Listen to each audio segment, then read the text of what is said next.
Chapter 3. An article on Vanity Fair and Jane Eyre had appeared in the Quarterly Review of December, 1848. Some weeks after, Miss Bronte wrote to her publishers, asking why it had not been sent to her.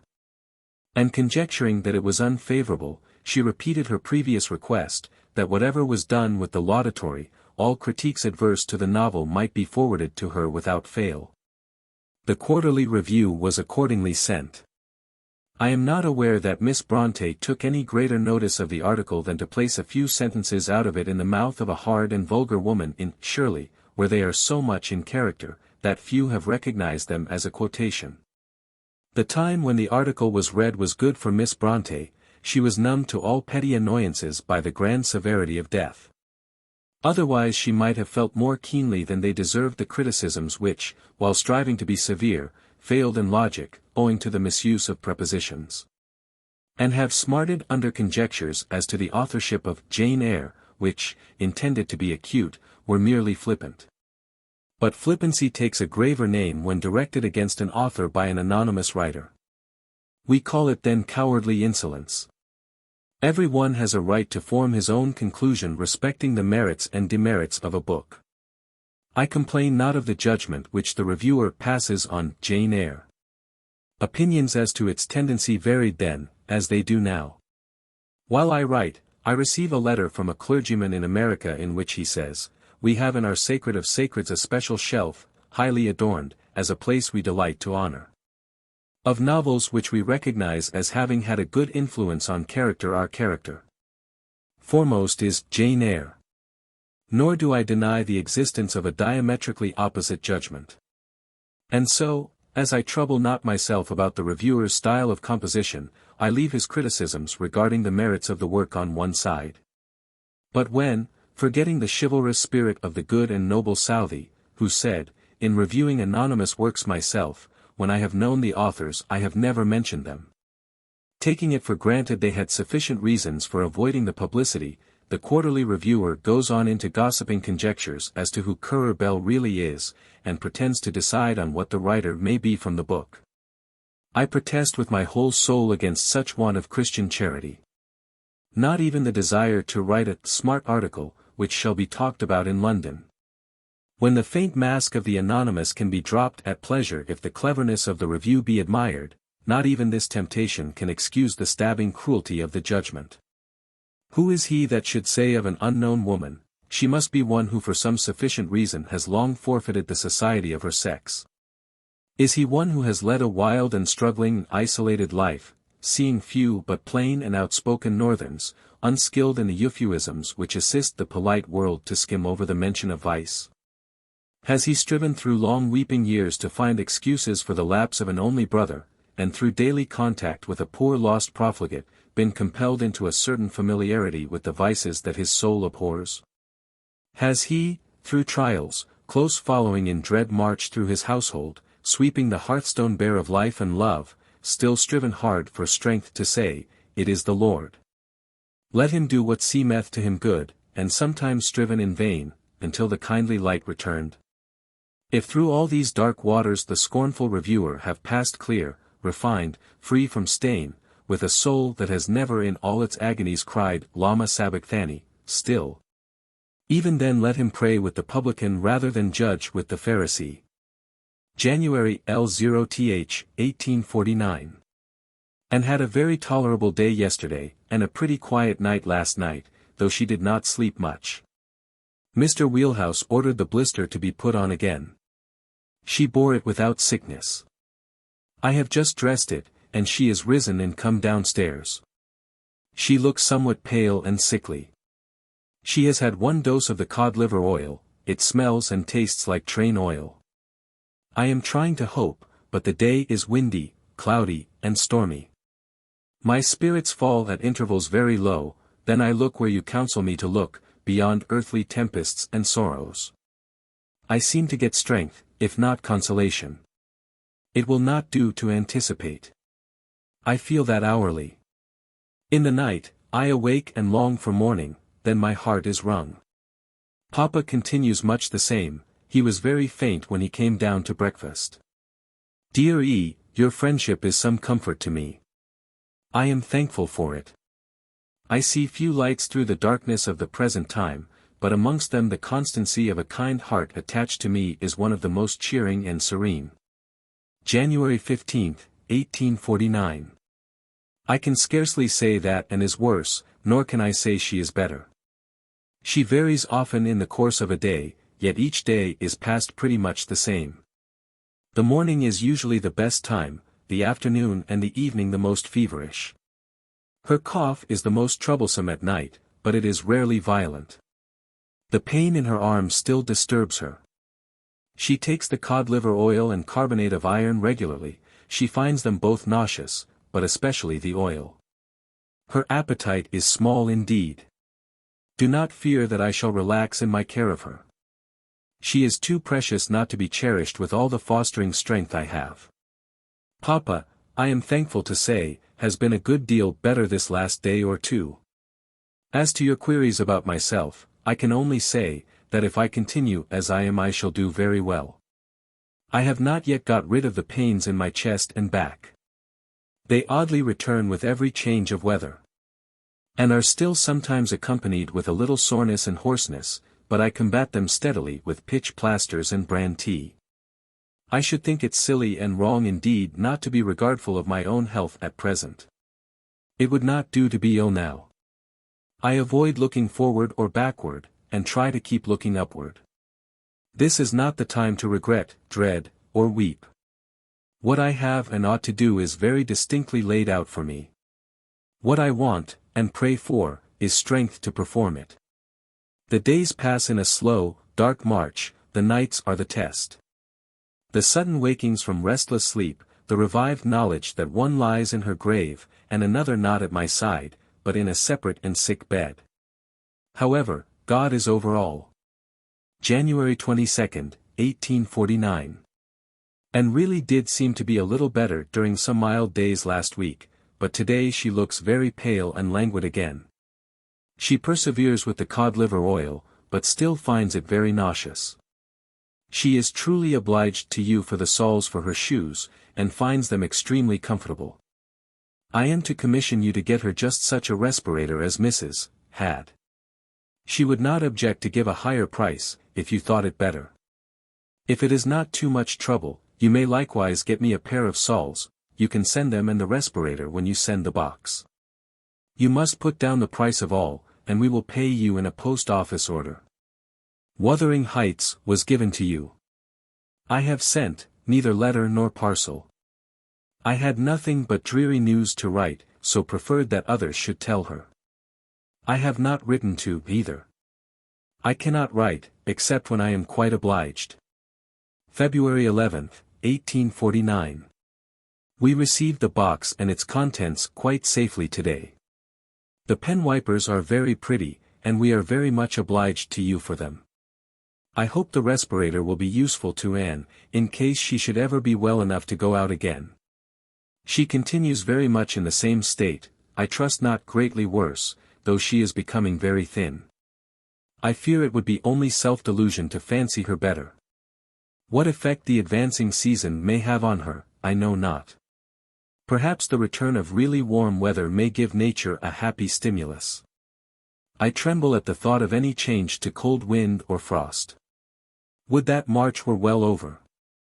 Her mind seems generally serene, and her sufferings hitherto are nothing like Emily's. The thought of what may be to come grows more familiar to my mind, but it is a sad, dreary guest. March 16, 1849. We have found the past week a somewhat trying one. It has not been cold, but still there have been changes of temperature whose effect Anne has felt unfavorably. She is not, I trust, seriously worse, but her cough is at times very hard and painful, and her strength rather diminished than improved. I wish the month of March was well over. You are right in conjecturing that I am somewhat depressed. At times I certainly am. It was almost easier to bear up when the trial was at its crisis than now. The feeling of Emily's loss does not diminish as time wears on, it often makes itself most acutely recognized. It brings too an inexpressible sorrow with it, and then the future is dark. Yet I am well aware, it will not do either to complain, or sink, and I strive to do neither. Strength, I hope and trust, will yet be given in proportion to the burden. But the pain of my position is not one likely to lessen with habit. Its solitude and isolation are oppressive circumstances, yet I do not wish for any friends to stay with me. I could not do with any one, not even you, to share the sadness of the house, it would rack me intolerably. Meantime, judgment is still blent with mercy. And sufferings still continue mild. It is my nature, when left alone, to struggle on with a certain perseverance, and I believe God will help me. And had been delicate all her life. A fact which perhaps made them less aware than they would otherwise have been of the true nature of those fatal first symptoms. Yet they seem to have lost but little time before they sent for the first advice that could be procured. She was examined with the stethoscope, and the dreadful fact was announced that her lungs were affected, and that tubercular consumption had already made considerable progress. A system of treatment was prescribed, which was afterwards ratified by the opinion of Dr. Forbes. For a short time they hoped that the disease was arrested. Charlotte, herself ill with a complaint that severely tried her spirits, was the ever-watchful nurse of this youngest, last sister. One comfort was that Anne was the patientest, gentlest invalid that could be. Still, there were hours, days, weeks of inexpressible anguish to be borne, under the pressure of which Charlotte could only pray, and pray she did, right earnestly. Thus she writes on March 24. Anne's decline is gradual and fluctuating. But its nature is not doubtful. In spirit she is resigned, at heart she is, I believe, a true Christian. May God support her and all of us through the trial of lingering sickness, and aid her in the last hour when the struggle which separates soul from body must be gone through. We saw Emily torn from the midst of us when our hearts clung to her with intense attachment. She was scarce buried when Anne's health failed. These things would be too much, if reason, unsupported by religion, were condemned to bear them alone. I have cause to be most thankful for the strength that has hitherto been vouchsafed both to my father and to myself. God, I think, is especially merciful to old age, and for my own part, trials, which in perspective would have seemed to me quite intolerable, when they actually came I endured without prostration. Yet I must confess that, in the time which has elapsed since Emily's death, there have been moments of solitary, deep, inert affliction, far harder to bear than those which immediately followed our loss. The crisis of bereavement has an acute pang which goads to exertion, the desolate after-feeling sometimes paralyses. I have learnt that we are not to find solace in our own strength, we must seek it in God's omnipotence. Fortitude is good. But fortitude itself must be shaken under us to teach us how weak we are. All through this illness of Anne's, Charlotte had the comfort of being able to talk to her about her state.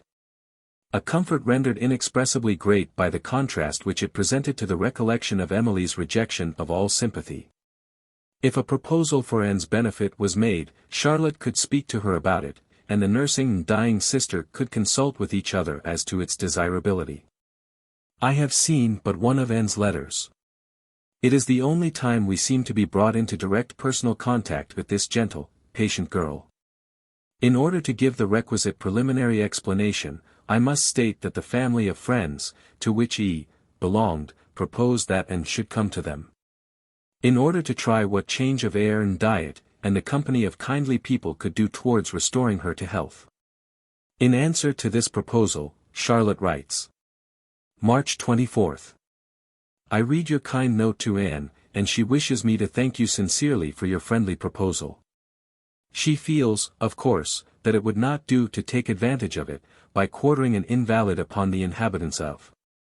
But she intimates there is another way in which you might serve her, perhaps with some benefit to yourself as well as to her.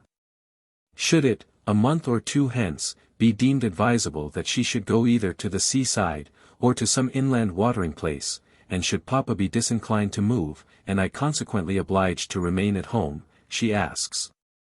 Could you be her companion? Of course I need not add that in the event of such an arrangement being made, you would be put to no expense. This, dear E., is Anne's proposal, I make it to comply with her wish. But for my own part, I must add that I see serious objections to your accepting it, objections I cannot name to her. She continues to vary, is sometimes worse, and sometimes better, as the weather changes. But, on the whole, I fear she loses strength. Papa says her state is most precarious, she may be spared for some time, or a sudden alteration might remove her before we are aware. Were such an alteration to take place while she was far from home, and alone with you, it would be terrible. The idea of it distresses me inexpressibly, and I tremble whenever she alludes to the project of a journey. In short, I wish we could gain time, and see how she gets on. If she leaves home it certainly should not be in the capricious month of May, which is proverbially trying to the weak. June would be a safer month. If we could reach June, I should have good hopes of her getting through the summer. Write such an answer to this note as I can show Anne. You can write any additional remarks to me on a separate piece of paper. Do not consider yourself as confined to discussing only our sad affairs. I am interested in all that interests you. From Anne Bronte. April 5, 1849. My dear Miss, I thank you greatly for your kind letter, and your ready compliance with my proposal, as far as the will can go at least. I see, however, that your friends are unwilling that you should undertake the responsibility of accompanying me under present circumstances. But I do not think there would be any great responsibility in the matter. I know, and everybody knows, that you would be as kind and helpful as anyone could possibly be, and I hope I should not be very troublesome. It would be as a companion, not as a nurse, that I should wish for your company. Otherwise I should not venture to ask it. As for your kind and often repeated invitation to, pray give my sincere thanks to your mother and sisters, but tell them I could not think of inflicting my presence upon them as I now am.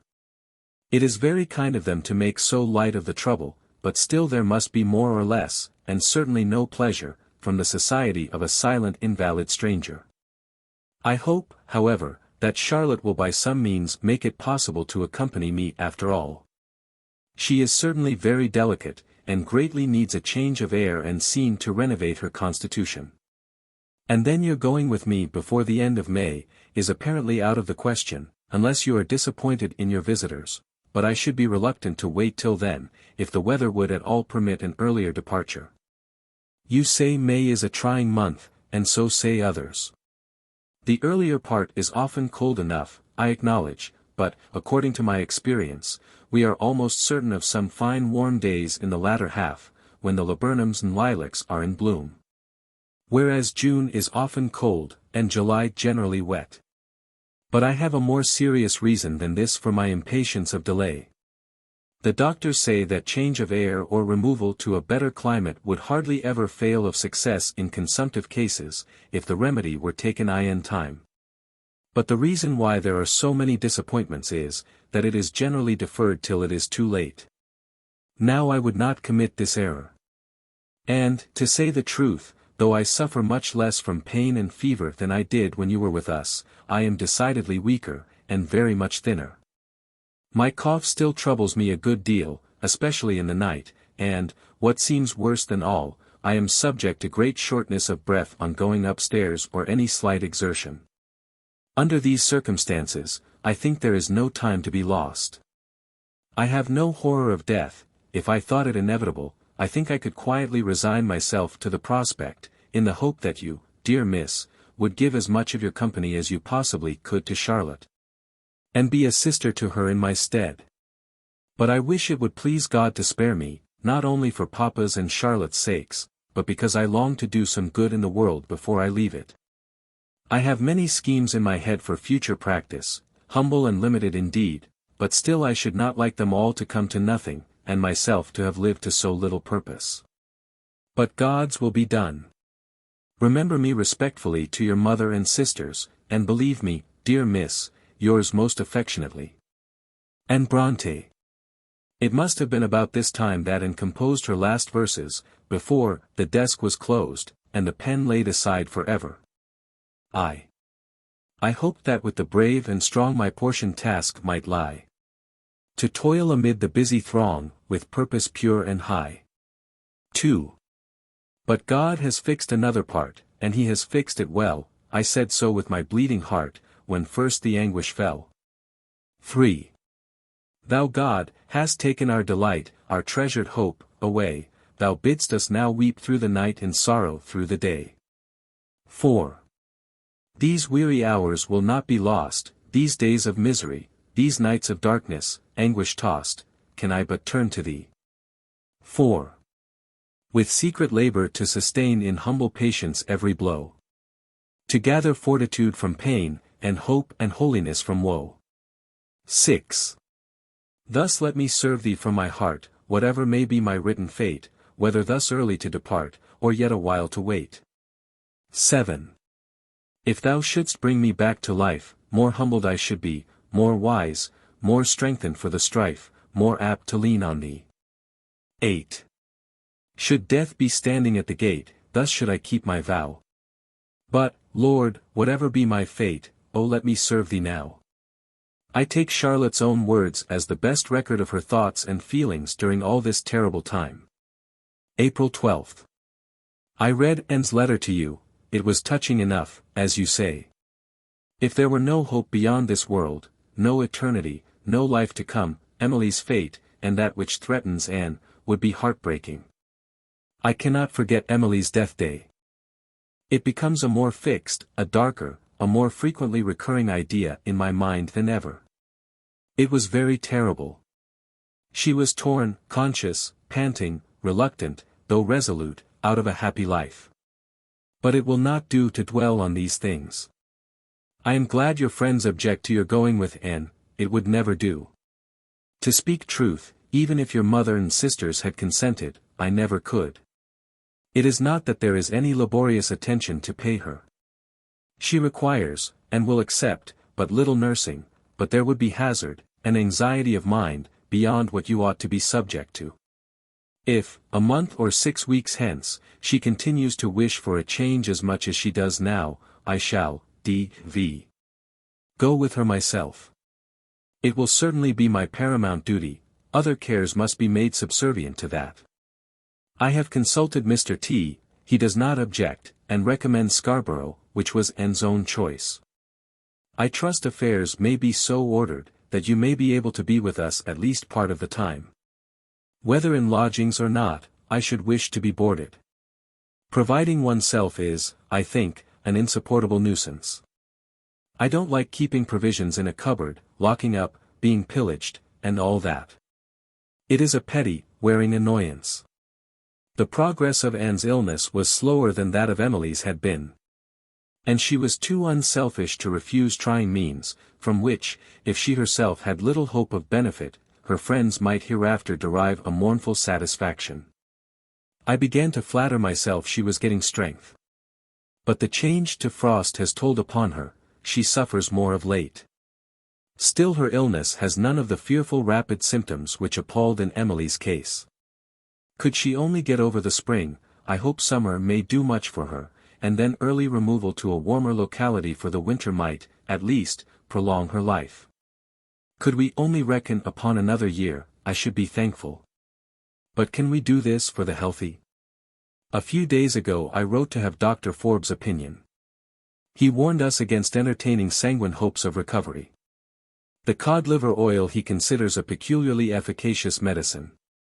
He, too, disapproved of change of residence for the present. There is some feeble consolation in thinking we are doing the very best that can be done. The agony of forced, total neglect, is not now felt, as during Emily's illness. Never may we be doomed to feel such agony again. It was terrible. I have felt much less of the disagreeable pains in my chest lately, and much less also of the soreness and hoarseness. I tried an application of hot vinegar, which seemed to do good. May 1st. I was glad to hear that when we go to Scarborough, you will be at liberty to go with us, but the journey and its consequences still continue a source of great anxiety to me. I must try to put it off 2 or 3 weeks longer if I can. Perhaps by that time the milder season may have given and more strength, perhaps it will be otherwise, I cannot tell. The change to fine weather has not proved beneficial to her so far. She has sometimes been so weak, and suffered so much from pain in the side, during the last few days, that I have not known what to think. She may rally again, and be much better, but there must be some improvement before I can feel justified in taking her away from home. Yet to delay is painful. For, as is always the case, I believe, under her circumstances, she seems herself not half conscious of the necessity for such delay. She wonders, I believe, why I don't talk more about the journey. It grieves me to think she may even be hurt by my seeming tardiness. She is very much emaciated, far more than when you were with us. Her arms are no thicker than a little child's. The least exertion brings a shortness of breath. She goes out a little every day, but we creep rather than walk. Papa continues pretty well. I hope I shall be enabled to bear up. So far, I have reason for thankfulness to God. May had come, and brought the milder weather longed for, but and was worse for the very change. A little later on it became colder, and she rallied, and poor Charlotte began to hope that, if May were once over, she might last for a long time. Miss Bronte wrote to engage the lodgings at Scarborough, a place which Anne had formerly visited with the family to whom she was governess. They took a good-sized sitting-room, and an airy double-bedded room, both commanding a sea-view, in one of the best situations of the town. Money was as nothing in comparison with life. Besides, Anne had a small legacy left to her by her godmother, and they felt that she could not better employ this than in obtaining what might prolong life, if not restore health. On May 16, Charlotte writes, "It is with a heavy heart I prepare. And earnestly do I wish the fatigue of the journey were well over. It may be borne better than I expect, for temporary stimulus often does much, but when I see the daily increasing weakness, I know not what to think.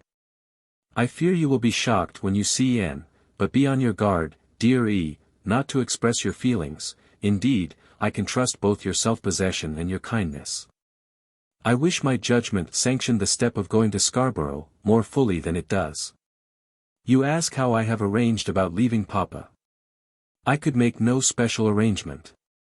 He wishes me to go with Anne, and would not hear of Mr. N.'s coming, or anything of that kind, so I do what I believe is for the best, and leave the result to Providence. They plan to rest and spend a night at York, and, at Anne's desire, arrange to make some purchases there." Charlotte ends the letter to her friend, in which she tells her all this, with May 23. I wish it seemed less like a dreary mockery in us to talk of buying bonnets, etc. Anne was very ill yesterday. She had difficulty of breathing all day, even when sitting perfectly still. Today she seems better again. I long for the moment to come when the experiment of the sea air will be tried. Will it do her good? I cannot tell, I can only wish. Oh! If it would please God to strengthen and revive Anne, how happy we might be together. His will, however, be done. The two sisters left Haworth on Thursday, May 24. They were to have done so the day before, and had made an appointment with their friend to meet them at the Leeds station, in order that they might all proceed together. But on Wednesday morning Anne was so ill, that it was impossible for the sisters to set out, yet they had no means of letting their friend know of this, and she consequently arrived at Leeds station at the time specified. There she sate waiting for several hours. It struck her as strange at the time, and it almost seems ominous to her fancy now, that twice over, from two separate arrivals on the line by which she was expecting her friends, coffins were carried forth and placed in hearses which were in waiting for their dead, as she was waiting for one in 4 days to become so. The next day she could bear suspense no longer, and set out for Haworth, reaching there just in time to carry the feeble, fainting invalid into the chaise which stood at the gate to take them down to Keighley. The servant who stood at the parsonage gates, saw death written on her face, and spoke of it. Charlotte saw it and did not speak of it. It would have been giving the dread too distinct a form. And if this last darling yearned for the change to Scarborough, though she should, however, Charlotte's heart might be wrung by impending fear. The lady who accompanied them, Charlotte's beloved friend of more than 20 years, has kindly written out for me the following account of the journey, and of the end. She left her home May 24, 1849, died May 28. Her life was calm, quiet, spiritual, such was her end. Through the trials and fatigues of the journey, she evinced the pious courage and fortitude of a martyr. Dependence and helplessness were ever with her a far sorer trial than hard, racking pain. The first stage of our journey was to York. And here the dear invalid was so revived, so cheerful, and so happy, we drew consolation, and trusted that at least temporary improvement was to be derived from the change which she had so longed for, and her friends had so dreaded for her. By her request we went to the minster, and to her it was an overpowering pleasure, not for its own imposing and impressive grandeur only, but because it brought to her susceptible nature a vital and overwhelming sense of omnipotence. She said, while gazing at the structure, "If finite power can do this, what is there?" And here emotion stayed her speech, and she was hastened to a less exciting scene. Her weakness of body was great, but her gratitude for every mercy was greater. After such an exertion as walking to her bedroom, she would clasp her hands and raise her eyes in silent thanks, and she did this not to the exclusion of wonted prayer, for that too was performed on bended knee. Ere she accepted the rest of her couch. On the 25th we arrived at Scarborough, our dear invalid having, during the journey, directed our attention to every prospect worthy of notice. On the 26th she drove on the sands for an hour. And lest the poor donkey should be urged by its driver to a greater speed than her tender heart thought right, she took the reins, and drove herself. When joined by her friend, she was charging the boymaster of the donkey to treat the poor animal well. She was ever fond of dumb things, and would give up her own comfort for them. On Sunday, the 27th, she wished to go to church, and her eye brightened with the thought of once more worshipping her God amongst her fellow creatures. We thought it prudent to dissuade her from the attempt, though it was evident her heart was longing to join in the public act of devotion and praise. She walked a little in the afternoon, and meeting with a sheltered and comfortable seat near the beach, she begged we would leave her, and enjoy the various scenes near at hand, which were new to us but familiar to her. She loved the place, and wished us to share her preference. The evening closed in with the most glorious sunset ever witnessed. The castle on the cliff stood in proud glory gilded by the rays of the declining sun. The distant ships glittered like burnished gold, the little boats near the beach heaved on the ebbing tide, inviting occupants. The view was grand beyond description. Anne was drawn in her easy chair to the window, to enjoy the scene with us. Her face became illumined almost as much as the glorious scene she gazed upon. Little was said, for it was plain that her thoughts were driven by the imposing view before her to penetrate forwards to the regions of unfading glory. She again thought of public worship, and wished us to leave her, and join those who were assembled at the house of God. We declined, gently urging the duty and pleasure of staying with her, who was now so dear and so feeble.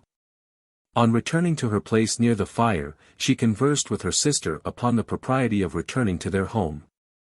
She did not wish it for her own sake, she said she was fearing others might suffer more if her decease occurred where she was.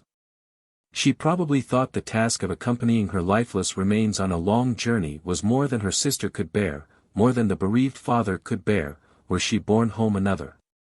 And a third tenant of the family vault in the short space of 9 months. The night was passed without any apparent accession of illness. She rose at 7 o'clock, and performed most of her toilet herself, by her expressed wish. Her sister always yielded such points, believing it was the truest kindness not to press inability when it was not acknowledged. Nothing occurred to excite alarm till about 11 a.m. She then spoke of feeling a change. She believed she had not long to live. Could she reach home alive, if we prepared immediately for departure? A physician was sent for. Her address to him was made with perfect composure. She begged him to say how long he thought she might live. Not to fear speaking the truth, for she was not afraid to die. The doctor reluctantly admitted that the angel of death was already arrived, and that life was ebbing fast. She thanked him for his truthfulness, and he departed to come again very soon. She still occupied her easy chair, looking so serene, so reliant there was no opening for grief as yet, though all knew the separation was at hand. She clasped her hands, and reverently invoked a blessing from on high, first upon her sister, then upon her friend, to whom she said, "Be a sister in my stead.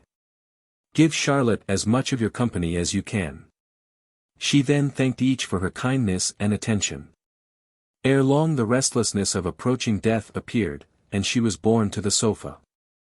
On being asked if she were easier, she looked gratefully at her questioner, and said, "It is not you who can give me ease, but soon all will be well, through the merits of our Redeemer."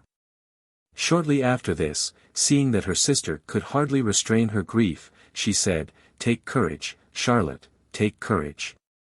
Her faith never failed, and her eye never dimmed till about 2 o'clock, when she calmly and without a sigh passed from the temporal to the eternal. So still, and so hallowed were her last hours and moments. There was no thought of assistance or of dread. The doctor came and went 2 or 3 times. The hostess knew that death was near, yet so little was the house disturbed by the presence of the dying, and the sorrow of those so nearly bereaved, that dinner was announced as ready, through the half-open door. As the living sister was closing the eyes of the dead one, she could now no more stay the welled-up grief of her sister with her emphatic and dying, "Take courage," and it burst forth in brief but agonizing strength. Charlotte's affection, however, had another channel, and there it turned in thought, in care, and in tenderness. There was bereavement, but there was not solitude, sympathy was at hand, and it was accepted. With calmness, came the consideration of the removal of the dear remains to their home resting place. This melancholy task, however, was never performed, for the afflicted sister decided to lay the flower in the place where it had fallen. She believed that to do so would accord with the wishes of the departed. She had no preference for place. She thought not of the grave, for that is but the body's goal, but of all that is beyond it. Her remains rest where the south sun warms the now dear sod, where the ocean billows lave and strike the steep and turf-covered rock. And died on the Monday. On the Tuesday Charlotte wrote to her father. But, knowing that his presence was required for some annual church solemnity at Haworth, she informed him that she had made all necessary arrangements for the interment and that the funeral would take place so soon that he could hardly arrive in time for it. The surgeon who had visited and on the day of her death, offered his attendance, but it was respectfully declined. Mr. Bronte wrote to urge Charlotte's longer stay at the seaside. Her health and spirits were sorely shaken. And much as he naturally longed to see his only remaining child, he felt it right to persuade her to take, with her friend, a few more weeks' change of scene, though even that could not bring change of thought. Late in June the friends returned homewards, parting rather suddenly, it would seem, from each other, when their paths diverged. July, 1849. I intended to have written a line to you today, if I had not received yours. We did indeed part suddenly. It made my heart ache that we were severed without the time to exchange a word, and yet perhaps it was better. I got here a little before 8 o'clock. All was clean and bright waiting for me. Papa and the servants were well, and all received me with an affection which should have consoled. The dog seemed in strange ecstasy. I am certain they regarded me as the harbinger of others. The dumb creatures thought that as I was returned, those who had been so long absent were not far behind. I left Papa soon, and went into the dining room. I shut the door. I tried to be glad that I was come home. I have always been glad before, except once, even then I was cheered. But this time joy was not to be the sensation. I felt that the house was all silent, the rooms were all empty. I remembered where the 3 were laid, in what narrow dark dwellings, never more to reappear on earth.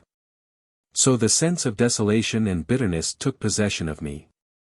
The agony that was to be undergone, and was not to be avoided, came on. I underwent it, and passed a dreary evening and night, and a mournful morrow. Today I am better. I do not know how life will pass, but I certainly do feel confidence in Him who has upheld me hitherto. Solitude may be cheered, and made endurable beyond what I can believe. The great trial is when evening closes and night approaches. At that hour, we used to assemble in the dining room, we used to talk. Now I sit by myself, necessarily I am silent.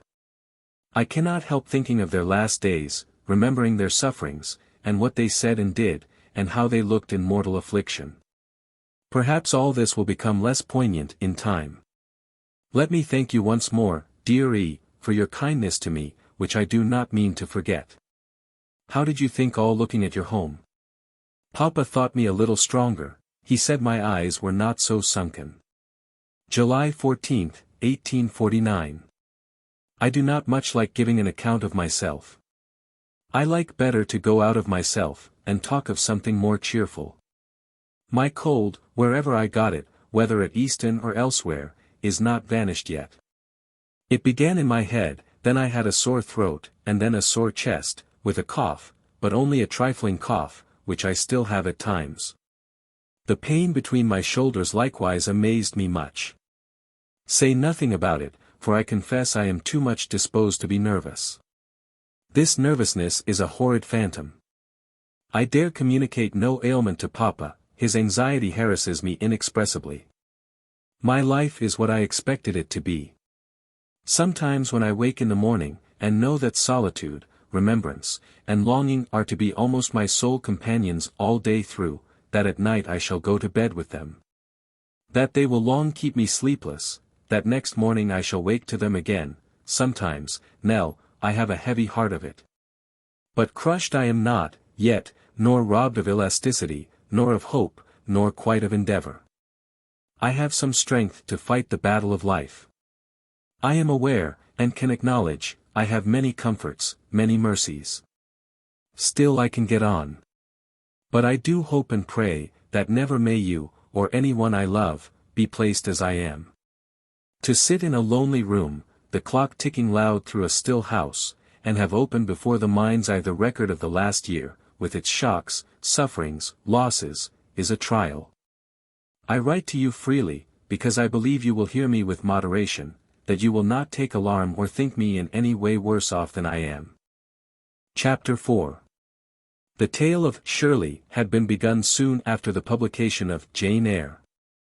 If the reader will refer to the account I have given of Miss Bronte's schooldays at Roe Head, he will there see how every place surrounding that house was connected with the Luddite riots. And will learn how stories and anecdotes of that time were rife among the inhabitants of the neighboring villages. How Miss Wooler herself, and the elder relations of most of her schoolfellows, must have known the actors in those grim disturbances. What Charlotte had heard there as a girl came up in her mind when, as a woman, she sought a subject for her next work, and she sent to Leeds for a file of the Mercuries of 1812, 13, and 14. In order to understand the spirit of those eventful times. She was anxious to write of things she had known and seen, and among the number was the West Yorkshire character, for which any tale laid among the Luddites would afford full scope. In Shirley, she took the idea of most of her characters from life, although the incidents and situations were, of course, fictitious. She thought that if these last were purely imaginary, she might draw from the real without detection, but in this she was mistaken, her studies were too closely accurate. This occasionally led her into difficulties. People recognized themselves, or were recognized by others, in her graphic descriptions of their personal appearance, and modes of action and turns of thought. Though they were placed in new positions, and figured away in scenes far different to those in which their actual life had been passed. Miss Bronte was struck by the force or peculiarity of the character of someone whom she knew. She studied it, and analyzed it with subtle power, and having traced it to its germ, she took that germ as the nucleus of an imaginary character, and worked outwards. Thus reversing the process of analyzation, and unconsciously reproducing the same external development. The three curates were real living men, haunting Haworth and the neighboring district. And so obtuse in perception that, after the first burst of anger at having their ways and habits chronicled was over, they rather enjoyed the joke of calling each other by the names she had given them. Mrs. Pryor was well known to many who loved the original dearly. The whole family of the Yorks were, I have been assured, almost daguerreotypes. Indeed, Miss Bronte told me that, before publication, she had sent those parts of the novel in which these remarkable persons are introduced, to one of the sons, and his reply, after reading it, was simply that she had not drawn them strong enough. From those many-sided suns, I suspect, she drew all that there was of truth in the characters of the heroes in her first two works. They, indeed, were almost the only young men she knew intimately, besides her brother. There was much friendship, and still more confidence between the Bronte family and them, although their intercourse was often broken and irregular. There was never any warmer feeling on either side. The character of Shirley herself is Charlotte's representation of Emily. I mention this, because all that I, a stranger, have been able to learn about her has not tended to give either me, or my readers, a pleasant impression of her. But we must remember how little we are acquainted with her, compared to that sister, who, out of her more intimate knowledge, says that she was genuinely good, and truly great, and who tried to depict her character in Shirley Keeldar as what Emily Bronte would have been, had she been placed in health and prosperity. Miss Bronte took extreme pains with Shirley. She felt that the fame she had acquired imposed upon her a double responsibility. She tried to make her novel like a piece of actual life, feeling sure that, if she but represented the product of personal experience and observation truly, good would come out of it in the long run. She carefully studied the different reviews and criticisms that had appeared on Jane Eyre, in hopes of extracting precepts and advice from which to profit. Down into the very midst of her writing came the bolts of death. She had nearly finished the second volume of her tale when Branwell died, after him Emily, after her and the pen, laid down when there were three sisters living and loving, was taken up when one alone remained. Well might she call the first chapter that she wrote after this, The Valley of the Shadow of Death. I knew in part what the unknown author of Shirley must have suffered, when I read those pathetic words which occur at the end of this and the beginning of the succeeding chapter. Till break of day, she wrestled with God in earnest prayer. Not always do those who dare such divine conflict prevail. Night after night the sweat of agony may burst dark on the forehead, the supplicant may cry for mercy with that soundless voice the soul utters when its appeal is to the invisible. Spare my beloved, it may implore. Heal my life's life. Rend not from me what long affection entwines with my whole nature. God of heaven, bend, hear, be clement. And after this cry and strife, the sun may rise and see him worsted. That opening morn, which used to salute him with the whispers of zephyrs, the carol of skylarks, may breathe, as its first accents, from the dear lips which color and heat have quitted, oh! I have had a suffering night. This morning I am worse. I have tried to rise.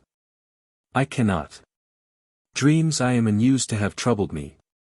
Then the watcher approaches the patient's pillow, and sees a new and strange molding of the familiar features, feels at once that the insufferable moment draws nigh, knows that it is God's will his idol should be broken, and bends his head.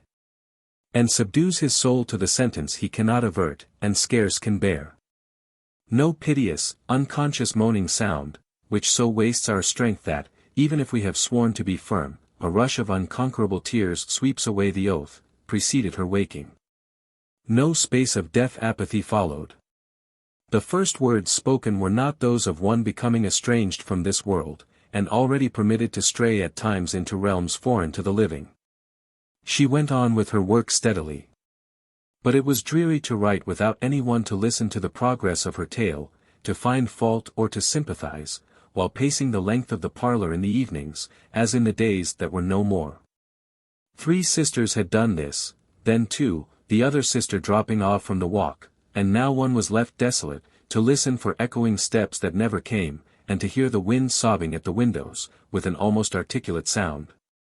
But she wrote on, struggling against her own feelings of illness, continually recurring feelings of slight cold, slight soreness in the throat and chest, of which, do what I will, she writes, I cannot get rid. In August there arose a new cause for anxiety, happily but temporary. August 23, 1849. Papa has not been well at all lately. He has had another attack of bronchitis. I felt very uneasy about him for some days, more wretched indeed than I care to tell you. After what has happened, one trembles at any appearance of sickness. And when anything ails Papa, I feel too keenly that he is the last, the only near and dear relative I have in the world. Yesterday and today he has seemed much better, for which I am truly thankful. From what you say of Mr. I think I should like him very much. Wants shaking to be put out about his appearance. What does it matter whether her husband dines in a dress coat, or a market coat, provided there be worth, and honesty, and a clean shirt underneath? September 10, 1849. My piece of work is at last finished, and dispatched to its destination. You must now tell me when there is a chance of your being able to come here. I fear it will now be difficult to arrange, as it is so near the marriage day. Note well, it would spoil all my pleasure, if you put yourself or any one else to inconvenience to come to Haworth. But when it is convenient, I shall be truly glad to see you. Papa, I am thankful to say, is better, though not strong.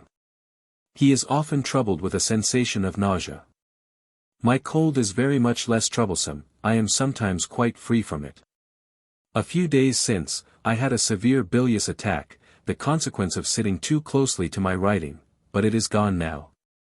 It is the first from which I have suffered since my return from the seaside. I had them every month before. September 13th, 1849. If duty and the well-being of others require that you should stay at home, I cannot permit myself to complain. Still, I am very, very sorry that circumstances will not permit us to meet just now. I would without hesitation come to, if Papa were stronger, but uncertain as are both his health and spirits, I could not possibly prevail on myself to leave him now. Let us hope that when we do see each other our meeting will be all the more pleasurable for being delayed. Dear E., you certain, why have a heavy burden laid on your shoulders, but such burdens, if well borne, benefit the character. Only we must take the greatest, closest, most watchful care not to grow proud of our strength, in case we should be enabled to bear up under the trial. That pride, indeed, would be sign of radical weakness. The strength, if strength we have, is certainly never in our own selves, it is given us. To W. S. Williams, Esq. September 21st, 1849. My dear Sir, I am obliged to you for preserving my secret, being at least as anxious as ever, more anxious I cannot well be, to keep quiet. You asked me in one of your letters lately, whether I thought I should escape identification in Yorkshire. I am so little known, that I think I shall. Besides, the book is far less founded on the real, than perhaps appears. It would be difficult to explain to you how little actual experience I have had of life, how few persons I have known, and how very few have known me. As an instance how the characters have been managed, take that of Mr. Helstone. If this character had an original, it was in the person of a clergyman who died some years since at the advanced age of 80. I never saw him except once, at the consecration of a church, when I was a child of 10 years old. I was then struck with his appearance, and stern, martial air. At a subsequent period, I heard him talked about in the neighborhood where he had resided, some mentioned him with enthusiasm, others with detestation. I listened to various anecdotes, balanced evidence against evidence, and drew an inference. The original of Mr. Hall I have seen, he knows me slightly. But he would as soon think I had closely observed him or taken him for a character, he would as soon, indeed, suspect me of writing a hook, a novel, as he would his dog, Prince. Margaret Hall called Jane Eyre a wicked book, on the authority of the Quarterly, an expression which, coming from her, I will here confess, struck somewhat deep. It opened my eyes to the harm the Quarterly had done. Margaret would not have called it wicked, if she had not been told so. No matter, whether known or unknown, misjudged, or the contrary, I am resolved not to write otherwise. I shall bend as my powers tend. The two human beings who understood me, and whom I understood, are gone. I have some that love me yet, and whom I love, without expecting, or having a right to expect, that they shall perfectly understand me. I am satisfied. But I must have my own way in the matter of writing. The loss of what we possess nearest and dearest to us in this world, produces an effect upon the character. We search out what we have yet left that can support, and, when found, we cling to it with a hold of new-strung tenacity.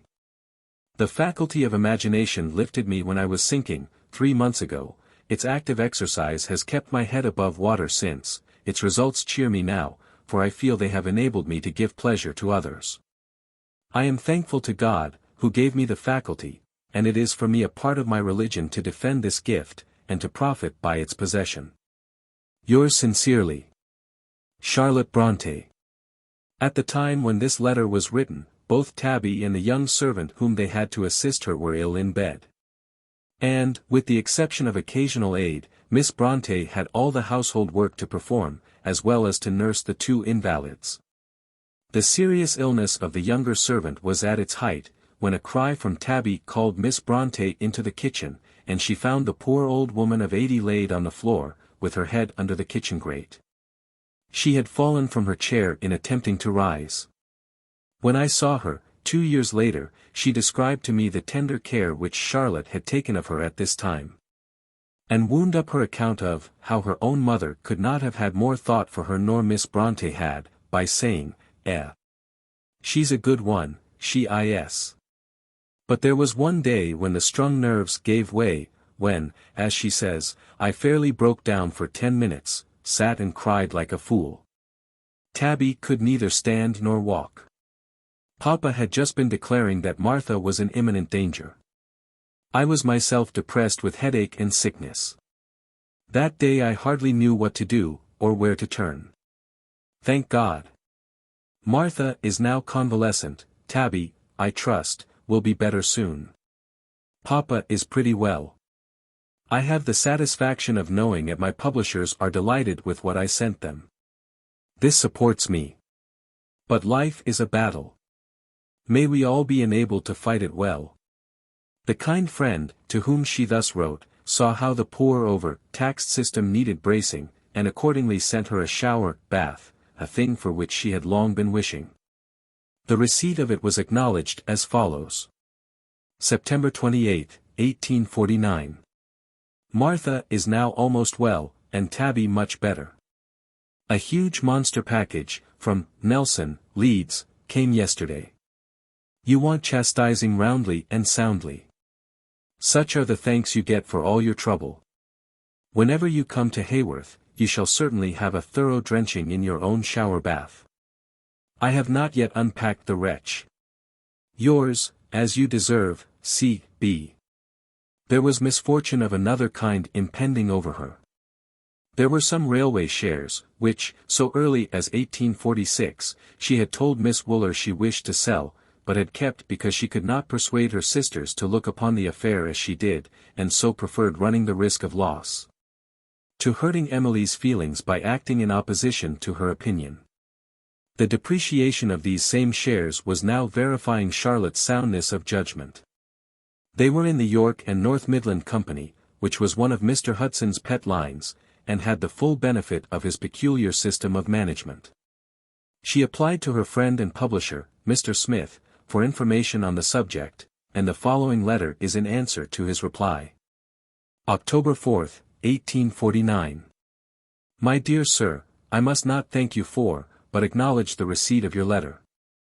The business is certainly very bad, worse than I thought, and much worse than my father has any idea of. In fact, the little railway property I possessed, according to original prices, formed already a small competency for me, with my views and habits. Now, scarcely any portion of it can, with security, be calculated upon. I must open this view of the case to my father by degrees, and, meanwhile, wait patiently till I see how affairs are likely to turn. However the matter may terminate, I ought perhaps to be rather thankful than dissatisfied. When I look at my own case, and compare it with that of thousands besides, I scarcely see room for a murmur. Many, very many, are by the late strange railway system deprived almost of their daily bread. Such then as have only lost provision laid up for the future, should take care how they complain. The thought that Shirley has given pleasure at Cornhill, yields me much quiet comfort. No doubt, however, you are, as I am, prepared for critical severity, but I have good hopes that the vessel is sufficiently sound of construction to weather a gale or two, and to make a prosperous voyage for you in the end. Towards the close of October in this year, she went to pay a visit to her friend, but her enjoyment in the holiday, which she had so long promised herself when her work was completed, was deadened by a continual feeling of ill health. Either the change of air or the foggy weather produced constant irritation at the chest. Moreover, she was anxious about the impression which her second work would produce on the public mind. For obvious reasons an author is more susceptible to opinions pronounced on the book which follows a great success, than he has ever been before. Whatever be the value of fame, he has it in his possession, and is not willing to have it dimmed or lost. Shirley was published on October 26. When it came out, but before reading it, Mr. Lewis wrote to tell her of his intention of reviewing it in the Edinburgh. Her correspondence with him had ceased for some time, much had occurred since. To G. H. Lewis, Esq. November 1, 1849. My dear Sir, it is about a year and a half since you wrote to me, but it seems a longer period, because since then it has been my lot to pass some black milestones in the journey of life. Since then there have been intervals when I have ceased to care about literature and critics and fame, when I have lost sight of whatever was prominent in my thoughts at the first publication of Jane Eyre. But now I want these things to come back vividly, if possible, consequently, it was a pleasure to receive your note. I wish you did not think me a woman. I wish all reviewers believed Currer Bell to be a man, they would be more just to him. You will, I know, keep measuring me by some standard of what you deem becoming to my sex, where I am not what you consider graceful, you will condemn me. All mouths will be open against that first chapter. And that first chapter is true as the Bible, nor is it exceptionable. Come what will, I cannot, when I write, think always of myself and of what is elegant and charming in femininity. It is not on those terms, or with such ideas, I ever took pen in hand, and if it is only on such terms my writing will be tolerated, I shall pass away from the public and trouble it no more. Out of obscurity I came, to obscurity I can easily return. Standing afar off, I now watch to see what will become of Shirley. My expectations are very low, and my anticipations somewhat sad and bitter, still, I earnestly conjure you to say honestly what you think, flattery would be worse than vain. There is no consolation in flattery. As for condemnation I cannot, on reflection, see why I should much fear it, there is no one but myself to suffer therefrom, and both happiness and suffering in this life soon pass away. Wishing you all success in your Scottish expedition, I am, dear Sir, yours sincerely. C. Bell. Miss Bronte, as we have seen, had been as anxious as ever to preserve her incognito in Shirley. She even fancied that there were fewer traces of a female pen in it than in Jane Eyre, and thus, when the earliest reviews were published, and asserted that the mysterious writer must be a woman, she was much disappointed. She especially disliked the lowering of the standard by which to judge a work of fiction, if it proceeded from a feminine pen, and praise mingled with pseudo-gallant allusions to her sex mortified her far more than actual blame. But the secret, so jealously preserved, was oozing out at last. The publication of Shirley seemed to fix the conviction that the writer was an inhabitant of the district where the story was laid. And a clever Haworth man, who had somewhat risen in the world, and gone to settle in Liverpool, read the novel, and was struck with some of the names of places mentioned, and knew the dialect in which parts of it were written. He became convinced that it was the production of some one in Haworth. But he could not imagine who in that village could have written such a work except Miss Bronte. Proud of his conjecture, he divulged the suspicion, which was almost certainty, in the columns of a Liverpool paper, thus the heart of the mystery came slowly creeping out. And a visit to London, which Miss Bronte paid towards the end of the year 1849, made it distinctly known. She had been all along on most happy terms with her publishers. And their kindness had beguiled some of those weary, solitary hours which had so often occurred of late, by sending for her perusal boxes of books more suited to her tastes than any she could procure from the circulating library at Keighley. She often writes such sentences as the following, in her letters to Cornhill. I was indeed very much interested in the books you sent. Eckermann's Conversations with Goethe, Guesses as Truth, Friends in Council.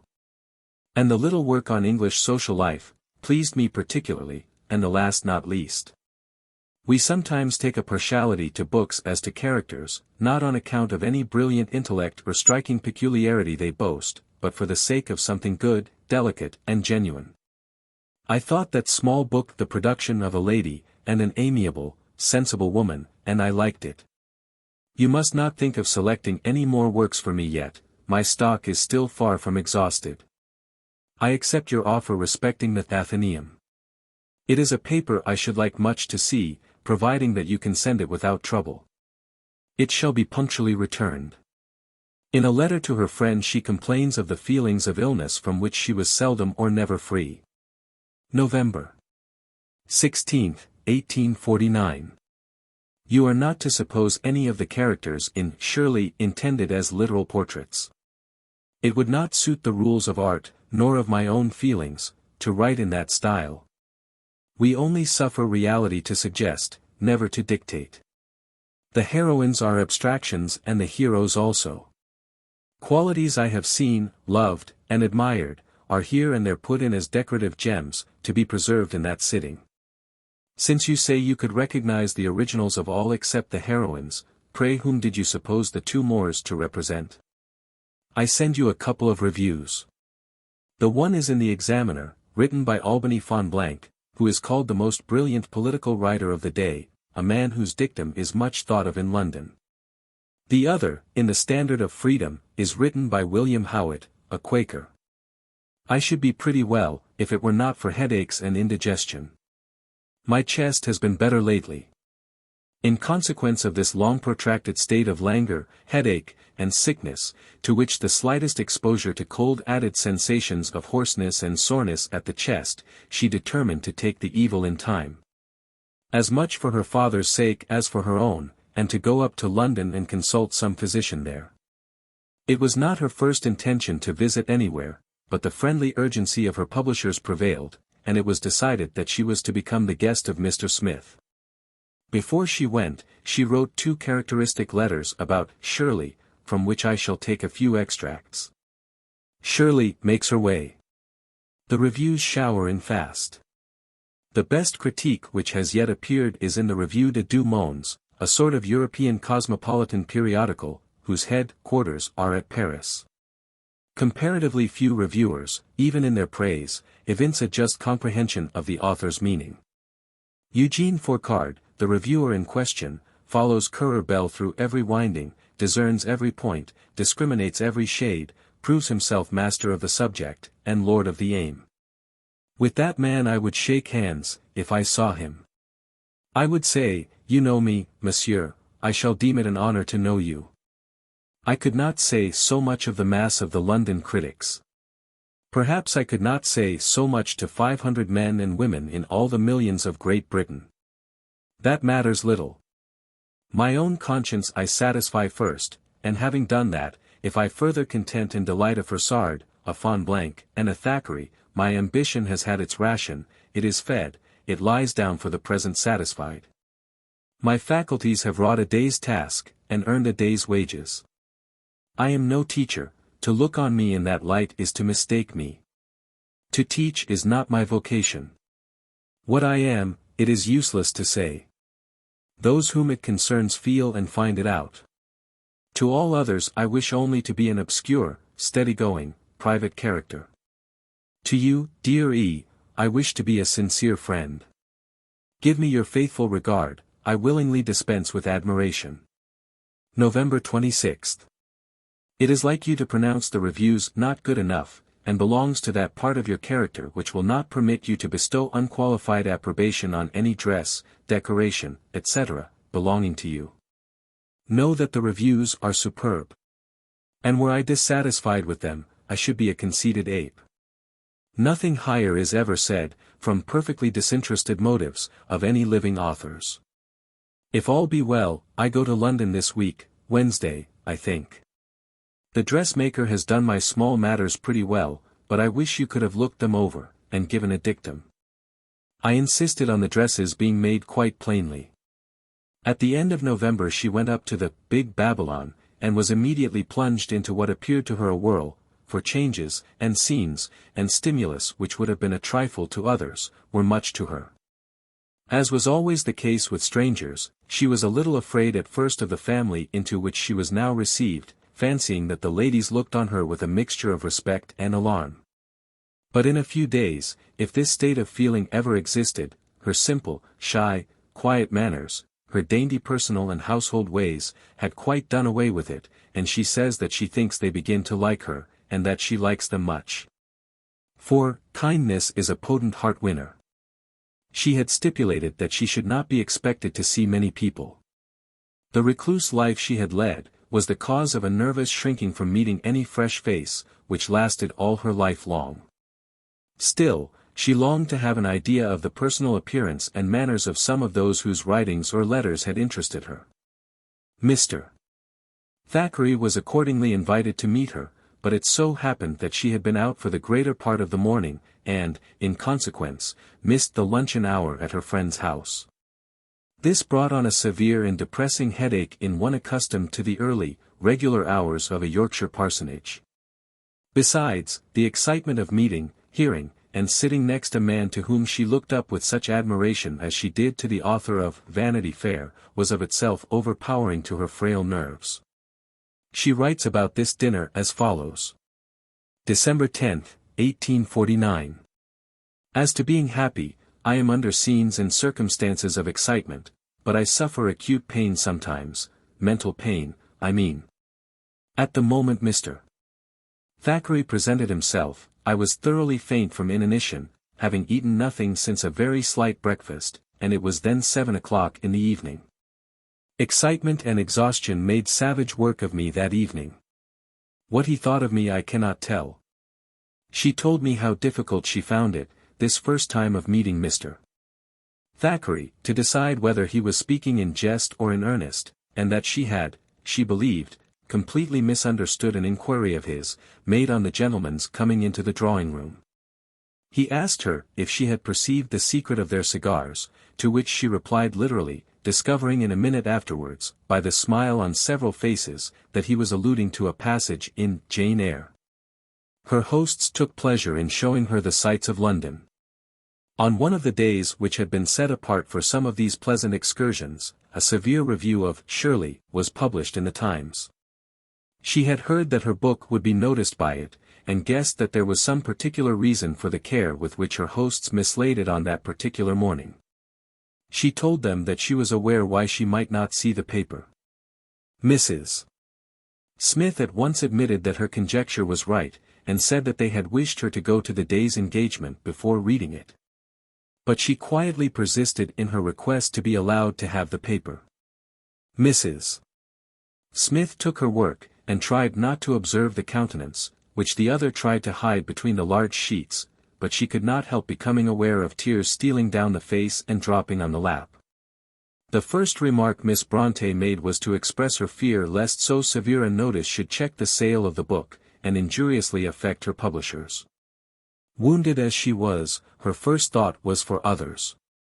Later on, I think that very afternoon, Mr. Thackeray called. She suspected, she said, that he came to see how she bore the attack on Shirley.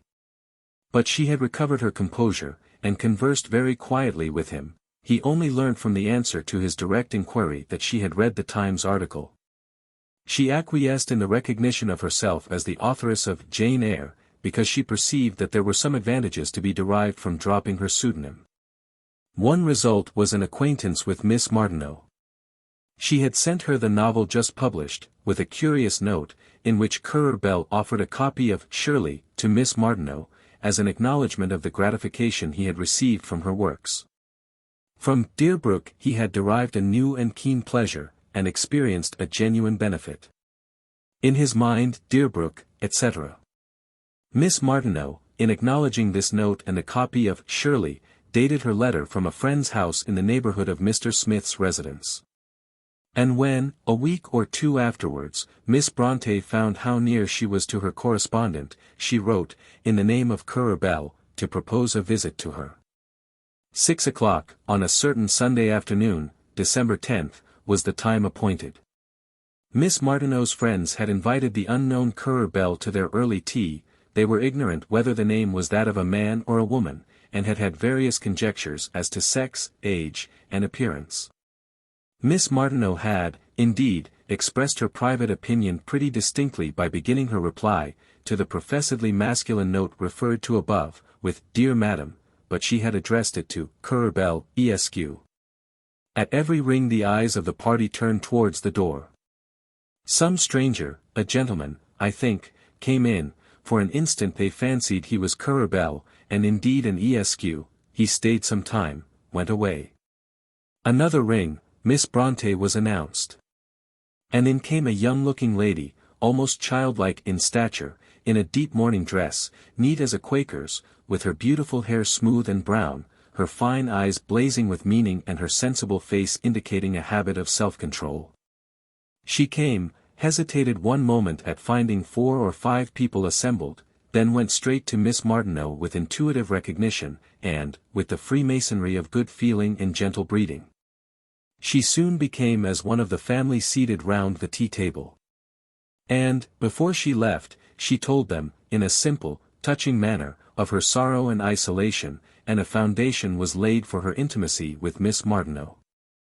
After some discussion on the subject, and a stipulation that she should not be specially introduced to any one, some gentlemen were invited by Mr. Smith to meet her at dinner the evening before she left town.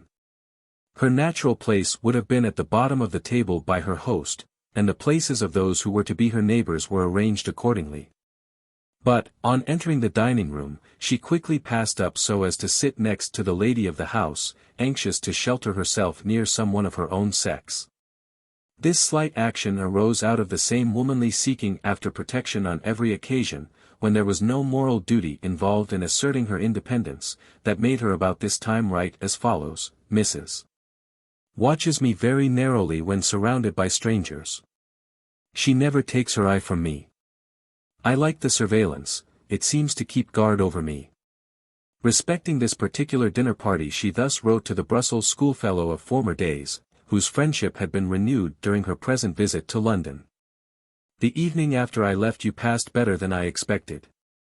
Thanks to my substantial lunch and cheering cup of coffee, I was able to wait the 8 o'clock dinner with complete resignation, and to endure its length quite courageously, nor was I too much exhausted to converse. And of this I was glad, for otherwise I know my kind host and hostess would have been much disappointed. There were only 7 gentlemen at dinner besides Mr. Smith, but of these 5 were critics, men more dreaded in the world of letters than you can conceive. I did not know how much their presence and conversation had excited me till they were gone, and the reaction commenced. When I had retired for the night, I wished to sleep, the effort to do so was vain. I could not close my eyes. Night passed, morning came, and I rose without having known a moment's slumber. So utterly worn out was I when I got to Derby, that I was again obliged to stay there all night. December 17th. Here I am at Haworth once more. I feel as if I had come out of an exciting whirl. Not that the hurry and stimulus would have seemed much to one accustomed to society and change, but to me they were very marked. My strength and spirits too often proved quite insufficient to the demand on their exertions. I used to bear up as long as I possibly could, for, when I flagged, I could see Mr. Smith became disturbed. He always thought that something had been said or done to annoy me, which never once happened, for I met with perfect good breeding even from antagonists, men who had done their best or worst to write me down. I explained to him over and over again, that my occasional silence was only failure of the power to talk, never of the will. Thackeray is a Titan of mind. His presence and powers impress one deeply in an intellectual sense. I do not see him or know him as a man. All the others are subordinate. I have esteem for some, and, I trust, courtesy for all. I do not, of course, know what they thought of me, but I believe most of them expected me to come out in a more marked, eccentric, striking light. I believe they desired more to admire and more to blame. I felt sufficiently at my ease with all but Thackeray, with him I was fearfully stupid. She returned to her quiet home, and her noiseless daily duties. Her father had quite enough of the spirit of hero worship in him to make him take a vivid pleasure in the accounts of what she had heard and whom she had seen. It was on the occasion of one of her visits to London that he had desired her to obtain a sight of Prince Albert's armoury, if possible. I am not aware whether she managed to do this.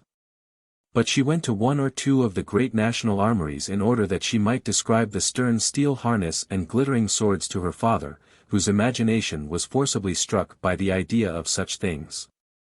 And often afterwards, when his spirits flagged and the languor of old age for a time got the better of his indomitable nature, she would again strike on the measure wild, and speak about the armies of strange weapons she had seen in London.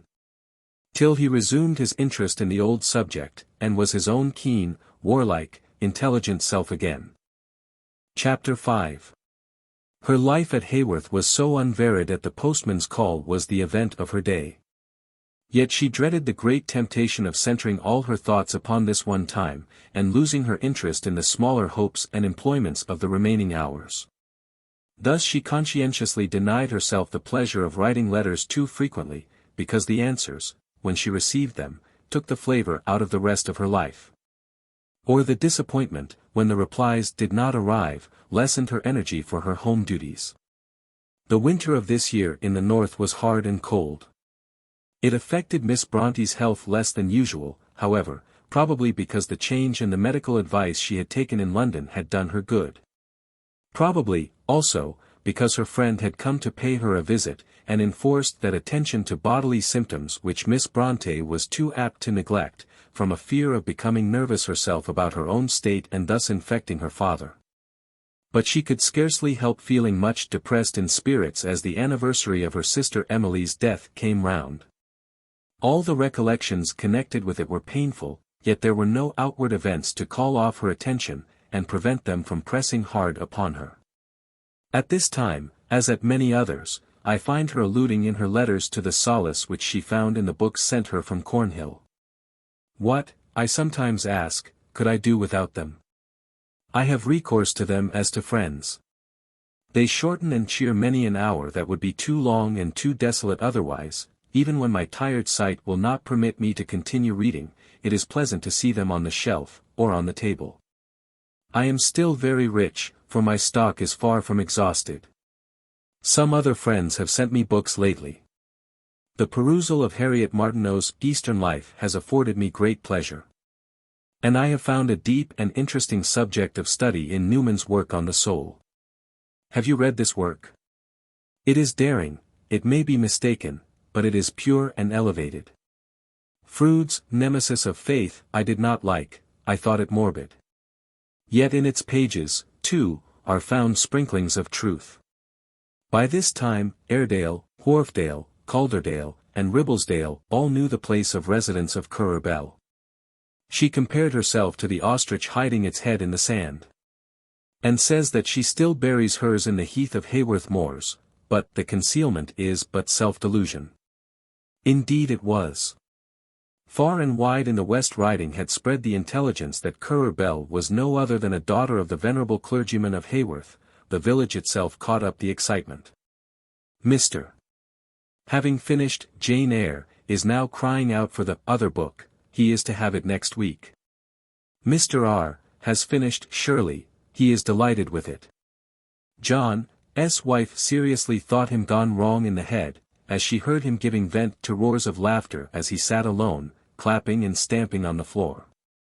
He would read all the scenes about the curates aloud to Papa. Martha came in yesterday, puffing and blowing, and much excited. I've heard sich news, she began. What about? Please, ma'am, you've been and written 2 books, the grandest books that ever was seen. My father has heard it at Halifax, and Mr. G. T., and Mr. G., and Mr. M., at Bradford, and they are going to have a meeting at the Mechanics' Institute, and to settle about ordering them. Hold your tongue, Martha, and be off. I fell into a cold sweat. Jane Eyre will be read by J. B., by Mrs. T. and B. Heaven help, keep, and deliver me. The Haworth people have been making great fools of themselves about Shirley, they have taken it in an enthusiastic light. When they got the volumes at the Mechanics' Institute, all the members wanted them. They cast lots for the whole 3, and whoever got a volume was only allowed to keep it 2 days, and was to be fined a shilling per diem for longer detention. It would be mere nonsense and vanity to tell you what they say. The tone of these extracts is thoroughly consonant with the spirit of Yorkshire and Lancashire people, who try as long as they can to conceal their emotions of pleasure under a bantering exterior, almost as if making fun of themselves. Miss Bronte was extremely touched in the secret places of her warm heart by the way in which those who had known her from her childhood were proud and glad of her success. All round about the news had spread. Strangers came, from beyond Burnley, to see her, as she went quietly and unconsciously into church, and the sexton gained many a half-crown for pointing her out. But there were drawbacks to this hearty and kindly appreciation which was so much more valuable than fame. The January number of the Edinburgh Review had contained the article on Shirley, of which her correspondent, Mr. Lewis, was the writer. I have said that Miss Bronte was especially anxious to be criticized as a writer, without relation to her sex as a woman. Whether right or wrong, her feeling was strong on this point. Now in this review of Shirley, the heading of the first 2 pages ran thus: Mental Equality of the Sexes. Female Literature, and through the whole article the fact of the author's sex is never forgotten. A few days after the review appeared, Mr. Lewis received the following note, rather in the style of an Countess of Pembroke, Dorset, and Montgomery. To G. H. Lewis, Esq. I can be on my guard against my enemies, but God deliver me from my friends. Currer Bell. In some explanatory notes on her letters to him, with which Mr. Lewis has favored me, he says. Seeing that she was unreasonable because angry, I wrote to remonstrate with her on quarrelling with the severity or frankness of a review, which certainly was dictated by real admiration and real friendship. Even under its objections the friend's voice could be heard. The following letter is her reply. To G. H. Lewis, Esq. January 19, 1850. My dear Sir, I will tell you why I was so hurt by that review in the Edinburgh. Not because its criticism was keen or its blame sometimes severe. Not because its praise was stinted, for, indeed, I think you give me quite as much praise as I deserve, but because after I had said earnestly that I wished critics would judge me as an author, not as a woman. You so roughly, I even thought so cruelly, handled the question of sex. I dare say you meant no harm, and perhaps you will not now be able to understand why I was so grieved at what you will probably deem such a trifle, but grieved I was, and indignant too. There was a passage or 2 which you did quite wrong to write. However, I will not bear malice against you for it. I know what your nature is, it is not a bad or unkind one, though you would often jar terribly on some feelings with whose recoil and quiver you could not possibly sympathize. I imagine you are both enthusiastic and implacable, as you are at once sagacious and careless. You know much and discover much, but you are in such a hurry to tell it all you never give yourself time to think how your reckless eloquence may affect others, and, what is more, if you knew how it did affect them, you would not much care. However, I shake hands with you, you have excellent points, you can be generous. I still feel angry, and think I do well to be angry, but it is the anger one experiences for rough play rather than for foul play. I am yours, with a certain respect, and more chagrin. Currer Bell. As Mr. Lewis says, the tone of this letter is cavalier. But I thank him for having allowed me to publish what is so characteristic of one phase of Miss Bronte's mind. Her health, too, was suffering at this time. I don't know what heaviness of spirit has beset me of late, she writes, in pathetic words, wrung out of the sadness of her heart, made my faculties dull, made rest weariness, and occupation burdensome. Now and then, the silence of the house, the solitude of the room, has pressed on me with a weight I found it difficult to bear, and recollection has not failed to be as alert, poignant, obtrusive, as other feelings were languid. I attribute this state of things partly to the weather. Quicksilver invariably falls low in storms and high winds, and I have ere this been warned of approaching disturbance in the atmosphere by a sense of bodily weakness, and deep, heavy mental sadness. Such as some would call presentiment indeed it is, but not at all supernatural. I cannot help feeling something of the excitement of expectation till the post-hour comes, and when, day after day, it brings nothing, I get low. This is a stupid, disgraceful, unmeaning state of things. I feel bitterly vexed at my own dependence and folly, but it is so bad for the mind to be quite alone, and to have none with whom to talk over little crosses and disappointments, and to laugh them away. If I could write, I dare say I should be better, but I cannot write a line. However, by God's help, I will contend against this folly. I had rather a foolish letter the other day from. Some things in it nettled me, especially an unnecessarily earnest assurance that, in spite of all I had done in the writing line, I still retained a place in her esteem. My answer took strong and high ground at once. I said I had been troubled by no doubts on the subject, that I neither did her nor myself the injustice to suppose there was anything in what I had written to incur the just forfeiture of esteem.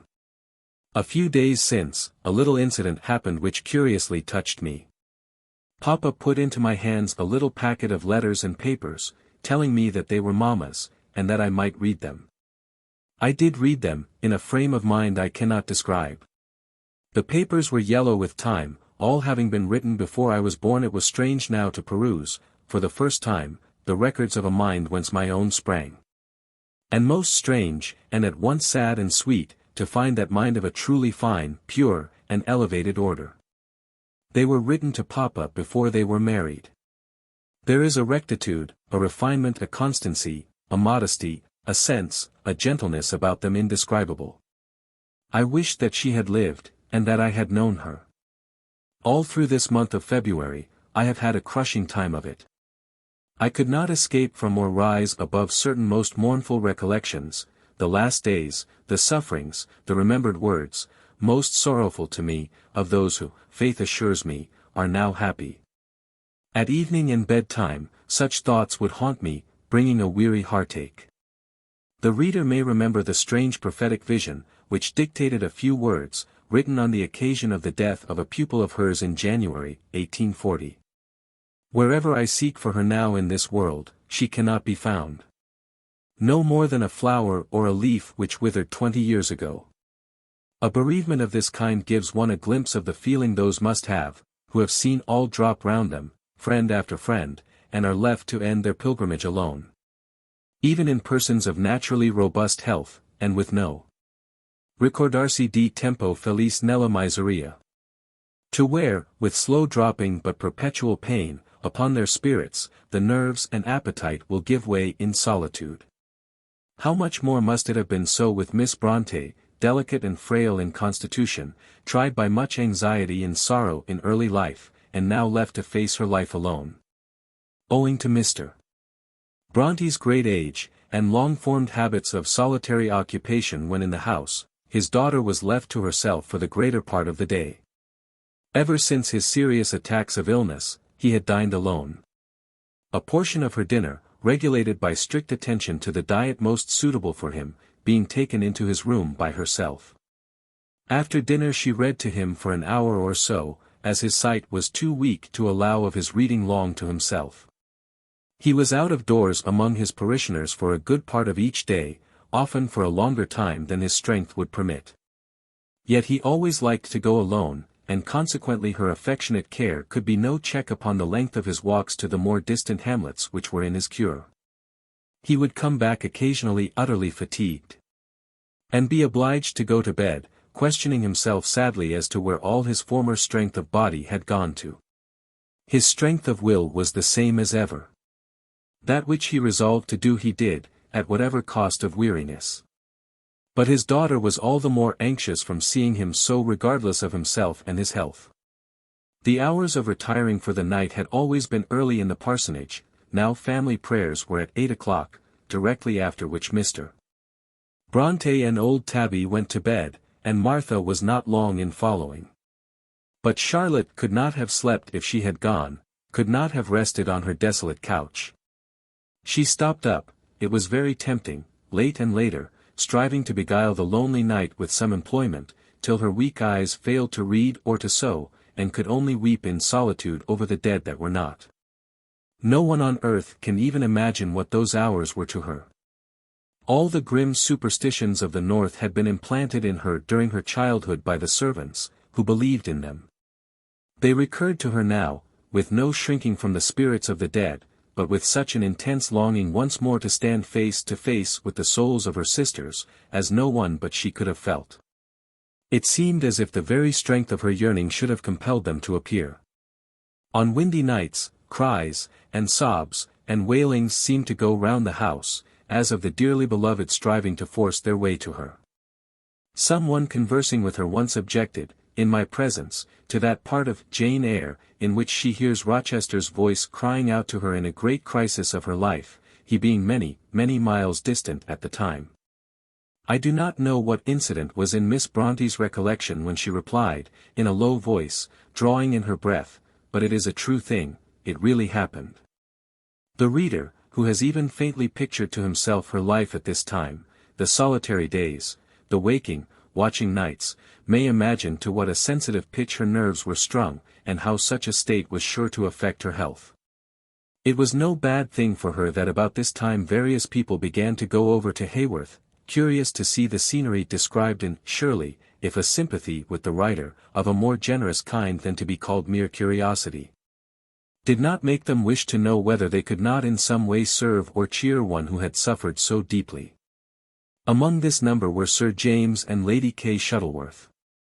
Their house lies over the crest of the moors which rise above Haworth, at about a dozen miles distance as the crow flies, though much further by the road. But, according to the acceptation of the word in that uninhabited district, they were neighbours, if they so willed it. Accordingly, Sir James and his wife drove over one morning, at the beginning of March, to call upon Miss Bronte and her father. Before taking leave, they pressed her to visit them at Gorthorpe Hall, their residence on the borders of East Lancashire. After some hesitation, and at the urgency of her father, who was extremely anxious to procure for her any change of scene and society that was offered, she consented to go.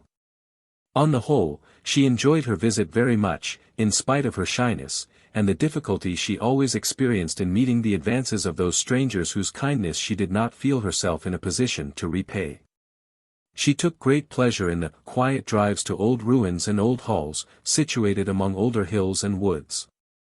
The dialogues by the old fireside in the antique oak-panelled drawing-room, while they suited him, did not too much oppress and exhaust me. The house, too, is much to my taste, near 3 centuries old, grey, stately, and picturesque. On the whole, now that the visit is over, I do not regret having paid it.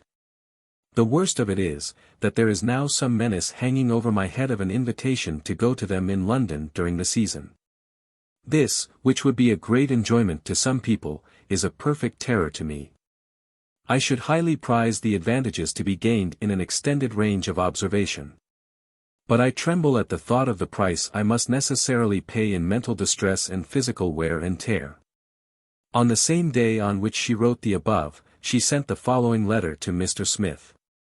March 16, 1850. I return Mr. H.'s note, after reading it carefully. I tried very hard to understand all he says about art, but, to speak truth, my efforts were crowned with incomplete success. There is a certain jargon in use amongst critics on this point through which it is physically and morally impossible to me to see daylight. One thing however, I see plainly enough, and that is, Mr. Currer Bell needs improvement, and ought to strive after it, and this, D.V., he honestly intends to do, taking his time, however, and following as his guides nature and truth. If these lead to what the critics call art, it is all very well. But if not, that grand desideratum has no chance of being run after or caught. The puzzle is, that while the people of the South object to my delineation of northern life and manners, the people of Yorkshire and Lancashire approve. They say it is precisely the contrast of rough nature with highly artificial cultivation which forms one of their main characteristics. Such, or something very similar, has been the observation made to me lately, whilst I have been from home, by members of some of the ancient East Lancashire families, whose mansions lie on the hilly borderland between the two counties. The question arises, whether do the London critics, or the old northern squires, understand the matter best? Any promise you require respecting the books shall be willingly given, provided only I am allowed the Jesuits' principle of a mental reservation, giving license to forget and promise whenever oblivion shall appear expedient. The last 2 or 3 numbers of Pendennis will not, I dare say, be generally thought sufficiently exciting, yet I like them. Though the story lingers, for me, the interest does not flag. Here and there we feel that the pen has been guided by a tired hand, that the mind of the writer has been somewhat chafed and depressed by his recent illness, or by some other cause. But Thackeray still proves himself greater when he is weary than other writers are when they are fresh. The public, of course, will have no compassion for his fatigue, and make no allowance for the ebb of inspiration. But some true-hearted readers here and there, while grieving that such a man should be obliged to write when he is not in the mood, will wonder that, under such circumstances, he should write so well. The parcel of books will come, I doubt not, at such time as it shall suit the good pleasure of the railway officials to send it on, or rather to yield it up to the repeated and humble solicitations of Haworth carriers. Till when I wait in all reasonable patience and resignation, looking with docility to that model of active self-helpfulness Punch friendly offers the Women of England, in his Unprotected Female. The books lent her by her publishers were, as I have before said, a great solace and pleasure to her. There was much interest in opening the Cornhill parcel. But there was pain too. For, as she untied the cords, and took out the volumes one by one, she could scarcely fail to be reminded of those who once, on similar occasions, looked on so eagerly. I miss familiar voices, commenting mirthfully and pleasantly. The room seems very still, very empty, but yet there is consolation in remembering that Papa will take pleasure in some of the books. Happiness quite unshared can scarcely be called happiness, it has no taste. She goes on to make remarks upon the kind of books sent. I wonder how you can choose so well, on no account would I forestall the choice. I am sure any selection I might make for myself would be less satisfactory than the selection others so kindly and judiciously make for me, besides, if I knew all that was coming, it would be comparatively flat. I would much rather not know. Amongst the especially welcome works are Southey's Life, the Women of France, Hazlitt's Essays, Emerson's Representative Men, but it seems invidious to particularize when all are good. I took up a second small book, Scott's Suggestions on Female Education, that, too, I read, and with unalloyed pleasure. It is very good, justly thought, and clearly and felicitously expressed. The girls of this generation have great advantages. It seems to me that they receive much encouragement in the acquisition of knowledge, and the cultivation of their minds. In these days, women may be thoughtful and well-read, without being universally stigmatized as blues and pedants. Men begin to approve and aid, instead of ridiculing or checking them in their efforts to be wise. I must say that, for my own part, whenever I have been so happy as to share the conversation of a really intellectual man, my feeling has been, not that the little I knew was accounted a superfluity and impertinence, but that I did not know enough to satisfy just expectation. I have always to explain, in me you must not look for great attainments, what seems to you the result of reading and study is chiefly spontaneous and intuitive. Against the teaching of some, even clever, men, one instinctively revolts. They may possess attainments, they may boast varied knowledge of life and of the world, but if of the finer perceptions, of the more delicate phases of feeling, they be destitute and incapable, of what avail is the rest? Believe me, while hints well worth consideration may come from unpretending sources, from minds not highly cultured, but naturally fine and delicate, from hearts kindly, feeling, and unenvious. Learned dictums delivered with pomp and sound may be perfectly empty, stupid, and contemptible. No man ever yet by aid of Greek climbed Parnassus, or taught others to climb it. I enclose for your perusal a scrap of paper which came into my hands without the knowledge of the writer. He is a poor working man of this village, a thoughtful, reading, feeling being, whose mind is too keen for his frame, and wears it out. I have not spoken to him above thrice in my life, for he is a dissenter, and has rarely come in my way. The document is a sort of record of his feelings. After the perusal of Jane Eyre, it is artless and earnest, genuine and generous. You must return it to me, for I value it more than testimonies from higher sources. He said, Miss Bronte, if she knew he had written it, would scorn him, but, indeed, Miss Bronte does not scorn him. She only grieves that a mind of which this is the emanation, should be kept crushed by the leaden hand of poverty, by the trials of uncertain health, and the claims of a large family. As to the Times, as you say, the acrimony of its critique has proved, in some measure, its own antidote, to have been more effective. It should have been juster. I think it has had little weight up here in the north. It may be that annoying remarks, if made, are not suffered to reach my ear. But certainly, while I have heard little condemnatory of Shirley, more than once have I been deeply moved by manifestations of even enthusiastic approbation. I deem it unwise to dwell much on these matters. But for once I must permit myself to remark, that the generous pride many of the Yorkshire people have taken in the matter has been such as to awake and claim my gratitude, especially since it has afforded a source of reviving pleasure to my father in his old age. The very curates, poor fellows, show no resentment. Each characteristically finds solace for his own wounds in crowing over his brethren. Mr. Don was at first a little disturbed. For a week or two he was in disquietude, but he is now soothed down. Only yesterday I had the pleasure of making him a comfortable cup of tea, and seeing him sip it with revived complacency.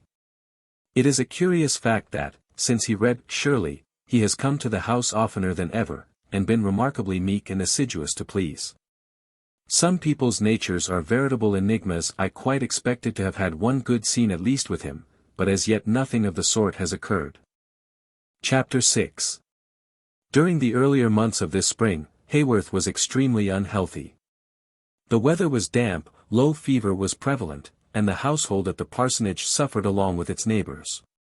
Charlotte says, I have felt it, the fever, infrequent thirst and infrequent appetite. Papa too, and even Martha, have complained. This depression of health produced depression of spirits, and she grew more and more to dread the proposed journey to London with Sir James and Lady Kay Shuttleworth. I know what the effect and what the pain will be, how wretched I shall often feel, and how thin and haggard I shall get, but he who shuns suffering will never win victory. If I mean to improve, I must strive and endure. Sir James has been a physician, and looks at me with a physician's eye. He saw at once that I could not stand much fatigue, nor bear the presence of many strangers. I believe he would partly understand how soon my stock of animal spirits was brought to a low ebb. But none, not the most skilful physician, can get at more than the outside of these things. The heart knows its own bitterness, and the frame its own poverty, and the mind its own struggles. Papa is eager and restless for me to go. The idea of a refusal quite hurts him. But the sensations of illness in the family increased. The symptoms were probably aggravated, if not caused, by the immediate vicinity of the churchyard, paved with rain-blackened tombstones. On April 29 she writes, We have had but a poor week of it at Haworth. Papa continues far from well. He is often very sickly in the morning, a symptom which I have remarked before in his aggravated attacks of bronchitis. Unless he should get much better, I shall never think of leaving him to go to London. Martha has suffered from tic douloureux, with sickness and fever, just like you. I have a bad cold, and a stubborn sore throat. In short, everybody but old Tabby is out of sorts. When was here, he complained of a sudden headache, and the night after he was gone I had something similar, very bad, lasting about 3 hours. A fortnight later she writes, I did not think Papa well enough to be left, and accordingly begged Sir James and Lady Kay Shuttleworth to return to London without me. It was arranged that we were to stay at several of their friends' and relatives' houses on the way. A week or more would have been taken up on the journey. I cannot say that I regret having missed this ordeal. I would as lief have walked among red-hot ploughshares, but I do regret one great treat, which I shall now miss. Next Wednesday is the anniversary dinner of the Royal Literary Fund Society, held in Freemasons' Hall. Octavian Blewett, the secretary, offered me a ticket for the ladies' gallery. I should have seen all the great literati and artists gathered in the hall below, and heard them speak. Thackeray and Dickens are always present among the rest. This cannot now be. I don't think all London can afford another sight to me so interesting.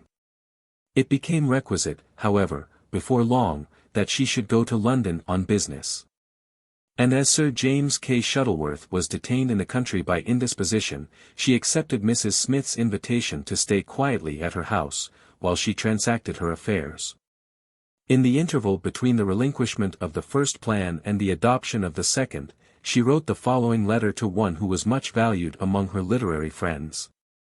May 22. I had thought to bring the Leader and the Athenaeum myself this time, and not to have to send them by post, but it turns out otherwise. My journey to London is again postponed, and this time indefinitely. Sir James K. Shuttleworth's state of health is the cause, I fear, not likely to be soon removed. Once more, then, I settle myself down in the quietude of Haworth Parsonage, with books for my household companions, and an occasional letter for a visitor, a mute society, but neither quarrelsome, nor vulgarising, nor unimproving. One of the pleasures I had promised myself consisted in asking you several questions about the Leader, which is really, in its way, an interesting paper. I wanted, amongst other things, to ask you the real names of some of the contributors, and also what Lewes writes besides his Apprenticeship of Life. I always think the article headed Literature is his. Some of the communications in the Open Council department are odd productions, but it seems to me very fair and right to admit them. Is not the system of the paper altogether a novel one? I do not remember seeing anything precisely like it before. I have just received yours of this morning. Thank you for the enclosed note. The longings for liberty and leisure which May sunshine wakens in you, stir my sympathy. I am afraid Cornhill is little better than a prison for its inmates on warm spring or summer days. It is a pity to think of you all toiling at your desks in such genial weather as this. For my part, I am free to walk on the moors. But when I go out there alone, everything reminds me of the times when others were with me, and then the moors seem a wilderness, featureless, solitary, saddening. My sister Emily had a particular love for them, and there is not a knoll of heather, not a branch of fern, not a young bilberry leaf, not a fluttering lark or linnet, but reminds me of her. The distant prospects were Anne's delight, and when I look round, she is in the blue tints, the pale mists, the waves and shadows of the horizon. In the hill country silence, their poetry comes by lines and stanzas into my mind. Once I loved it. Now I dare not read it, and am driven often to wish I could taste one draught of oblivion, and forget much that, while mind remains, I never shall forget.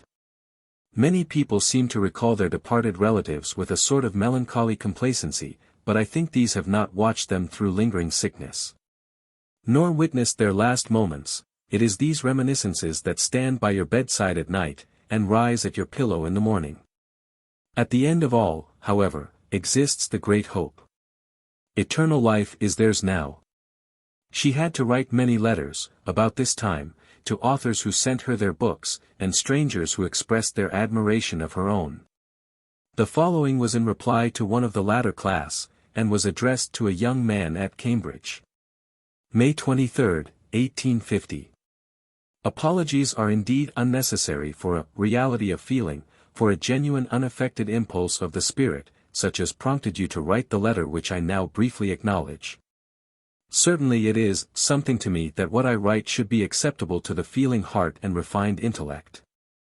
Undoubtedly it is much to me that my creations, such as they are, should find harborage, appreciation, indulgence, at any friendly hand, or from any generous mind.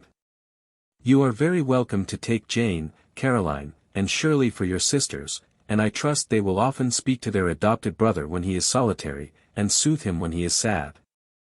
If they cannot make themselves at home in a thoughtful, sympathetic mind, and diffuse through its twilight a cheering, domestic glow, it is their fault. They are not, in that case, so amiable, so benignant, not so real as they ought to be.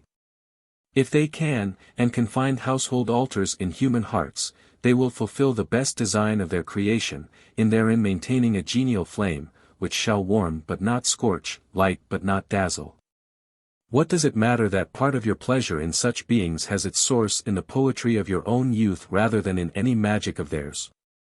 What, that perhaps, 10 years hence, you may smile to remember your present recollections, and view under another light both Currer Bell and his writings. To me this consideration does not detract from the value of what you now feel. Youth has its romance, and maturity its wisdom, as morning and spring have their freshness, noon and summer their power, night and winter their repose. Each attribute is good in its own season. Your letter gave me pleasure, and I thank you for it. Currer Bell. Miss Bronte went up to town at the beginning of June, and much enjoyed her stay there, seeing very few persons, according to the agreement she made before she went. And limiting her visit to a fortnight, dreading the feverishness and exhaustion which were the inevitable consequences of the slightest excitement upon her susceptible frame.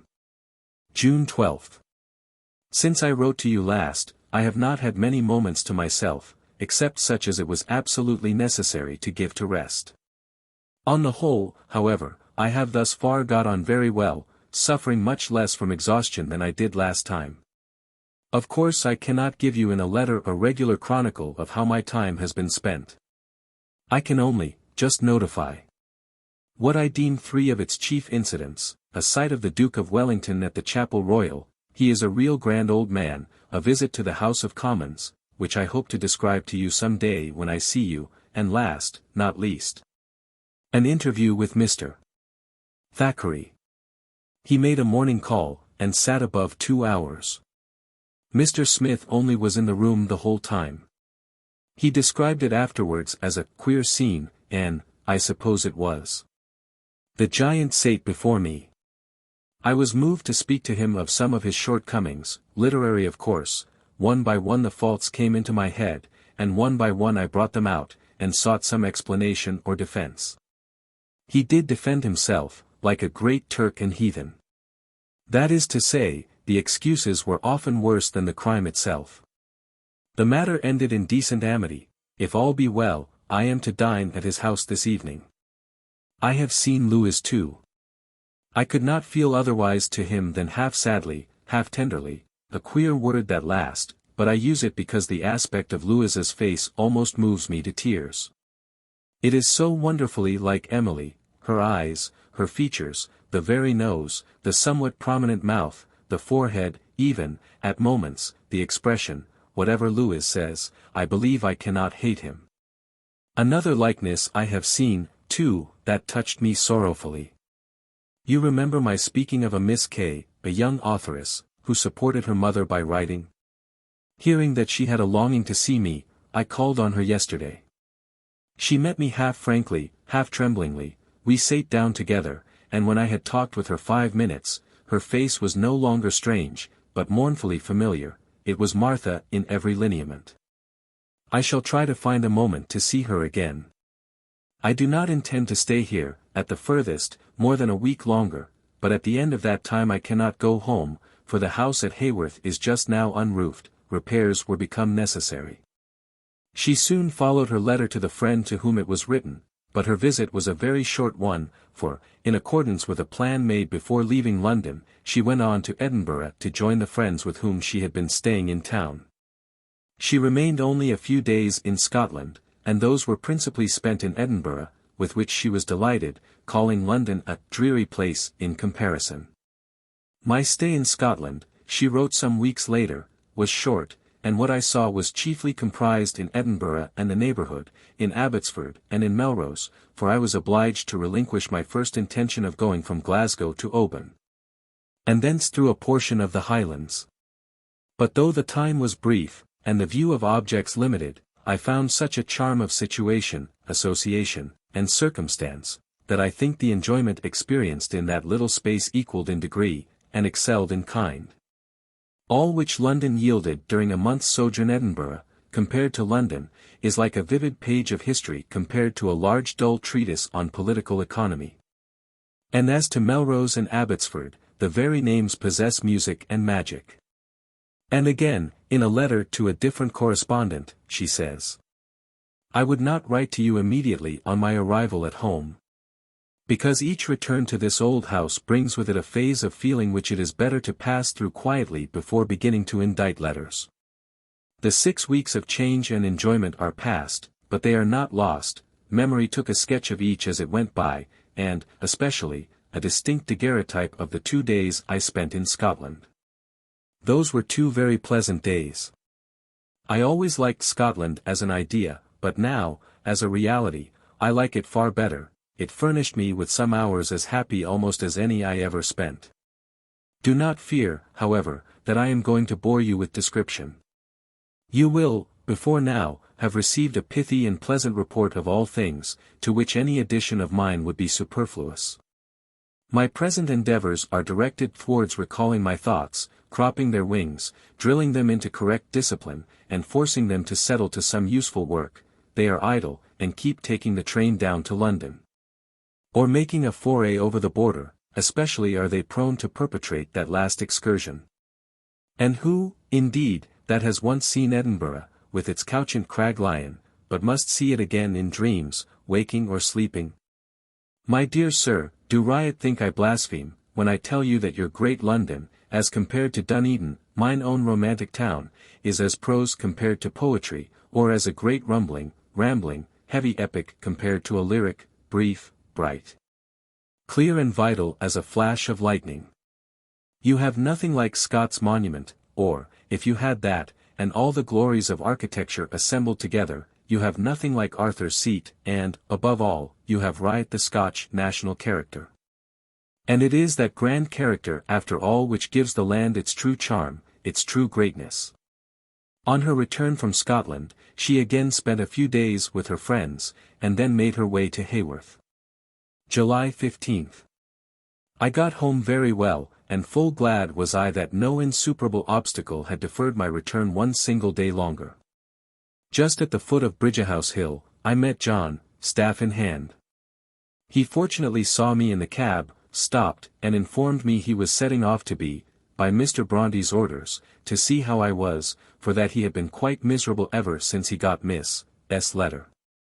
I found, on my arrival, that Papa had worked himself up to a sad pitch of nervous excitement and alarm, in which Martha and Tabby were but too obviously joining him. The house looks very clean, and, I think, is not damp. There is, however, still a great deal to do in the way of settling and arranging, enough to keep me disagreeably busy for some time to come.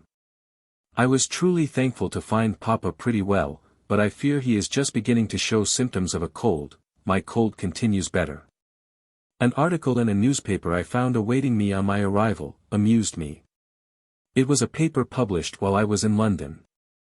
I enclose it to give you a laugh. It professes to be written by an author jealous of authoresses. I do not know who he is, but he must be one of those I met. The ugly men, giving themselves Rochester airs, is no bad hit. Some of those alluded to will not like it. While Miss Bronte was staying in London, she was induced to sit for her portrait to Richmond. It is a crayon drawing. In my judgment an admirable likeness, though of course there is some difference of opinion on the subject, and, as usual, those best acquainted with the original were least satisfied with the resemblance. Mr. Bronte thought that it looked older than Charlotte did, and that her features had not been flattered, but he acknowledged that the expression was wonderfully good and lifelike. She sent the following amusing account of the arrival of the portrait to the donor. August 1st. The little box for me came at the same time as the large one for Papa. When you first told me that you had had the Duke's picture framed, and had given it to me, I felt half provoked with you for performing such a work of supererogation, but now, when I see it again, I cannot but acknowledge that, in so doing, you were felicitously inspired. It is his very image, and, as Papa said when he saw it, scarcely in the least like the ordinary portraits. Not only the expression, but even the form of the head is different, and of a far nobler character. I esteem it a treasure. The lady who left the parcel for me was, it seems, Mrs. Gore. The parcel contained one of her works, the Hamiltons, and a very civil and friendly note, in which I find myself addressed as Dear Jane. Papa seems much pleased with the portrait, as do the few other persons who have seen it, with one notable exception, viz., our old servant, who tenaciously maintains that it is not like, that it is too old-looking. But as she, with equal tenacity, asserts that the Duke of Wellington's picture is a portrait of the master, meaning Papa. I am afraid not much weight is to be ascribed to her opinion. Doubtless she confuses her recollections of me as I was in childhood with present impressions. Requesting always to be very kindly remembered to your mother and sisters, I am, yours very thanklessly, according to desire. C. Bronte. It may easily be conceived that two people living together as Mr. Bronte and his daughter did, almost entirely dependent on each other for society. And loving each other deeply, although not demonstratively, that these two last members of a family would have their moments of keen anxiety respecting each other's health. There is not one letter of hers which I have read, that does not contain some mention of her father's state in this respect. Either she thanks God with simple earnestness that he is well, or some infirmities of age beset him, and she mentions the fact, and then winces away from it, as from a sore that will not bear to be touched. He, in his turn, noted every indisposition of his one remaining child's, exaggerated its nature, and sometimes worked himself up into a miserable state of anxiety, as in the case she refers to, when her friend having named in a letter to him that his daughter was suffering from a bad cold, he could not rest till he dispatched a messenger, to go, staff in hand, a distance of 14 miles, and see with his own eyes what was her real state, and return and report. She evidently felt that this natural anxiety on the part of her father and friend increased the nervous depression of her own spirits, whenever she was ill. And in the following letter she expresses her strong wish that the subject of her health should be as little alluded to as possible. August 7th. I am truly sorry that I allowed the words to which you refer to escape my lips, since their effect on you has been unpleasant. But try to chase every shadow of anxiety from your mind, and, unless the restraint be very disagreeable to you, permit me to add an earnest request that you will broach the subject to me no more. It is the undisguised and most harassing anxiety of others that has fixed in my mind thoughts and expectations which must canker wherever they take root, against which every effort of religion or philosophy must at times totally fail. And subjugation to which is a cruel terrible fate, the fate, indeed, of him whose life was passed under a sword suspended by a horsehair. I have had to entreat Papa's consideration on this point. My nervous system is soon wrought on. I should wish to keep it in rational strength and coolness.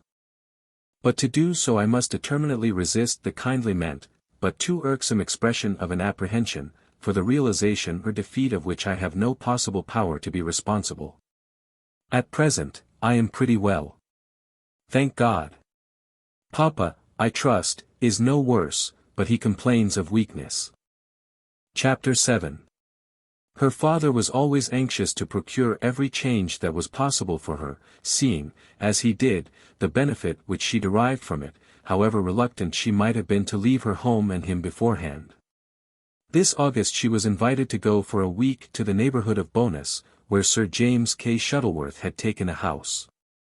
But she says, I consented to go, with reluctance, chiefly to please Papa, whom a refusal on my part would much have annoyed, but I dislike to leave him. I trust he is not worse, but his complaint is still weakness. It is not right to anticipate evil, and to be always looking forward with an apprehensive spirit, but I think grief is a two-edged sword, it cuts both ways, the memory of one loss is the anticipation of another. It was during this visit at the Briery, Lady K. Shuttleworth having kindly invited me to meet her there, that I first made acquaintance with Miss Bronte. If I copy out part of a letter, which I wrote soon after this to a friend, who was deeply interested in her writings, I shall probably convey my first impressions more truly and freshly than by amplifying what I then said into a longer description. Dark when I got to Windermere Station, a drive along the level road to Lowood. Then a stoppage at a pretty house, and then a pretty drawing-room, in which were Sir James and Lady K. Shuttleworth, and a little lady in a black silk gown, whom I could not see at first for the dazzle in the room. She came up and shook hands with me at once. I went up to unbonnet, etc., came down to tea, the little lady worked away and hardly spoke, but I had time for a good look at her. She is, as she calls herself, undeveloped, thin, and more than half a head shorter than I am, soft brown hair, not very dark, eyes, very good and expressive, looking straight and open at you, of the same color as her hair, a large mouth. The forehead square, broad and rather overhanging. She has a very sweet voice, rather hesitates in choosing her expressions, but when chosen they seem without an effort admirable, and just befitting the occasion. There is nothing overstrained, but perfectly simple. After breakfast, we four went out on the lake, and Miss Bronte agreed with me in liking Mr. Newman's soul, and in liking modern painters, and the idea of the 7 lamps. And she told me about Father Newman's lectures at the Oratory in a very quiet, concise, graphic way. She is more like Miss, than any one in her ways, if you can fancy Miss, to have gone through suffering enough to have taken out every spark of merriment, and to be shy and silent from the habit of extreme, intense solitude. Such a life as Miss Bronte's I never heard of before. Described her home to me as in a village of grey stone houses, perched up on the north side of a bleak moor, looking over sweeps of bleak moors, etc., etc. We were only 3 days together, the greater part of which was spent in driving about, in order to show Miss Bronte the Westmoreland scenery, as she had never been there before. We were both included in an invitation to drink tea quietly at Foxhowe. And I then saw how severely her nerves were taxed by the effort of going amongst strangers. We knew beforehand that the number of the party would not exceed 12. But she suffered the whole day from an acute headache brought on by apprehension of the evening. Brearley Close was situated high above Low Wood, and of course commanded an extensive view and wide horizon. I was struck by Miss Bronte's careful examination of the shape of the clouds and the signs of the heavens, in which she read, as from a book, what the coming weather would be. I told her that I saw she must have a view equal in extent at her own home. She said that I was right, but that the character of the prospect from Haworth was very different. That I had no idea what a companion the sky became to any one living in solitude, more than any inanimate object on earth, more than the moors themselves. The following extracts convey some of her own impressions and feelings respecting this visit. You said I should stay longer than a week in Westmoreland. You ought by this time to know me better. Is it my habit to keep dawdling at a place long after the time I first fixed on for departing? I have got home, and I am thankful to say Papa seems, to say the least, no worse than when I left him, yet I wish he were stronger. My visit passed off very well, I am glad I went. The scenery is, of course, grand. Could I have wandered about amongst those hills alone, I could have drank in all their beauty, even in a carriage with company, it was very well. Sir James was all the while as kind and friendly as he could be, he is in much better health. Miss Martineau was from home. She always leaves her house at Ambleside during the lake season, to avoid the influx of visitors to which she would otherwise be subject. If I could only have dropped unseen out of the carriage, and gone away by myself in amongst those grand hills and sweet dales, I should have drank in the full power of this glorious scenery. In company this can hardly be. Sometimes, Weil was warning me against the faults of the artist class, all the while vagrant artist instincts were busy in the mind of his listener. I forget to tell you that, about a week before I went to Westmoreland, there came an invitation to Harden Grange, which, of course, I declined. 2 or 3 days after, a large party made their appearance here, consisting of Mrs. F. and sundry other ladies and 2 gentlemen, one tall and stately, black-haired and whiskered, who turned out to be Lord John Manners, the other not so distinguished-looking, shy, and a little queer, who was Mr. Smythe, the son of Lord Strangford. I found Mrs. F. a true lady in manners and appearance, very gentle and unassuming. Lord John Manners brought in his hand a brace of grouse for Papa, which was a well-timed present, a day or 2 before Papa had been wishing for some. To these extracts I must add one other from a letter referring to this time. It is addressed to Miss Wooler, the kind friend of both her girlhood and womanhood, who had invited her to spend a fortnight with her at her cottage lodgings. Haworth, September 27, 1850. When I tell you that I have already been to the lakes this season, and that it is scarcely more than a month since I returned, you will understand that it is no longer within my option to accept your kind invitation. I wish I could have gone to you. I have already had my excursion, and there is an end of it. Sir James K. Shuttleworth is residing near Windermere, at a house called the Library, and it was there I was staying for a little time this August. He very kindly showed me the neighbourhood, as it can be seen from a carriage, and I discerned that the Lake Country is a glorious region, of which I had only seen the similitude in dreams, waking or sleeping. Decidedly I find it does not agree with me to prosecute the search of the picturesque in a carriage. A wagon, a spring cart, even a post-chaise might do, but the carriage upsets everything. I long to slip out unseen, and to run away by myself in amongst the hills and dales.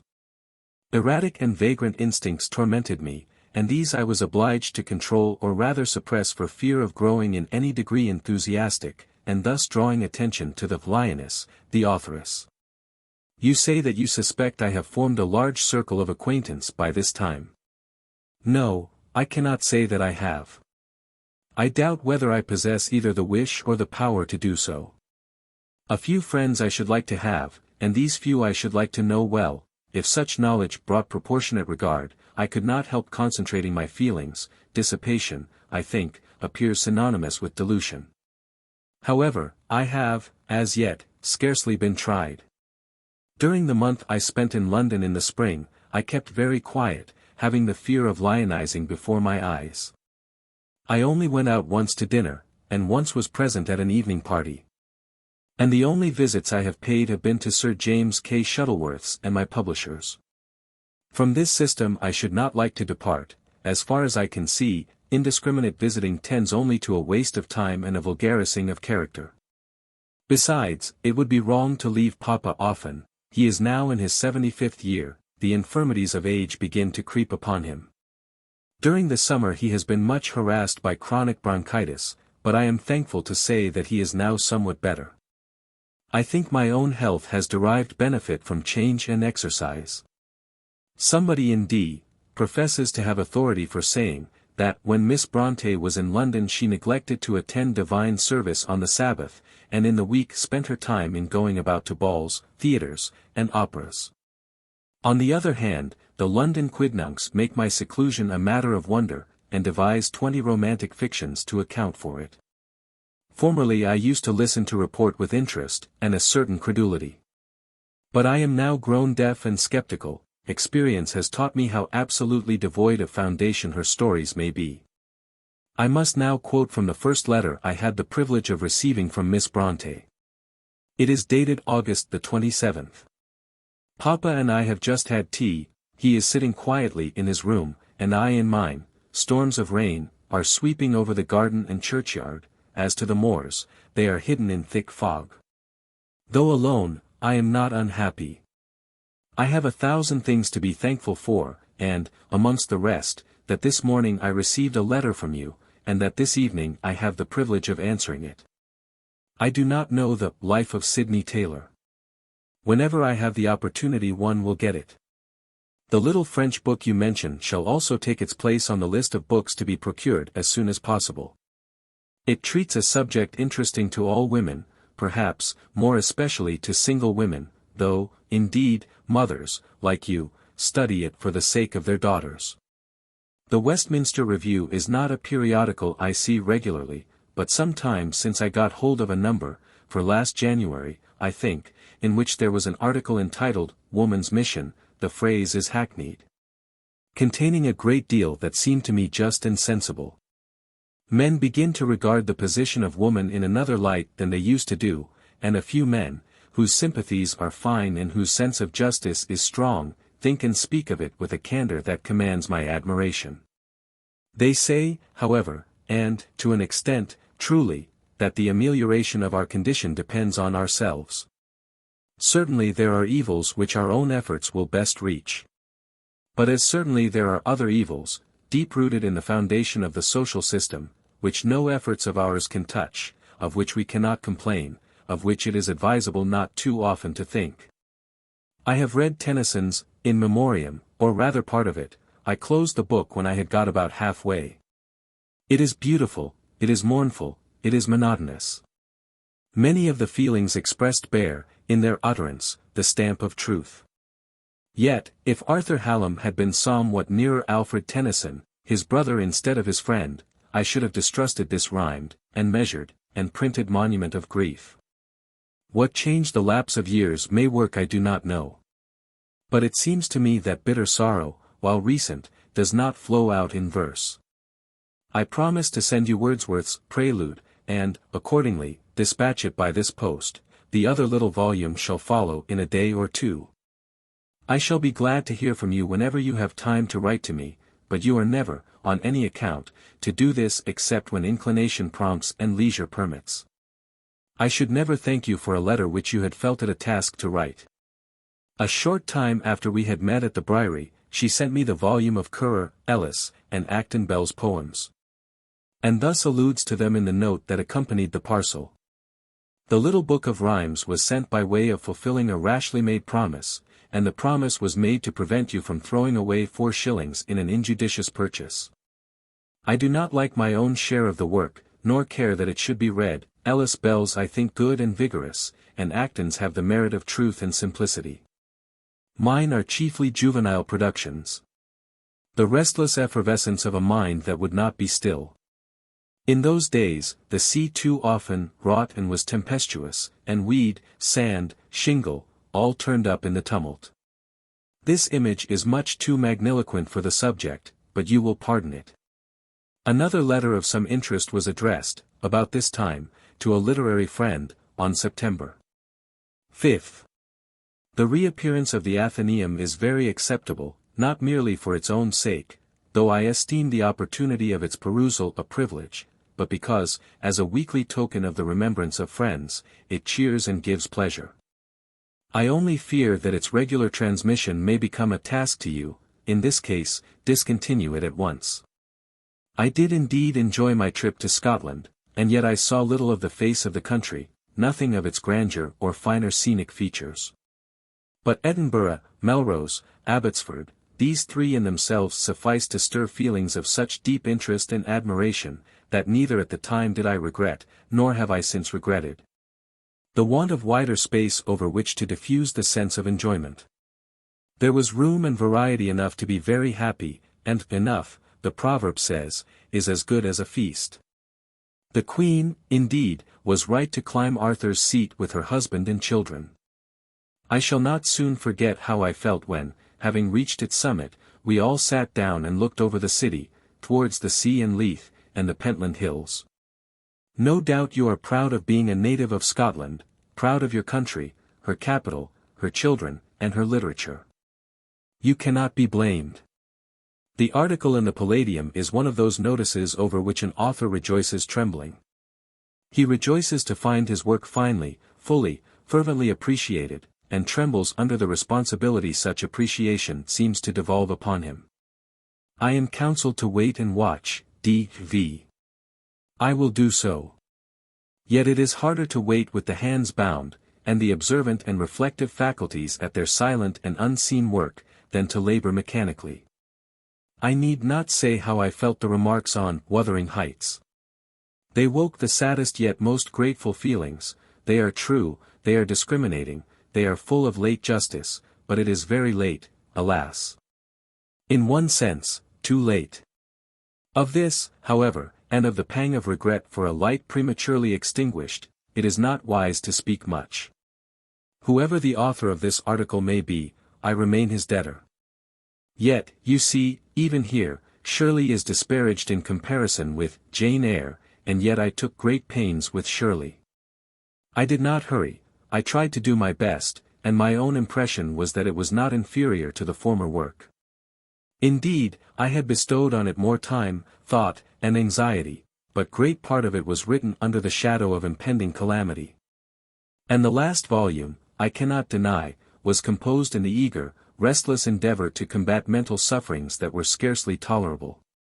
You sent the tragedy of Galileo Galilei, by Samuel Brown, in one of the Cornhill parcels. It contained, I remember, passages of very great beauty. Whenever you send any more books, but that must not be till I return what I now have, I should be glad if you would include amongst them the Life of Dr. Arnold. Do you know also the Life of Sidney Taylor? I am not familiar even with the name, but it has been recommended to me as a work meriting perusal. Of course, when I name any book, it is always understood that it should be quite convenient to send it. Chapter 8.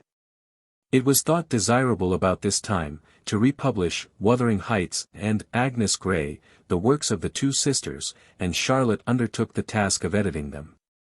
She wrote to Mr. Williams, September 29, 1850, "It is my intention to write a few lines of remark on Wuthering Heights, which, however, I propose to place apart as a brief preface before the tale. I am likewise compelling myself to read it over, for the first time of opening the book since my sister's death. Its power fills me with renewed admiration, but yet I am oppressed. The reader is scarcely ever permitted a taste of unalloyed pleasure.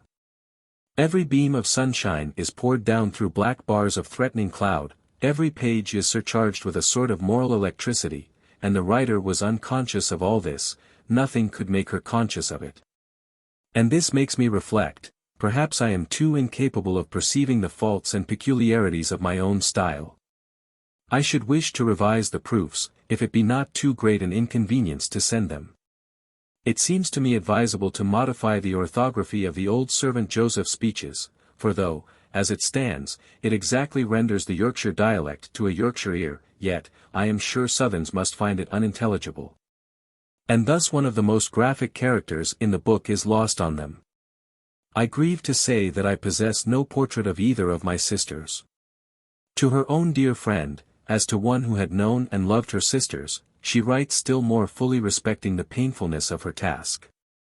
There is nothing wrong, and I am writing you a line as you desire, merely to say that I am busy just now. Mr. Smith wishes to reprint some of Emily's and Annie's works, with a few little additions from the papers they have left, and I have been closely engaged in revising, transcribing, preparing a preface, notice, etc. As the time for doing this is limited, I am obliged to be industrious. I found the task at first exquisitely painful and depressing, but regarding it in the light of a sacred duty, I went on, and now can bear it better. It is work, however, that I cannot do in the evening, for if I did, I should have no sleep at night.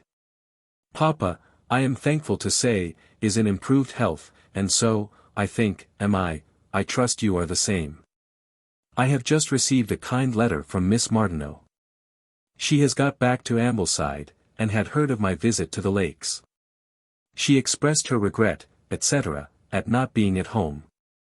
I am both angry and surprised at myself for not being in better spirits, for not growing accustomed, or at least resigned, to the solitude and isolation of my lot. But my late occupation left a result for some days, and indeed still, very painful. The reading over of papers, the renewal of remembrances brought back the pang of bereavement, and occasioned a depression of spirits well nigh intolerable. For 1 or 2 nights, I scarcely knew how to get on till morning.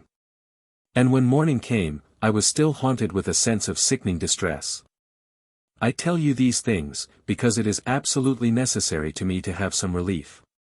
You will forgive me, and not trouble yourself, or imagine that I am one whit worse than I say. It is quite a mental ailment, and I believe and hope is better now. I think so, because I can speak about it, which I never can when grief is at its worst. I thought to find occupation and interest in writing, when alone at home, but hitherto my efforts have been vain. The deficiency of every stimulus is so complete. You will recommend me, I dare say, to go from home, but that does no good, even could I again leave Papa with an easy mind, thank God. He is better. I cannot describe what a time of it I had after my return from London, Scotland, etc. There was a reaction that sunk me to the earth, the deadly silence, solitude, desolation, were awful. The craving for companionship, the hopelessness of relief, were what I should dread to feel again. Dear, when I think of you, it is with a compassion and tenderness that scarcely cheer me. Mentally, I fear, you also are too lonely and too little occupied. It seems our doom, for the present at least. May God in His mercy help us to bear it. During her last visit to London, as mentioned in one of her letters, she had made the acquaintance of her correspondent, Mr. Lewis. That gentleman says. Some months after, the appearance of the review of Shirley, in the Edinburgh, Currer Bell came to London, and I was invited to meet her at your house. You may remember, she asked you not to point me out to her, but allow her to discover me if she could. She did recognize me almost as soon as I came into the room. You tried me in the same way, I was less sagacious. However, I sat by her side a great part of the evening and was greatly interested by her conversation. On parting we shook hands, and she said, "We are friends now, are we not?" "Were we not always, then?" I asked. "No.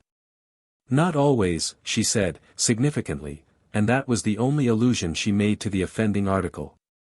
I lent her some of Balzac's and George Sand's novels to take with her into the country. And the following letter was written when they were returned.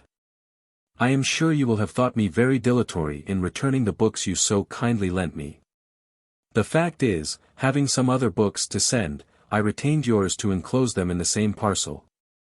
Accept my thanks for some hours of pleasant reading. Balzac was for me quite a new author. And in making big acquaintance, through the medium of Modeste Mignon and Illusions Perdues, you cannot doubt I have felt some interest. At first, I thought he was going to be painfully minute, and fearfully tedious. One grew impatient of his long parade of detail, his slow revelation of unimportant circumstances, as he assembled his personages on the stage. But by and by I seemed to enter into the mystery of his craft, and to discover, with delight, where his force lay, is it not in the analysis of motive, and in a subtle perception of the most obscure and secret workings of the mind? Still, admire Balzac as we may, I think we do not like him, we rather feel towards him as towards an ungenial acquaintance who is forever holding up in strong light our defects, and who rarely draws forth our better qualities. Truly, I like George Sand better. Fantastic, fanatical, unpractical enthusiast as she often is, far from truthful as are many of her views of life, misled, as she is apt to be, by her feelings, George Sand has a better nature than M. de Balzac. Her brain is larger, her heart warmer than his. The Lettres d'un voyageur are full of the writer's self. And I never felt so strongly, as in the perusal of this work, that most of her very faults spring from the excess of her good qualities. It is this excess which has often hurried her into difficulty, which has prepared for her enduring regret. But I believe her mind is of that order which disastrous experience teaches, without weakening or too much disheartening, and, in that case, the longer she lives the better she will grow. A hopeful point in all her writings is the scarcity of false French sentiment. I wish I could say its absence, but the weed flourishes here and there, even in the Lettres. I remember the good expression of disgust which Miss Bronte made use of in speaking to me of some of Balzac's novels. They leave such a bad taste in my mouth. The reader will notice that most of the letters from which I now quote are devoted to critical and literary subjects. These were, indeed, her principal interests at this time. The revision of her sister's works, and writing a short memoir of them, was the painful employment of every day during the dreary autumn of 1850. Wearied out by the vividness of her sorrowful recollections, she sought relief in long walks on the moors. A friend of hers, who wrote to me on the appearance of the eloquent article in the Daily News upon the death of Currer Bell, gives an anecdote which may well come in here. They are mistaken in saying she was too weak to roam the hills for the benefit of the air. I do not think any one, certainly not any woman, in this locality, went so much on the moors as she did, when the weather permitted.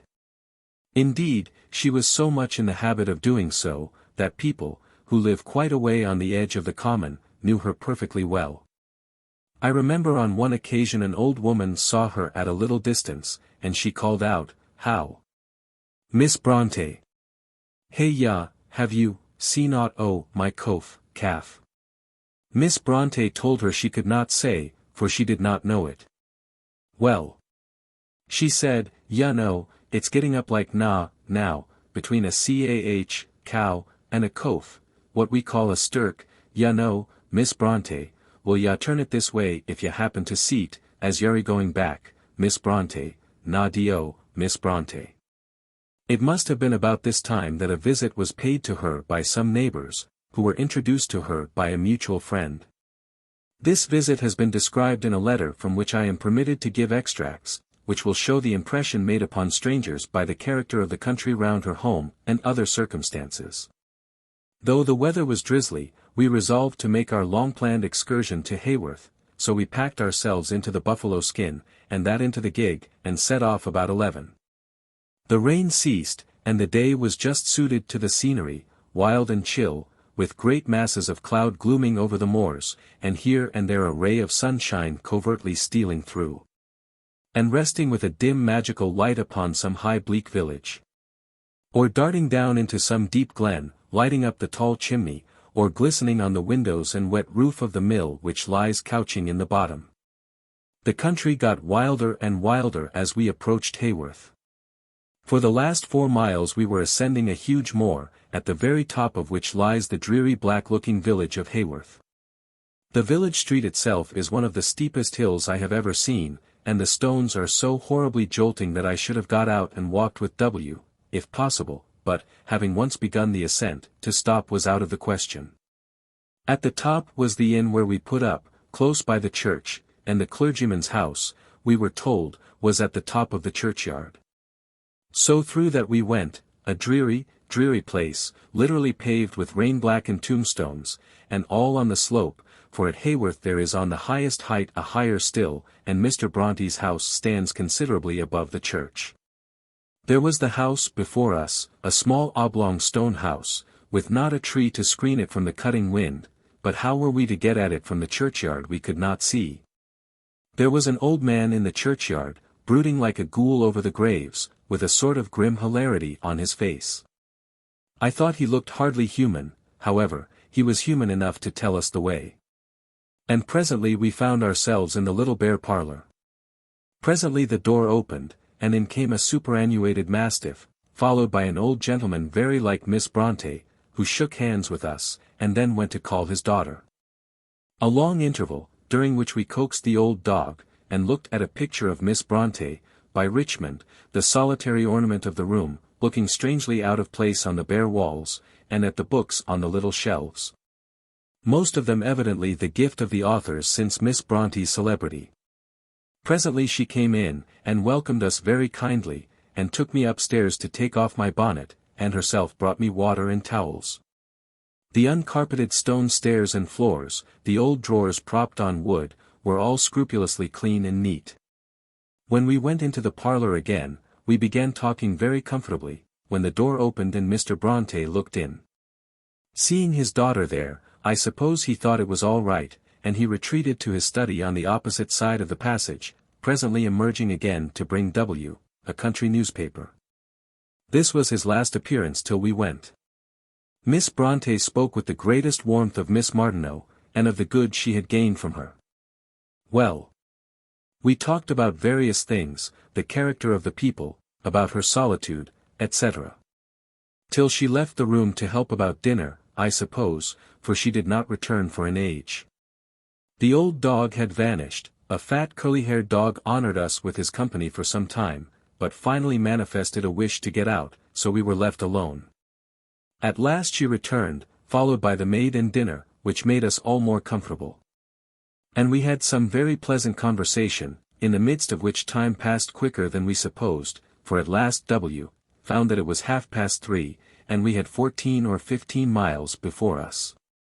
So we hurried off, having obtained from her a promise to pay us a visit in the spring, and the old gentleman having issued once more from his study to say good-bye, we returned to the inn, and made the best of our way homewards. Miss Bronte put me so in mind of her own Jane Eyre.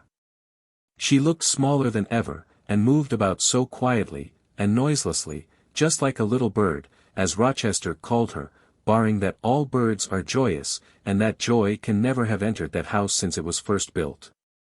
And yet, perhaps, when that old man married, and took home his bride, and children's voices and feet were heard about the house, even that desolate crowded graveyard and biting blast could not quench cheerfulness and hope. Now there is something touching in the sight of that little creature entombed in such a place, and moving about herself like a spirit especially when you think that the slight still frame encloses a force of strong fiery life, which nothing has been able to freeze or extinguish. In one of the preceding letters, Miss Bronte referred to an article in the Palladium, which had rendered what she considered the due meed of merit to Wuthering Heights, her sister Emily's tale. Her own works were praised, and praised with discrimination, and she was grateful for this. But her warm heart was filled to the brim with kindly feelings towards him who had done justice to the dead. She anxiously sought out the name of the writer. And having discovered that it was Mr. Sidney Dobell, he immediately became one of her peculiar people whom death had made dear. She looked with interest upon everything he wrote, and before long we shall find that they corresponded. To W.S. Williams, Esq. October 25. The box of books came last night, and, as usual, I have only gratefully to admire the selection made: Jeffrey's Essays, D'Arc, Arnold's Life, the Roman, Alton Locke. These were all wished for and welcome. You say I keep no books. Pardon me, I am ashamed of my own rapaciousness. I have kept Macaulay's History, and Wordsworth's Prelude, and Taylor's Philip van Artevelde. I soothe my conscience by saying that the two last, being poetry, do not count. This is a convenient doctrine for me. I meditate acting upon it with reference to the Roman, so I trust nobody in Cornhill will dispute its validity or affirm that poetry has a value, except for trunkmakers. I have already had Macaulay's Essays, Sidney Smith's Lectures on Moral Philosophy, and Knox on Race. Pickering's work on the same subject I have not seen, nor all the volumes of Leigh Hunt's Autobiography. However, I am now abundantly supplied for a long time to come. I liked Hazlitt's Essays much. The autumn, as you say, has been very fine. I in solitude and memory have often profited by its sunshine on the moors.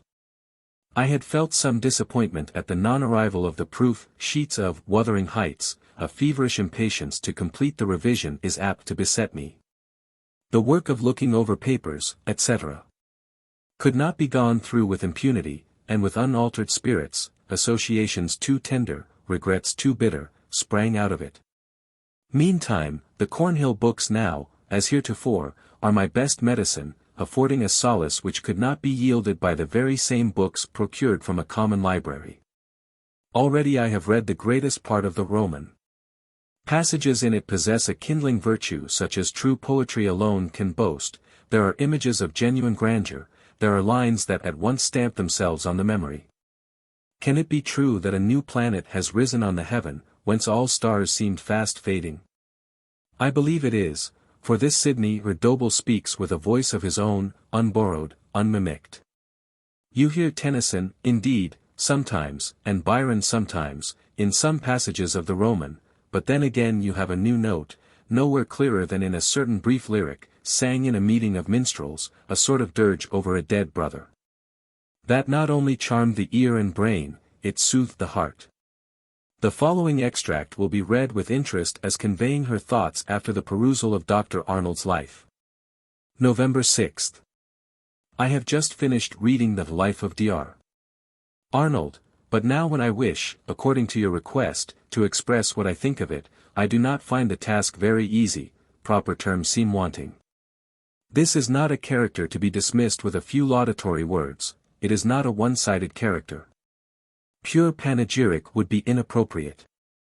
Dr. Arnold, it seems to me, was not quite saintly, his greatness was cast in a mortal mold, he was a little severe, almost a little hard, he was vehement and somewhat oppugnant. Himself the most indefatigable of workers, I know not whether he could have understood, or made allowance for, a temperament that required more rest, yet not to one man in 20,000 is given his giant faculty of labor. By virtue of it he seems to me the greatest of working men. Exacting he might have been, then, on this point.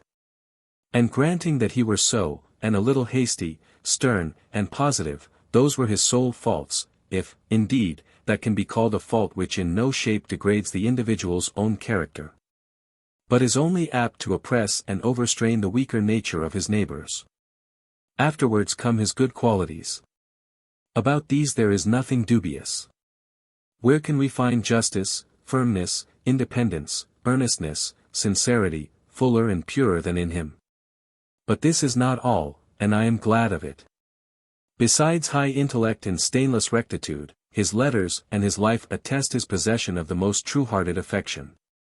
Without this, however one might admire, we could not love him, but with it I think we love him much. 100 such men, 50, nay, 10 or 5 such righteous men might save any country, might victoriously champion any cause. I was struck, too, by the almost unbroken happiness of his life. A happiness resulting chiefly, no doubt, from the right use to which he put that health and strength which God had given him. But also owing partly to a singular exemption from those deep and bitter griefs which most human beings are called on to endure.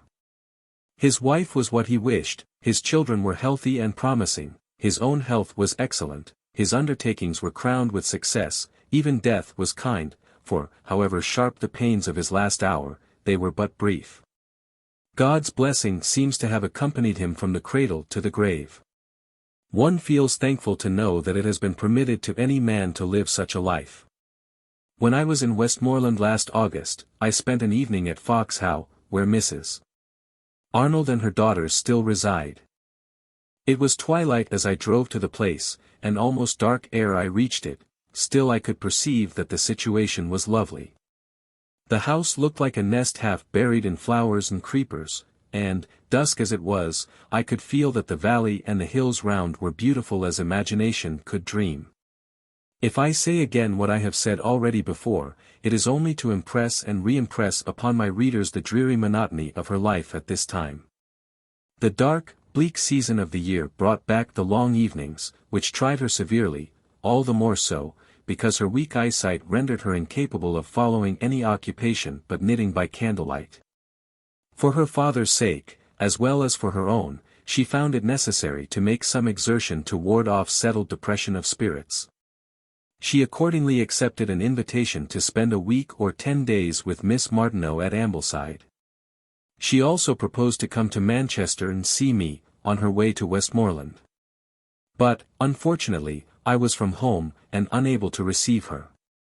The friends with whom I was staying in the south of England, hearing me express my regret that I could not accept her friendly proposal, and aware of the sad state of health and spirits which made some change necessary for her, wrote to desire that she would come and spend a week or 2 with me at their house. She acknowledged this invitation in a letter to me, dated December 13, 1850. My dear Mrs. Gaskell, Miss S. kindness and yours is such that I am placed in the dilemma of not knowing how adequately to express my sense of it. This I know, however, very well that if I could go and be with you for a week or 2 in such a quiet south country house, and with such kind people as you describe, I should like it much. I find the proposal marvellously to my taste.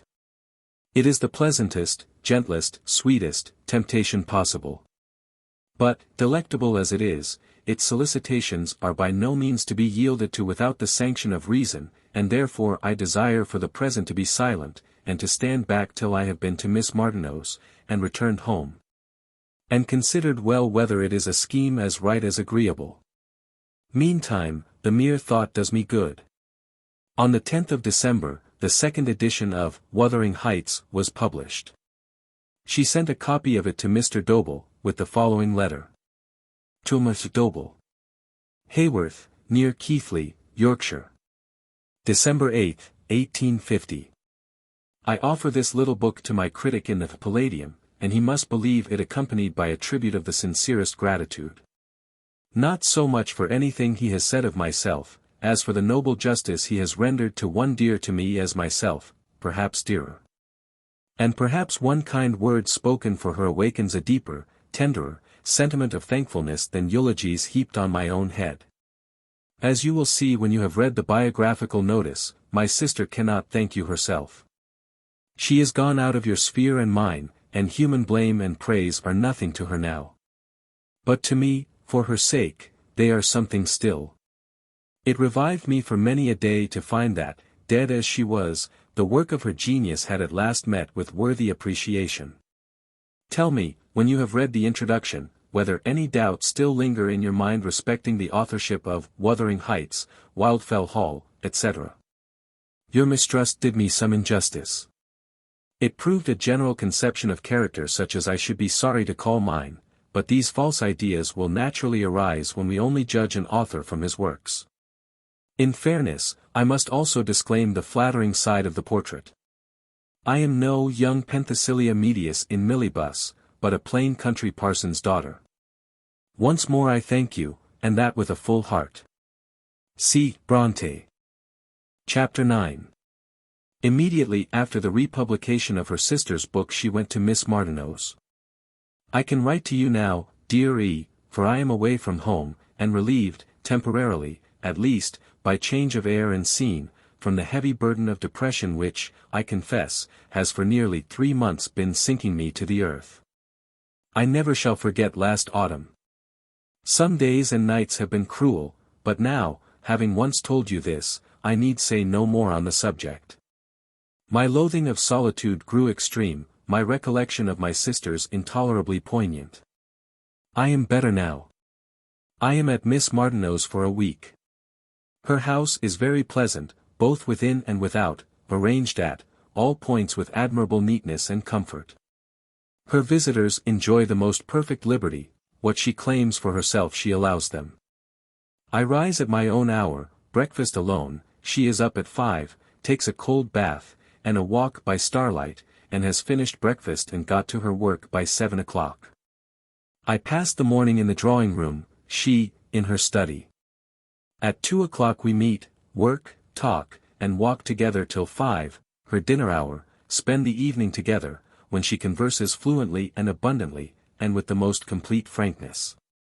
I go to my own room soon after 10, she sits up writing letters till 12.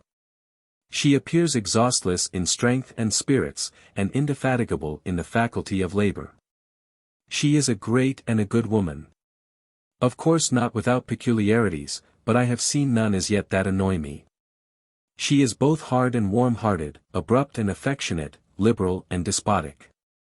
I believe she is not at all conscious of her own absolutism. When I tell her of it, she denies the charge warmly, then I laugh at her. I believe she almost rules Ambleside. Some of the gentry dislike her, but the lower orders have a great regard for her. I thought I should like to spend 2 or 3 days with you before going home, so, if it is not inconvenient to you, I will, D.V., come on Monday and stay till Thursday. I have truly enjoyed my visit here. I have seen a good many people, and all have been so marvellously kind, not the least so, the family of Dr. Arnold. Miss Martineau I relish inexpressibly. Miss Bronte paid the visit she here proposes to her friend, but only remained 2 or 3 days. She then returned home, and immediately began to suffer from her old enemy, sickly and depressing headache. This was all the more trying to bear, as she was obliged to take an active share in the household work, one servant being ill in bed, and the other, Tabby, aged upwards of 80. This visit to Ambleside did Miss Bronte much good, and gave her a stock of pleasant recollections, and fresh interests, to dwell upon in her solitary life. There are many references in her letters to Miss Martineau's character and kindness. She is certainly a woman of wonderful endowments, both intellectual and physical, and though I share few of her opinions, and regard her as fallible on certain points of judgment, I must still award her my sincerest esteem. The manner in which she combines the highest mental culture with the nicest discharge of feminine duties filled me with admiration, while her affectionate kindness earned my gratitude. I think her good and noble qualities far outweigh her defects. It is my habit to consider the individual apart from his, or her, reputation, practice independent of theory, natural disposition isolated from acquired opinions. Harriet Martineau's person, practice, and character, inspire me with the truest affection and respect. You ask me whether Miss Martineau made me a convert to mesmerism? Scarcely. Yet I heard miracles of its efficacy, and could hardly discredit the whole of what was told me. I even underwent a personal experiment, and though the result was not absolutely clear, it was inferred that in time I should prove an excellent subject. The question of mesmerism will be discussed with little reserve, I believe, in a forthcoming work of Miss Martineau's. And I have some painful anticipations of the manner in which other subjects, offering less legitimate ground for speculation, will be handled. Your last letter evinced such a sincere and discriminating admiration for Dr. Arnold, that perhaps you will not be wholly uninterested in hearing that, during my late visit to Miss Martineau, I saw much more of Fox How and its inmates, and daily admired. In the widow and children of one of the greatest and best men of his time, the possession of qualities the most estimable and endearing. Of my kind hostess herself, I cannot speak in terms too high. Without being able to share all her opinions, philosophical, political, or religious, without adopting her theories, I yet find a worth and greatness in herself and a consistency, benevolence, perseverance in her practice, such as wins the sincerest esteem and affection. She is not a person to be judged by her writings alone, but rather by her own deeds and life, than which nothing can be more exemplary or nobler. She seems to me the benefactress of Ambleside, yet takes no sort of credit to herself for her active and indefatigable philanthropy. The government of her household is admirably administered, all she does is well done, from the writing of a history down to the quietest female occupation. No sort of carelessness or neglect is allowed under her rule, and yet she is not over-strict, nor too rigidly exacting. Her servants and her poor neighbors love as well as respect her. I must not, however, fall into the error of talking too much about her merely because my own mind is just now deeply impressed with what I have seen of her intellectual power and moral worth. Faults she has, but to me they appear very trivial weighed in the balance against her excellences. Your account of Mr. A. tallies exactly with Miss M.'s. She, too, said that placidity and mildness, rather than originality and power, were his external characteristics. She described him as a combination of the antique Greek sage with the European modern man of science. Perhaps it was mere perversity in me to get the notion that torpid veins, and a cold, slow-beating heart, lay under his marble outside. But he is a materialist, he serenely denies us our hope of immortality, and quietly blots from man's future heaven and the life to come. That is why a savor of bitterness seasoned my feeling towards him. All you say of Mr. Thackeray is most graphic and characteristic. He stirs in me both sorrow and anger. Why should he lead so harassing a life? Why should his mocking tongue so perversely deny the better feelings of his better moods? For some time, whenever she was well enough in health and spirits, she had been employing herself upon Villette, but she was frequently unable to write, and was both grieved and angry with herself for her inability. In February, she writes as follows to Mr. Smith. Something you say about going to London, but the words are dreamy, and fortunately I am not obliged to hear or answer them. London and summer are many months away, our moors are all white with snow just now, and little redbreasts come every morning to the window for crumbs. One can lay no plans 3 or 4 months beforehand. Besides, I don't deserve to go to London. Nobody merits a change or a treat less. I secretly think, on the contrary, I ought to be put in prison, and kept on bread and water in solitary confinement, without even a letter from Cornhill, till I had written a book. One of two things would certainly result from such a mode of treatment pursued for 12 months, either I should come out at the end of that time with a 3-volume MS. in my hand, or else with a condition of intellect that would exempt me ever after from literary efforts and expectations. Meanwhile, she was disturbed and distressed by the publication of Miss Martineau's letters, etc. They came down with a peculiar force and heaviness upon a heart that looked, with fond and earnest faith, to a future life as to the meeting place with those who were loved and lost awhile. February 11, 1851. My dear Sir, have you yet read Miss Martineau's and Mr. Atkinson's new work, Letters on the Nature and Development of Man? If you have not, it would be worth your while to do so. Of the impression this book has made on me, I will not now say much. It is the first exposition of avowed atheism and materialism I have ever read.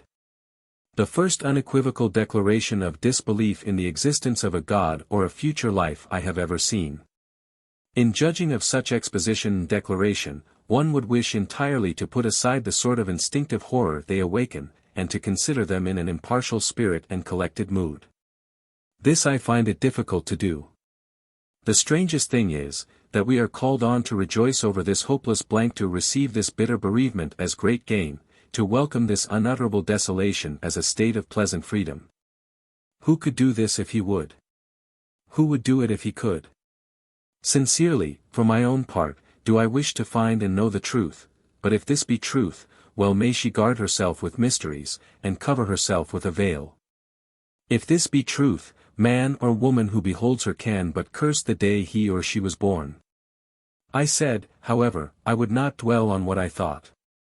I wish to hear, rather, what some other person thinks, someone whose feelings are unapt to bias his judgment.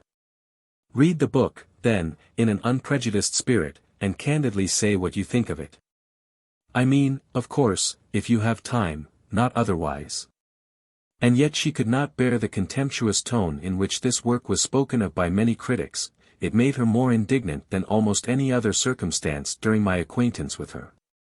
Much as she regretted the publication of the book, she could not see that it had given anyone a right to sneer at an action, certainly prompted by no worldly motive. And which was but one error, the gravity of which she admitted, in the conduct of a person who had, all her life long, been striving, by deep thought and noble words, to serve her kind. Your remarks on Miss Martineau and her book pleased me greatly, from their tone and spirit. I have even taken the liberty of transcribing for her benefit one or two phrases, because I know they will cheer her. She likes sympathy and appreciation, as all people do who deserve them, and most fully do I agree with you in the dislike you express of that hard, contemptuous tone in which her work is spoken of by many critics. Before I return from the literary opinions of the author to the domestic interests of the woman, I must copy out what she felt and thought about The Stones of Venice. The stones of Venice seem nobly laid and chiseled. How grandly the quarry of vast marbles is disclosed. Mr. Ruskin seems to me one of the few genuine writers, as distinguished from bookmakers, of this age. His earnestness even amuses me in certain passages. For I cannot help laughing to think how utilitarians will fume and fret over his deep, serious, and as they will think, fanatical reverence for art. That pure and severe mind you ascribe to him speaks in every line. He writes like a consecrated priest of the abstract and ideal. I shall bring with me The Stones of Venice, all the foundations of marble and of granite, together with the mighty quarry out of which they were hewn. And, into the bargain, a small assortment of crotchets and dicta, the private property of one John Ruskin, Esq. As spring drew on, the depression of spirits to which she was subject began to grasp her again, and to crush her with a day and nightmare. She became afraid of sinking as low as she had done in the autumn. And to avoid this, she prevailed on her old friend and schoolfellow to come and stay with her for a few weeks in March. She found great benefit from this companionship, both from the congenial society in itself, and from the self-restraint of thought imposed by the necessity of entertaining her and looking after her comfort. On this occasion, Miss Bronte said, "It will not do to get into the habit of from home, and thus temporarily evading and running away oppression instead of facing, wrestling with and conquering it or being conquered by it." I shall now make an extract from one of her letters, which is purposely displaced as to time. I quote it because it relates to a third offer of marriage which she had, and because I find that some are apt to imagine, from the extraordinary power with which she represented the passion of love in her novels, that she herself was easily susceptible of it. Could I ever feel enough to accept of him as a husband? Friendship, gratitude, esteem, I have, but each moment he came near me, and that I could see his eyes fastened on me, my veins ran ice. Now that he is away, I feel far more gently towards him. It is only close by that I grow rigid, stiffening with a strange mixture of apprehension and anger, which nothing softens but his retreat and a perfect subduing of his manner. I did not want to be proud, nor intend to be proud, but I was forced to be so. Most true it is, that we are overruled by one above us, that in his hands our very will is as clay in the hands of the potter. I have now named all the offers of marriage she ever received, until that was made which she finally accepted. The gentleman referred to in this letter retained so much regard for her as to be her friend to the end of her life. A circumstance to his credit and to hers. Before her friend E. took her departure, Mr. Bronte caught cold, and continued for some weeks much out of health, with an attack of bronchitis. His spirits, too, became much depressed. And all his daughter's efforts were directed towards cheering him. When he grew better, and had regained his previous strength, she resolved to avail herself of an invitation which she had received some time before, to pay a visit in London. This year, 1851, was, as every one remembers, the time of the Great Exhibition, but even with that attraction in prospect, she did not intend to stay there long. And, as usual, she made an agreement with her friends, before finally accepting their offered hospitality, that her sojourn at their house was to be as quiet as ever, since any other way of proceeding disagreed with her both mentally and physically. She never looked excited except for a moment, when something in conversation called her out, but she often felt so, even about comparative trifles, and the exhaustion of reaction was sure to follow. Under such circumstances, she always became extremely thin and haggard, yet she averred that the change invariably did her good afterwards.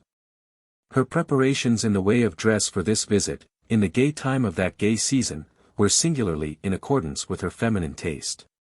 Quietly anxious to satisfy her love for modest, dainty, neat attire, and not regardless of the becoming, yet remembering consistency, both with her general appearance and with her means, in every selection she made.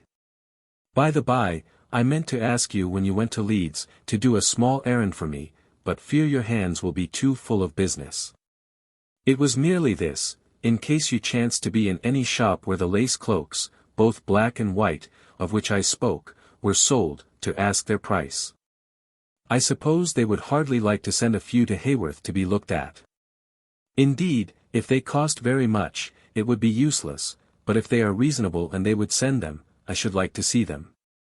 And also some chemisettes of small size, the full woman's size don't fit me, both of simple style for every day and good quality for best. It appears I could not rest satisfied when I was well off. I told you I had taken one of the black lace mantles, but when I came to try it with the black satin dress, with which I should chiefly want to wear it, I found the effect was far from good. The beauty of the lace was lost, and it looked somewhat brown and rusty.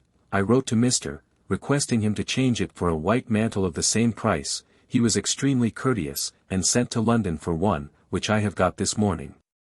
The price is less, being but £1.14. It is pretty, neat and light, looks well on black, and upon reasoning the matter over, I came to the philosophic conclusion, that it would be no shame for a person of my means to wear a cheaper thing. So I think I shall take it, and if you ever see it and call it trumpery, so much the worse. Do you know that I was in Leeds on the very same day with you, last Wednesday? I had thought of telling you where I was going, and having your help and company in buying a bonnet, etc., but then I reflected this would merely be making a selfish use of you, so I determined to manage or mismanage the matter alone. I went to Hurst and Hall's for the bonnet, and got one which seemed grave and quiet there amongst all the splendors, but now it looks infinitely too gay with its pink lining. I saw some beautiful silks of pale sweet colors, but had not the spirit or the means to launch out at the rate of 5 shillings per yard, and went and bought a black silk at 3 shillings after all.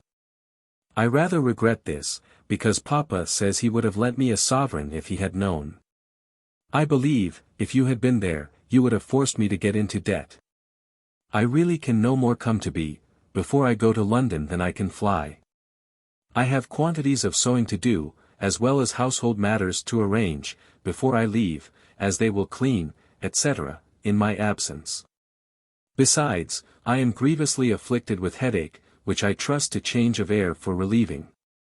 But meantime, as it proceeds from the stomach, it makes me very thin and grey. Neither you nor anybody else would fatten me up or put me into good condition for the visit. It is fated otherwise.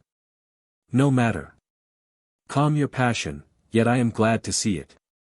Such spirit seems to prove health. Goodbye, in haste. Your poor mother is like Tabby, Martha and Papa. All these fancy I am somehow, by some mysterious process, to be married in London, or to engage myself to matrimony. How I smile internally. How groundless and improbable is the idea. Papa seriously told me yesterday, that if I married and left him he should give up housekeeping and go into lodgings. I copy the following, for the sake of the few words describing the appearance of the heathery moors in late summer. To Sidney Dobell, Esq. May 24, 1851. My dear Sir, I hasten to send Mrs. Dobell the autograph. It was the word album that frightened me. I thought she wished me to write a sonnet on purpose for it, which I could not do. Your proposal respecting a journey to Switzerland is deeply kind. It draws me with the force of a mighty temptation, but the stern impossible holds me back. No. I cannot go to Switzerland this summer. Why did the editor of the Eclectic erase that most powerful and pictorial passage? He could not be insensible to its beauty, perhaps he thought it profane. Poor man! I know nothing of such an orchard country as you describe. I have never seen such a region. Our hills only confess the coming of summer by growing green with young fern and moss, in secret little hollows. Their bloom is reserved for autumn, then they burn with a kind of dark glow, different, doubtless, from the blush of garden blossoms. About the close of next month, I expect to go to London, to pay a brief and quiet visit. I fear chance will not be so propitious as to bring you to town while I am there, otherwise, how glad I should be if you would call. With kind regards to Mrs. Dobell, believe me, sincerely yours. C. Bronte. Her next letter is dated from London. June 2nd. I came here on Wednesday, being summoned a day sooner than I expected, in order to be in time for Thackeray's second lecture, which was delivered on Thursday afternoon. This, as you may suppose, was a genuine treat to me, and I was glad not to miss it. It was given in Willis's rooms, where the Almack's balls are held, a great painted and gilded saloon with long sofas for benches. The audience was said to be the cream of London society, and it looked so. I did not at all expect the great lecturer would know me or notice me under these circumstances, with admiring duchesses and countesses seated in rows before him. But he met me as I entered, shook hands, took me to his mother, whom I had not before seen, and introduced me.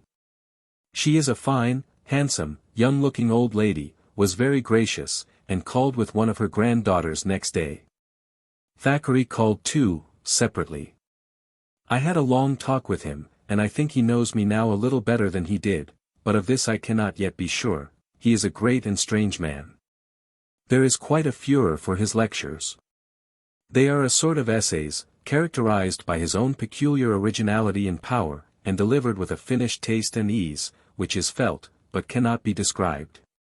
Just before the lecture began, somebody came behind me, leaned over and said, "Permit me, as a Yorkshireman, to introduce myself." I turned round, saw a strange, not handsome, face, which puzzled me for half a minute, and then I said, "You are Lord Carlisle."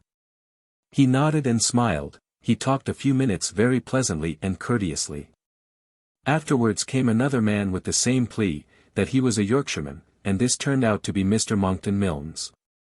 Then came Dr. Forbes, whom I was sincerely glad to see. On Friday, I went to the Crystal Palace. It is a marvelous, stirring, bewildering sight, a mixture of a genii palace, and a mighty bazaar, but it is not much in my way. I like the lecture better. On Saturday I saw the exhibition at Somerset House. About half a dozen of the pictures are good and interesting, the rest of little worth. Sunday, yesterday, was a day to be marked with a white stone. Through most of the day I was very happy, without being tired or overexcited. In the afternoon, I went to hear Dabine, the great Protestant French preacher. It was pleasant, half sweet, half sad, and strangely suggestive to hear the French language once more. For health, I have so far got on very fairly, considering that I came here far from well. The lady, who accompanied Miss Bronte to the lecture at Thackeray's alluded to, says that, soon after they had taken their places, she was aware that he was pointing out her companion to several of his friends. But she hoped that Miss Bronte herself would not perceive it. After some time, however, during which many heads had been turned round, and many glasses put up, in order to look at the author of Jane Eyre, Miss Bronte said, "I am afraid Mr. Thackeray has been playing me a trick." But she soon became too much absorbed in the lecture to notice the attention which was being paid to her, except when it was directly offered, as in the case of Lord Carlisle and Mr. Monckton Milnes. When the lecture was ended, Mr. Thackeray came down from the platform, and making his way towards her, asked her for her opinion.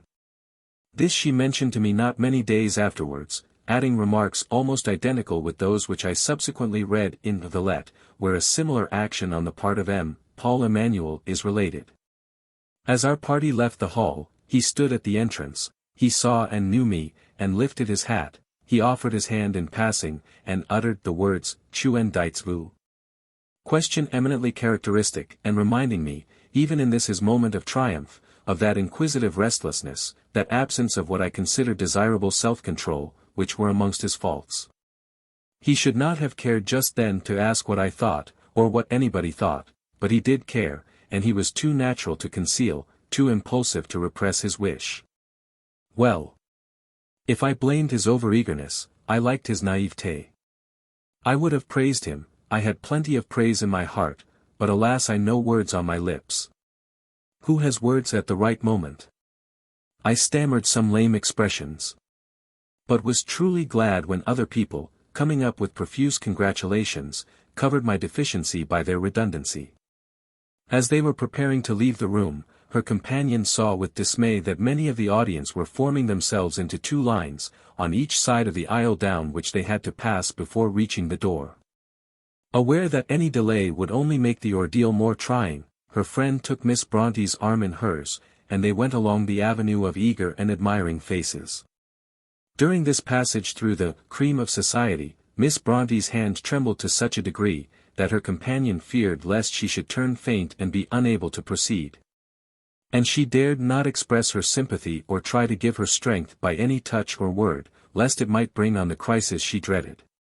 Surely, such thoughtless manifestation of curiosity is a blot on the scutcheon of true politeness. The rest of the account of this, her longest visit to London, shall be told in her own words. I sit down to write to you this morning in an inexpressibly flat state. Having spent the whole of yesterday and the day before in a gradually increasing headache, which grew at last rampant and violent, ended with excessive sickness, and this morning I am quite weak and washy. I hope to leave my headaches behind me at Haworth, but it seems I brought them carefully packed in my trunk, and very much have they been in my way since I came. Since I wrote last, I have seen various things worth describing. Rachel, the great French actress, amongst the number. But today I really have no pith for the task. I can only wish you goodbye with all my heart. I cannot boast that London has agreed with me well this time. The oppression of frequent headache, sickness, and a low tone of spirits, has poisoned many moments which might otherwise have been pleasant. Sometimes I have felt this hard, and been tempted to murmur at fate, which compels me to comparative silence and solitude for 11 months in the year, and in the 12th, while offering social enjoyment, takes away the vigor and cheerfulness which should turn it to account.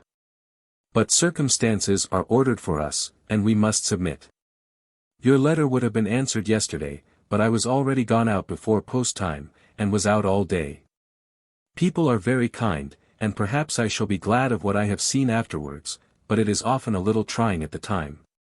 On Thursday, the Marquis of Westminster asked me to a great party, to which I was to go with Mrs. D., a beautiful, and, I think, a kind woman too, but this I resolutely declined. On Friday I dined at the S., and met Mrs. D., and Mr. Monckton Milnes.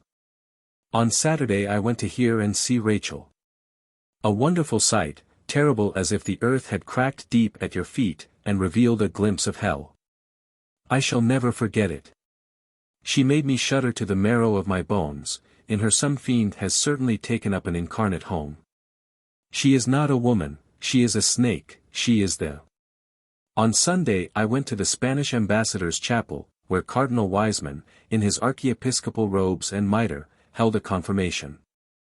The whole scene was impiously theatrical. Yesterday, Monday, I was sent for at 10 to breakfast with Mr. Rogers, the patriarch poet.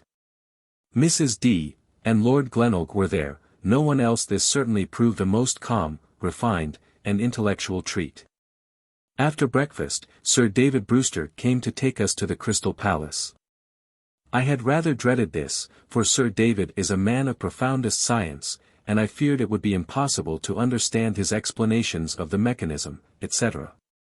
Indeed, I hardly knew how to ask him questions. I was spared all trouble without being questioned. He gave information in the kindest and simplest manner.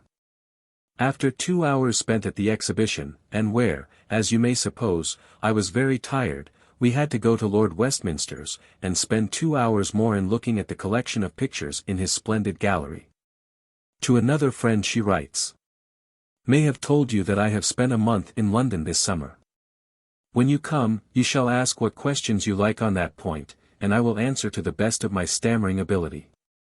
Do not press me much on the subject of the Crystal Palace. I went there 5 times, and certainly saw some interesting things, and the coup d'œil is striking and bewildering enough. But I never was able to get any raptures on the subject, and each renewed visit was made under coercion rather than my own free will. It is an excessively bustling place. And, after all, its wonders appeal too exclusively to the eye, and rarely touch the heart or head. I make an exception to the last assertion, in favor of those who possess a large range of scientific knowledge. Once I went with Sir David Brewster, and perceived that he looked on objects with other eyes than mine. Miss Bronte returned from London by Manchester, and paid us a visit of a couple of days at the end of June. The weather was so intensely hot, and she herself so much fatigued with her London sightseeing, that we did little but sit indoors, with open windows, and talk. The only thing she made a point of exerting herself to procure was a present for Tabby. It was to be a shawl, or rather a large handkerchief, such as she could pin across her neck and shoulders, in the old-fashioned country manner. Miss Bronte took great pains in seeking out one which she thought would please the old woman.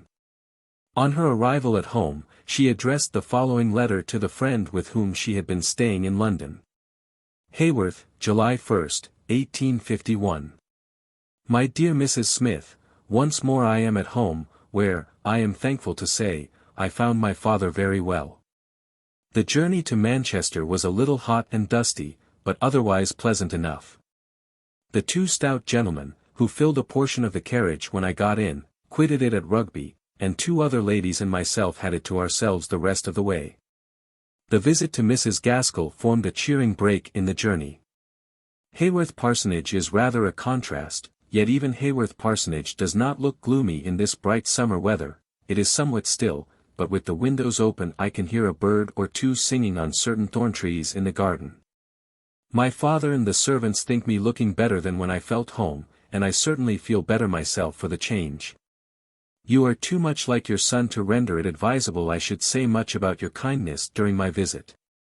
However, one cannot help, like Captain Cuttle, making a note of these matters. Papa says I am to thank you in his name, and offer you his respects, which I do accordingly. With truest regards to all your circle, believe me very sincerely yours. C. Bronte. July 8, 1851. My dear Sir, Thackeray's last lecture must, I think, have been his best. What he says about Sterne is true. His observations on literary men, and their social obligations and individual duties, seem to me also true and full of mental and moral vigor. The International Copyright Meeting seems to have had but a barren result, judging from the report in the Literary Gazette. I cannot see that Sir E. Bulwer and the rest did anything, nor can I well see what it is in their power to do. The argument brought forward about the damage accruing to American national literature from the present piratical system, is a good and sound argument. But I am afraid the publishers, honest men, are not yet mentally prepared to give such reasoning due weight. I should think, that which refers to the injury inflicted upon themselves, by an oppressive competition in piracy, would influence them more, but, I suppose, all established matters, be they good or evil, are difficult to change. About the phrenological character I must not say a word. Of your own accord, you have found the safest point from which to view it. I will not say, look higher. I think you see the matter as it is desirable we should all see what relates to ourselves. If I had a right to whisper a word of counsel, it should be merely this: whatever your present self may be, resolve with all your strength of resolution, never to degenerate thence. Be jealous of a shadow of falling off. Determine rather to look above that standard, and to strive beyond it. Everybody appreciates certain social properties, and likes his neighbor for possessing them. But perhaps few dwell upon a friend's capacity for the intellectual, or care how this might expand, if there were but facilities allowed for cultivation, and space given for growth. It seems to me that, even should such space and facilities be denied by stringent circumstances and a rigid fate, still it should do you good fully to know, and tenaciously to remember, that you have such a capacity. When other people overwhelm you with acquired knowledge, such as you have not had opportunity, perhaps not application, to gain, derive not pride, but support from the thought. If no new books had ever been written, some of these minds would themselves have remained blank pages. They only take an impression, they were not born with a record of thought on the brain, or an instinct of sensation on the heart. If I had never seen a printed volume, nature would have offered my perceptions a varying picture of a continuous narrative, which, without any other teacher than herself, would have schooled me to knowledge, unsophisticated, but genuine. Before I received your last, I had made up my mind to tell you that I should expect no letter for 3 months to come, intending afterwards to extend this abstinence to 6 months. For I am jealous of becoming dependent on this indulgence. You doubtless cannot see why, because you do not live my life. Nor shall I now expect a letter. But since you say that you would like to write now and then, I cannot say, never write, without imposing on my real wishes a falsehood which they reject, and doing to them a violence, to which they entirely refuse to submit. I can only observe that when it pleases you to write, whether seriously or for a little amusement, your notes, if they come to me, will come where they are welcome. I will try to cultivate good spirits, as assiduously as she cultivates her geraniums. Chapter 10. Soon after she returned home, her friend paid her a visit. While she stayed at Haworth, Miss Bronte wrote the letter from which the following extract is taken. The strong sense and right feeling displayed in it on the subject of friendship, sufficiently account for the constancy of affection which Miss Bronte earned from all those who once became her friends. To W. S. Williams, Esq. July 21 th. 1851. I could not help wondering whether Cornhill will ever change for me, as Oxford has changed for you. I have some pleasant associations connected with it now. Will these alter their character some day? Perhaps they may, though I have faith to the contrary, because, I do not exaggerate my partialities. I think I take faults along with excellences, blemishes together with beauties. And, besides, in the matter of friendship, I have observed that disappointment here arises chiefly, not from liking our friends too well, or thinking of them too highly, but rather from an overestimate of their liking for an opinion of us. And that if we guard ourselves with sufficient scrupulousness of care from error in this direction, and can be content, and even happy to give more affection than we receive, can make just comparison of circumstances, and be severely accurate in drawing inferences thence, and never let self-love blind our eyes, I think we may manage to get through life with consistency and constancy, unembittered by that misanthropy which springs from revulsions of feeling.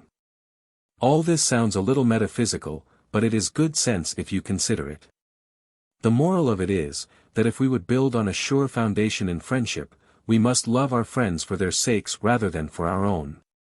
We must look at their truth to themselves, full as much as their truth to us. In the latter case, every wound to self-love would be a cause of coldness. In the former, only some painful change in the friend's character and disposition, some fearful breach in his allegiance to his better self, could alienate the heart. How interesting your old maiden cousin's gossip about your parents must have been to you, and how gratifying to find that the reminiscence turned on none but pleasant facts and characteristics. Life must, indeed, be slow in that little decaying hamlet amongst the chalk hills. After all, depend upon it, it is better to be worn out with work in a thronged community, than to perish of inaction in a stagnant solitude. Take this truth into consideration whenever you get tired of work and bustle. I received a letter from her a little later than this. And though there is reference throughout to what I must have said in writing to her, all that it called forth in reply is so peculiarly characteristic, that I cannot prevail upon myself to pass it over without a few extracts. Haworth, August 6, 1851. My dear Mrs. Gaskell, I was too much pleased with your letter, when I got it at last, to feel disposed to murmur now about the delay. About a fortnight ago, I received a letter from Miss Martineau.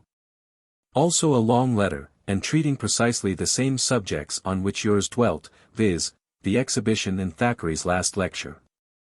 It was interesting mentally to place the two documents side by side, to study the two aspects of mind, to view, alternately, the same scene through two mediums.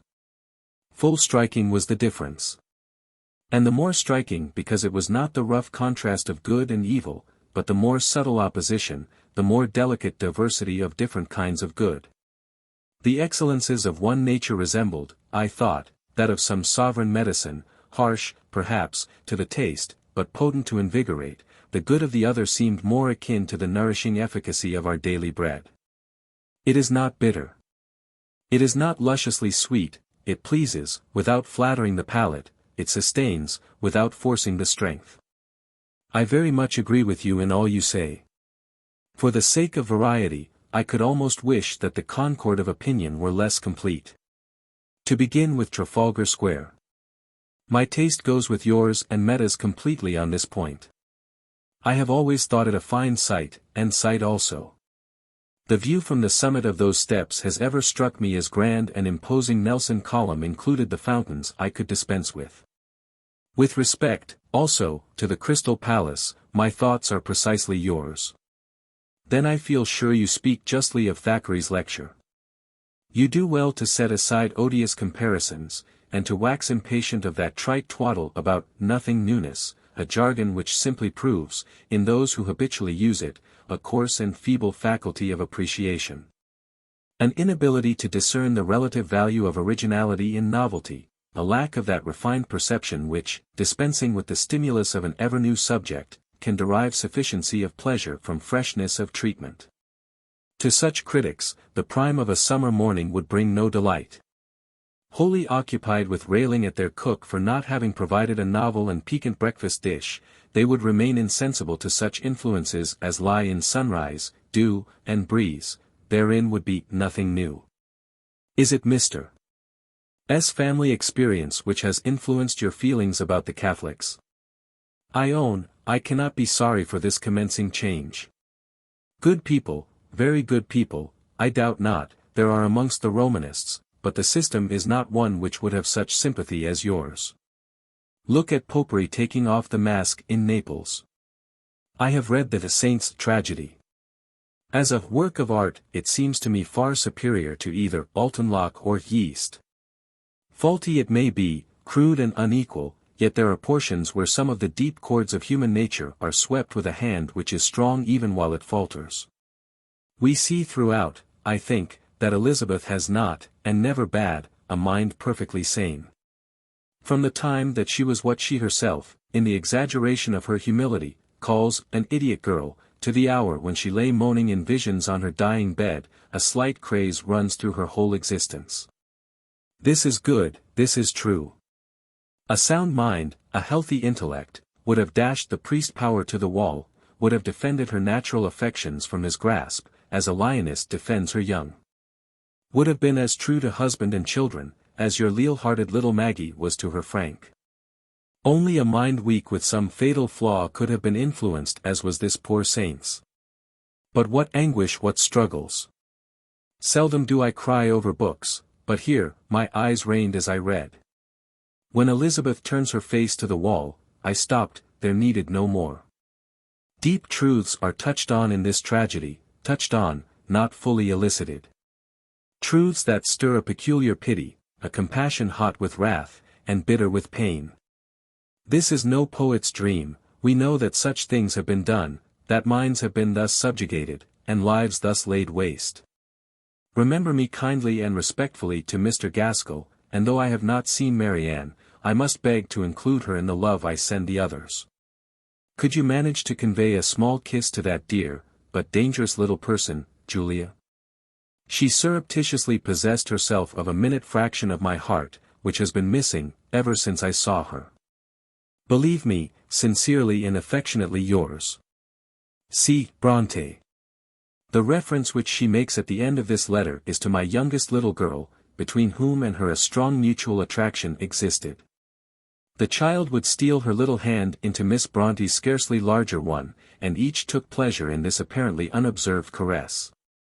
Yet once when I told Julia to take and show her the way to some room in the house, Miss Bronte shrunk back. "Do not bid her do anything for me," she said, "it has been so sweet hitherto to have her rendering her little kindnesses spontaneously."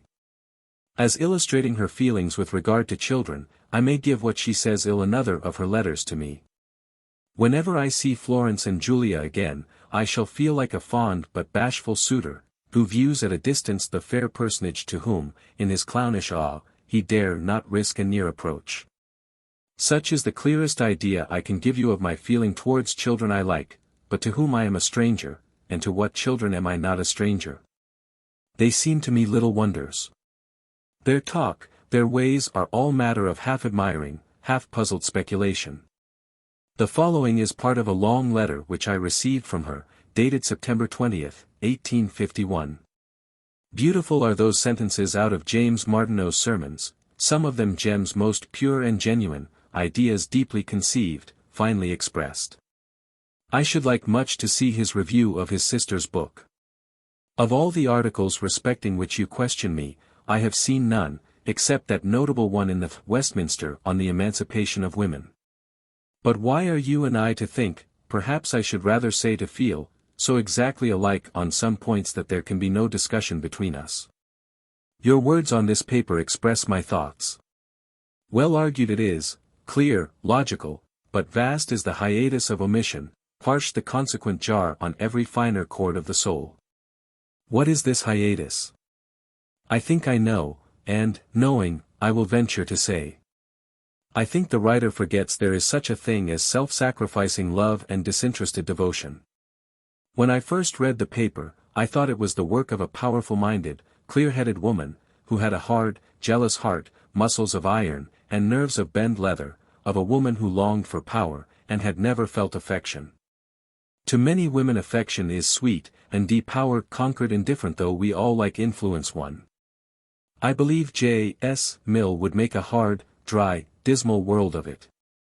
And yet he speaks admirable sense through a great portion of his article, especially when he says, that if there be a natural unfitness in women for men's employment, there is no need to make laws on the subject, leave all careers open. Let them try, those who ought to succeed will succeed, or, at least, will have a fair chance, the incapable will fall back into their right place.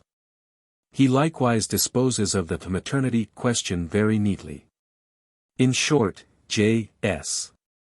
Mill's head is, I dare say, very good, but I feel disposed to scorn his heart. You are right when you say that there is a large margin in human nature over which the logicians have no dominion. Glad am I that it is so. Bend, in Yorkshire, is strong ox leather. I send by this post Ruskin's Stones of Venice, and I hope you and Meta will find passages in it that will please you. Some parts would be dry and technical were it not for the character, the marked individuality which pervades every page. I wish Marianne had come to speak to me at the lecture, it would have given me such pleasure. What you say of that small sprite Julia, amuses me much. I believe you don't know that she has a great deal of her mamma's nature, modified, in her, yet I think you will find she has as she grows up. Will it not be a great mistake, if Mr. Thackeray should deliver his lectures at Manchester under such circumstances and conditions as will exclude people like you and Mr. Gaskell from the number of his audience? I thought his London plan too narrow. Charles Dickens would not thus limit his sphere of action. You charge me to write about myself. What can I say on that precious topic? My health is pretty good. My spirits are not always alike. Nothing happens to me. I hope and expect little in this world, and am thankful that I do not despond and suffer more. Thank you for inquiring after our old servant, she is pretty well, the little shawl, etc., pleased her much. Papa likewise, I am glad to say, is pretty well, with his and my kindest regards to you and Mr. Gaskell, believe me sincerely and affectionately yours. C. Bronte. Before the autumn was far advanced, the usual effects of her solitary life, and of the unhealthy situation of Haworth Parsonage, began to appear in the form of sick headaches, and miserable, starting, wakeful nights. She does not dwell on this in her letters, but there is an absence of all cheerfulness of tone, and an occasional sentence forced out of her, which imply far more than many words could say. There was illness all through the parsonage household, taking its accustomed forms of lingering influenza and low fever. She herself was outwardly the strongest of the family, and all domestic exertion fell for a time upon her shoulders. To W. S. Williams, Esq. September 26. As I laid down your letter, after reading with interest the graphic account it gives of a very striking scene, I could not help feeling with renewed force a truth, trite enough, yet ever impressive, viz. That it is good to be attracted out of ourselves, to be forced to take a near view of the sufferings, the privations, the efforts, the difficulties of others.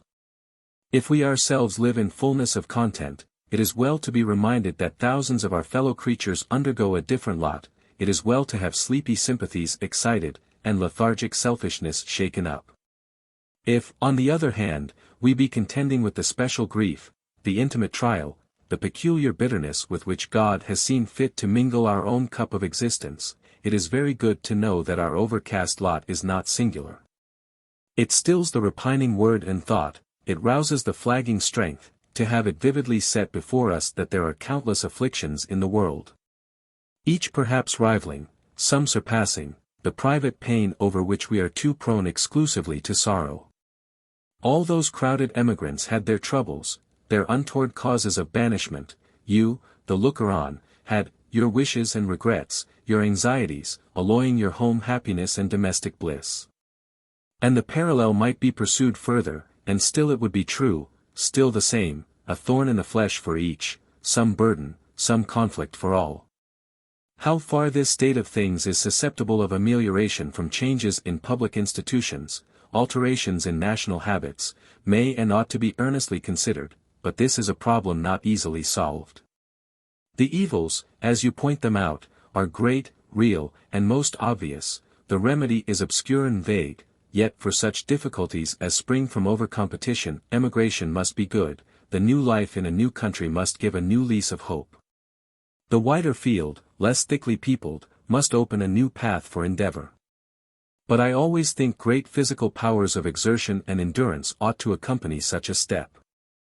I am truly glad to hear that an original writer has fallen in your way. Originality is the pearl of great price in literature, the rarest, the most precious claim by which an author can be recommended.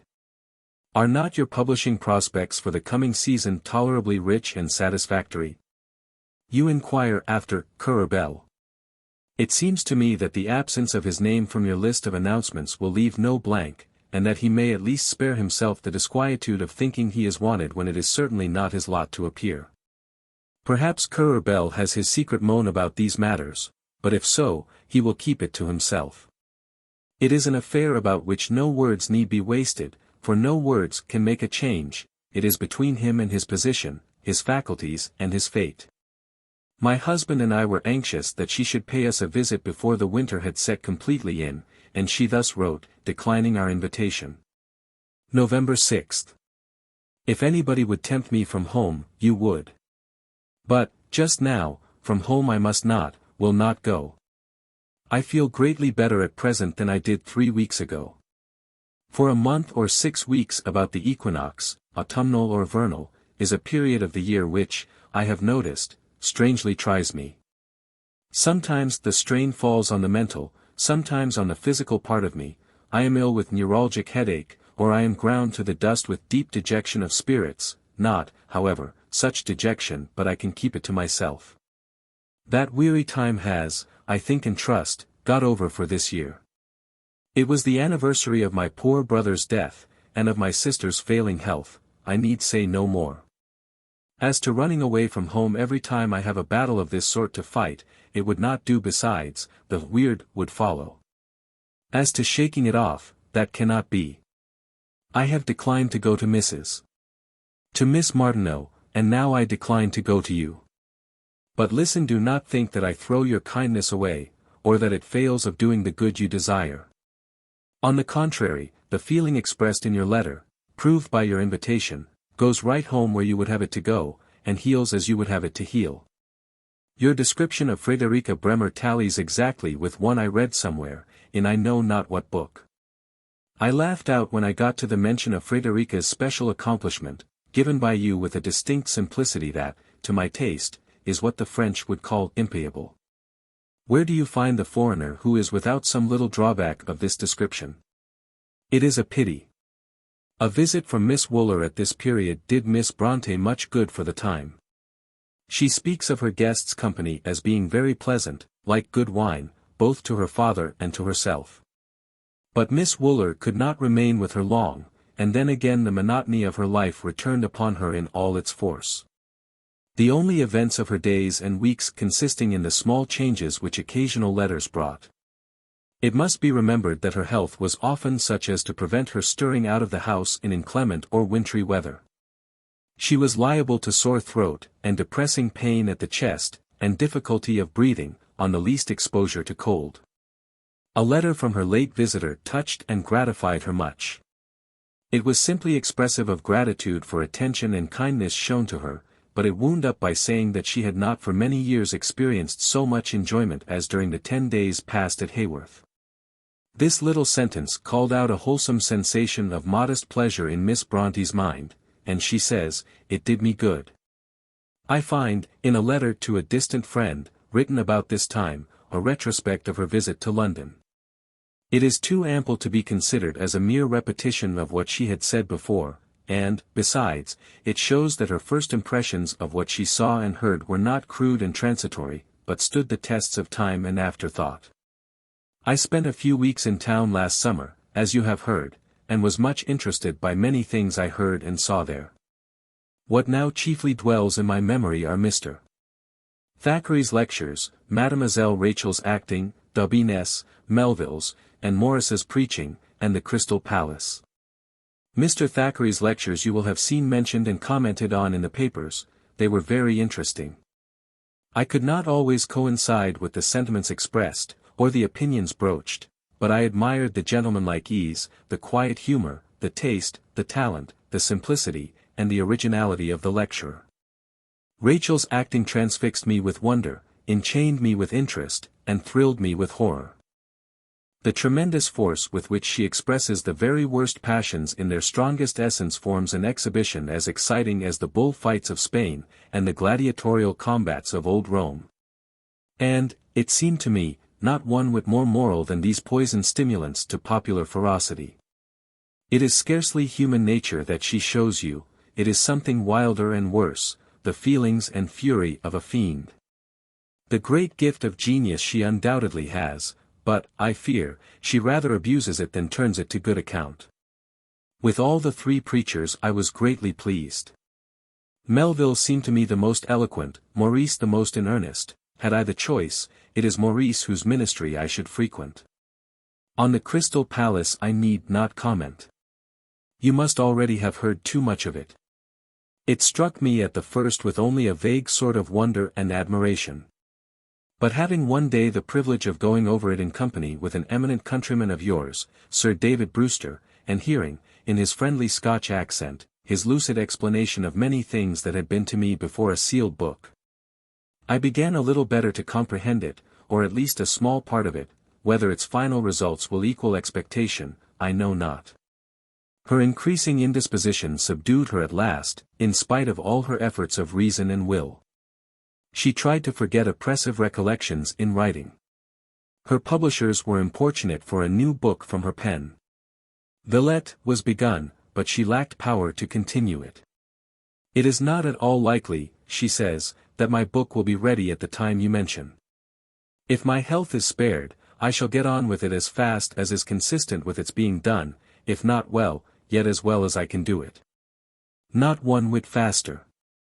When the mood leaves me, it has left me now, without vouchsafing so much as a word or a message when it will return, I put by the MS and wait till it comes back again.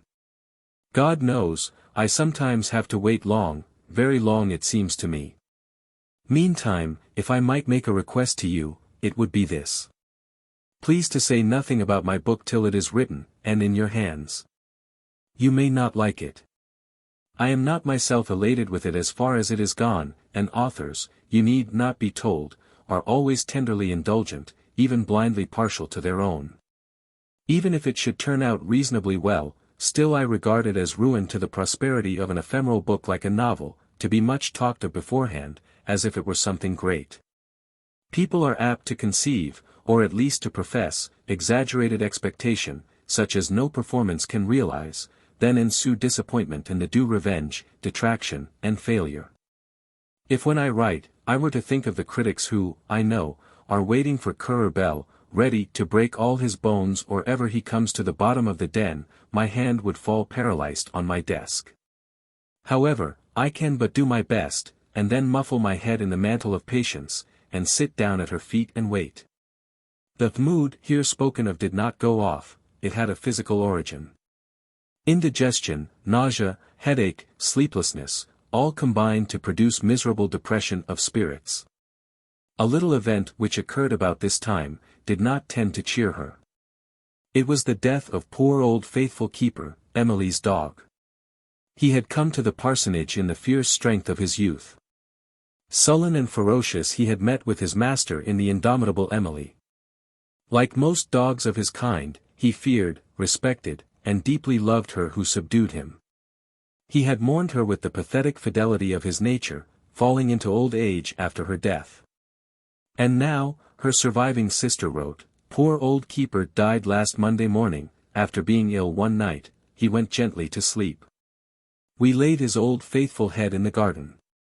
Flossie, the fat curly-haired dog, is dull, and misses him. There was something very sad in losing the old dog, yet I am glad he met a natural fate. People kept hinting he ought to be put away, which neither Papa nor I liked to think of." When Miss Bronte wrote this, on December 8, she was suffering from a bad cold, and pain in her side. Her illness increased, and on December 17, she, so patient, silent, and enduring of suffering, so afraid of any unselfish taxing of others, had to call to her friend for help. "I cannot at present go to see you. But I would be grateful if you could come and see me, even were it only for a few days. To speak truth, I have put on but a poor time of it during this month past. I kept hoping to be better, but was at last obliged to have recourse to a medical man. Sometimes I have felt very weak and low, and longed much for society, but could not persuade myself to commit the selfish act of asking you merely for my own relief. The doctor speaks encouragingly, but as yet I get no better. As the illness has been coming on for a long time, it cannot, I suppose, be expected to disappear all at once. I am not confined to bed, but I am weak, have had no appetite for about 3 weeks, and my nights are very bad. I am well aware myself that extreme and continuous depression of spirits has had much to do with the origin of the illness, and I know a little cheerful society would do me more good than gallons of medicine. If you can come on Friday. Write tomorrow and say whether this be possible, and what time you will be at Keighley, that I may send the gig. I do not ask you to stay long, a few days is all I request." Of course, her friend went. And a certain amount of benefit was derived from her society, always so grateful to Miss Bronte. But the evil was now too deep-rooted to be more than palliated for a time by the little cheerful society for which she so touchingly besought. A relapse came on before long. She was very ill, and the remedies employed took an unusual effect on her peculiar sensitiveness of constitution. Mr. Bronte was miserably anxious about the state of his only remaining child, for she was reduced to the last degree of weakness, as she had been unable to swallow food for above a week before. She rallied, and derived her sole sustenance from half a teacup of liquid, administered by teaspoonfuls, in the course of the day. Yet she kept out of bed, for her father's sake, and struggled in solitary patience through her worst hours. When she was recovering, her spirits needed support, and then she yielded to her friend's entreaty that she would visit her. All the time that Miss Bronte's illness had lasted, Miss had been desirous of coming to her. But she refused to avail herself of this kindness, saying, that it was enough to burden herself, that it would be misery to annoy another. And, even at her worst time, she tells her friend, with humorous glee, how coolly she had managed to capture one of Miss S. letters to Mr. Bronte, which she suspected was of a kind to aggravate his alarm about his daughter's state, and at once conjecturing its tenor, made its contents her own. Happily for all parties, Mr. Bronte was wonderfully well this winter. Good sleep, good spirits, and an excellent steady appetite, all seemed to mark vigor, and in such a state of health, Charlotte could leave him to spend a week with her friend, without any great anxiety. She benefited greatly by the kind attentions and cheerful society of the family with whom she went to stay. They did not care for her in the least as Currebelle, but had known and loved her for years as Charlotte Bronte. To them her invalid weakness was only a fresh claim upon their tender regard, from the solitary woman, whom they had first known as a little, motherless schoolgirl. Miss Bronte wrote to me about this time, and told me something of what she had suffered. February 6, 1852. Certainly, the past winter has been to me a strange time. Had I the prospect before me of living it over again, my prayer must necessarily be, let this cup pass from me. That depression of spirits, which I thought was gone by when I wrote last, came back again with a heavy recoil. Internal congestion ensued, and then inflammation. I had severe pain in my right side, frequent burning and aching in my chest, sleep almost forsook me, or would never come, except accompanied by ghastly dreams. Appetite vanished, and slow fever was my continual companion. It was some time before I could bring myself to have recourse to medical advice. I thought my lungs were affected, and could feel no confidence in the power of medicine. When, at last, however, a doctor was consulted, he declared my lungs and chest sound, and ascribed all my sufferings to derangement of the liver, on which organ it seems the inflammation had fallen. This information was a great relief to my dear father, as well as to myself, but I had subsequently rather sharp medical discipline to undergo, and was much reduced. Though not yet well, it is with deep thankfulness that I can say, I am greatly better. My sleep, appetite, and strength seem all returning. It was a great interest to her to be allowed an ear, while reading of Esmond. And she expressed her thoughts on the subject, in a criticizing letter to Mr. Smith, who had given her this privilege. February 14, 1852. My dear Sir, it has been a great delight to me to read Mr. Thackeray's work. And I so seldom now express my sense of kindness that, for once, you must permit me, without rebuke, to thank you for a pleasure so rare and special. Yet I am not going to praise either Mr. Thackeray or his book. I have read, enjoyed, been interested, and, after all, feel full as much ire and sorrow as gratitude and admiration. And still one can never lay down a book of his without the last two feelings having their part, be the subject or treatment what it may. In the first half of the book, what chiefly struck me was the wonderful manner in which the writer throws himself into the spirit and letters of the times whereof he treats. The allusions, the illustrations, the style, all seem to me so masterly in their exact keeping, their harmonious consistency, their nice, natural truth, their pure exemption from exaggeration. No second-rate imitator can write in that way. No coarse scene painter can charm us with an allusion so delicate and perfect. But what bitter satire, what relentless dissection of diseased subjects! Well, and this, too, is right, or would be right, if the savage surgeon did not seem so fiercely pleased with his work. Thackeray likes to dissect an ulcer or an aneurysm. He has pleasure in putting his cruel knife or probe into quivering, living flesh. Thackeray would not like all the world to be good, no great satirist would like society to be perfect. As usual, he is unjust to women, quite unjust. There is hardly any punishment he does not deserve for making Lady Castlewood peep through a keyhole, listen at a door, and be jealous of a boy and a milkmaid. Many other things I noticed that, for my part, grieved and exasperated me as I read. But then, again, came passages so true, so deeply thought, so tenderly felt, one could not help forgiving and admiring. But I wish he could be told not to care much for dwelling on the political or religious intrigues of the times. Thackeray, in his heart, does not value political or religious intrigues of any age or date. He likes to show us human nature at home, as he himself daily sees it. His wonderful observant faculty likes to be in action. In him this faculty is a sort of captain and leader.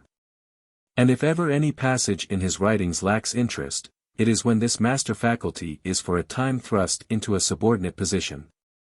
I think such is the case in the former half of the present volume. Towards the middle, he throws off restraint, becomes himself, and is strong to the close. Everything now depends on the second and third volumes. If, in pith and interest, they fall short of the first, a true success cannot ensue. If the continuation be an improvement upon the commencement, if the stream gather force as it rolls, Thackeray will triumph. Some people have been in the habit of terming him the second writer of the day. It just depends on himself whether or not these critics shall be justified in their award. He need not be the second. God made him second to no man. If I were he, I would show myself as I am, not as critics report me. At any rate, I would do my best. Mr. Thackeray is easy and indolent, and seldom cares to do his best. Thank you once more, and believe me yours sincerely. C. Bronte. Miss Bronte's health continued such, that she could not apply herself to writing as she wished, for many weeks after the serious attack from which she had suffered. There was not very much to cheer her in the few events that touched her interests during this time. She heard in March of the death of a friend's relation in the colonies, and we see something of what was the corroding dread at her heart. The news of E.'s death came to me last week in a letter from M., a long letter, which wrung my heart so, in its simple, strong, truthful emotion, I have only ventured to read it once. It ripped up half-scarred wounds with terrible force.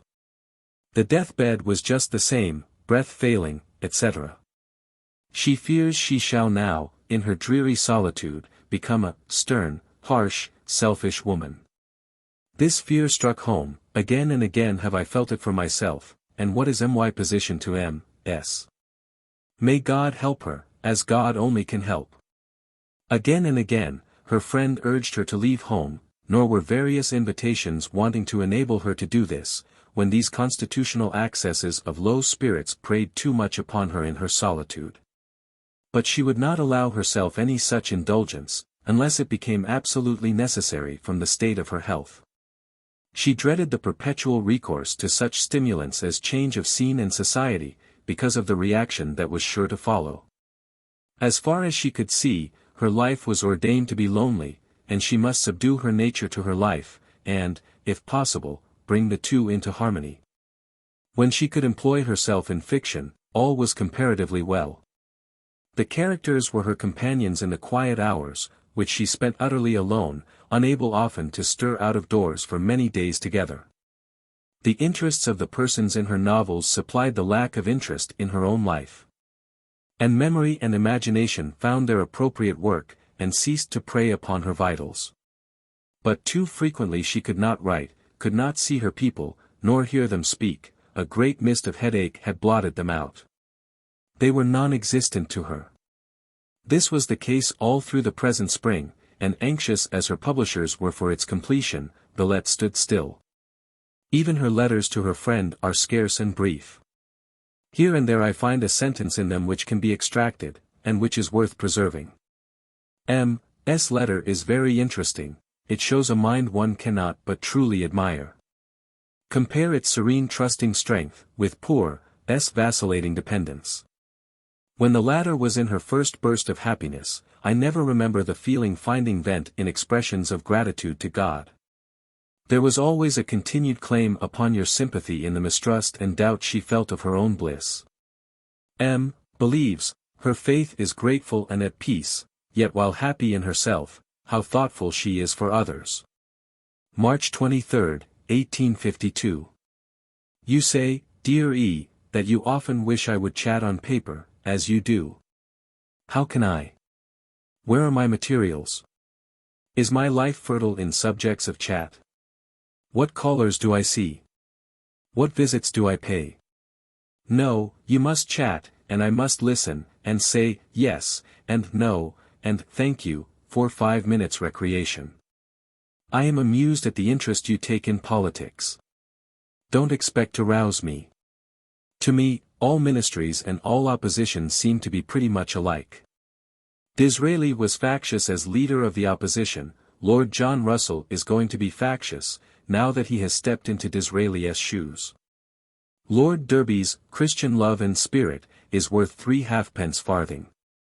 To W. S. Williams, Esq. March 25, 1852. My dear Sir, Mr. Smith intimated a short time since, that he had some thoughts of publishing a reprint of Shirley. Having revised the work, I now enclose the errata. I have likewise sent off today, per rail, a return box of Cornhill books. I have lately read with great pleasure, The Two Families. This work, it seems, should have reached me in January. But owing to a mistake, it was detained at the Dead Letter Office, and lay there nearly 2 months. I liked the commencement very much, the close seemed to me scarcely equal to Rose Douglas. I thought the authoress committed a mistake in shifting the main interest from the 2 personages on whom it first rests, viz., Ben Wilson and Mary, to other characters of quite inferior conception. Had she made Ben and Mary her hero and heroine, and continued the development of their fortunes and characters in the same truthful natural vein in which she commences it, an excellent, even an original, book might have been the result. As for Lilias and Ronald, they are mere romantic figments, with nothing of the genuine Scottish peasant about them. They do not even speak the Caledonian dialect, they palaver like a fine lady and gentleman. I ought long since to have acknowledged the gratification with which I read Miss Kavanagh's Women of Christianity. Her charity and, on the whole, her impartiality are very beautiful. She touches, indeed, with too gentle a hand the theme of Elizabeth of Hungary, and, in her own mind, she evidently misconstrues the fact of Protestant charities seeming to be fewer than Catholic. She forgets, or does not know, that Protestantism is a quieter creed than Romanism, as it does not clothe its priesthood in scarlet, so neither does it set up its good women for saints, canonize their names, and proclaim their good works. In the records of man, their almsgiving will not perhaps be found registered, but heaven has its account as well as earth. With kind regards to yourself and family, who, I trust, have all safely weathered the rough winter lately past, as well as the east winds, which are still nipping our spring in Yorkshire, I am, my dear Sir, yours sincerely. C. Bronte. April 3, 1852. My dear Sir, the box arrived quite safely, and I very much thank you for the contents, which are most kindly selected. As you wished me to say what I thought of The School for Fathers, I hasten to read it. The book seems to me clever, interesting, very amusing, and likely to please generally. There is a merit in the choice of ground, which is not yet too hackneyed. The comparative freshness of subject, character, and epoch give the tale a certain attractiveness. There is also, I think, a graphic rendering of situations, and a lively talent for describing whatever is visible and tangible, what the eye meets on the surface of things. The humor appears to me such as would answer well on the stage. Most of the scenes seem to demand dramatic accessories to give them their full effect. But I think one cannot with justice bestow higher praise than this. To speak candidly, I felt, in reading the tale, a wondrous hollowness in the moral and sentiment, a strange dilettante shallowness in the purpose and feeling. After all, Jack is not much better than a Tony Lumpkin, and there is no very great breadth of choice between the clown he is and the fop his father would have made him. The grossly material life of the old English fox-hunter, and the frivolous existence of the fine gentleman present extremes, each in its way so repugnant. that one feels half inclined to smile when called upon to sentimentalize over the lot of a youth forced to pass from one to the other. Torn from the stables, to be ushered perhaps into the ballroom. Jack dies mournfully indeed, and you are sorry for the poor fellow's untimely end. But you cannot forget that, if he had not been thrust into the way of Colonel Penruddock's weapon, he might possibly have broken his neck in a fox hunt. The character of Sir Thomas Warren is excellent, consistent throughout. That of Mr. Addison not bad, but sketchy, a mere outline, wanting color and finish. The man's portrait is there, and his costume, and fragmentary anecdotes of his life, but where is the man's nature, soul and self?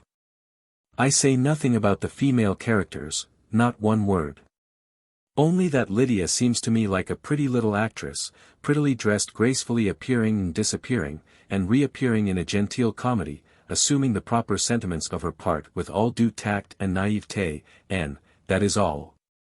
Your description of the model man of business is true enough, I doubt not, but we will not fear that society will ever be brought quite to this standard. Human nature, bad as it is, has, after all, elements that forbid it. But the very tendency to such a consummation, the marked tendency, I fear, of the day, produces, no doubt, cruel suffering. Yet, when the evil of competition passes a certain limit, must it not in time work its own cure?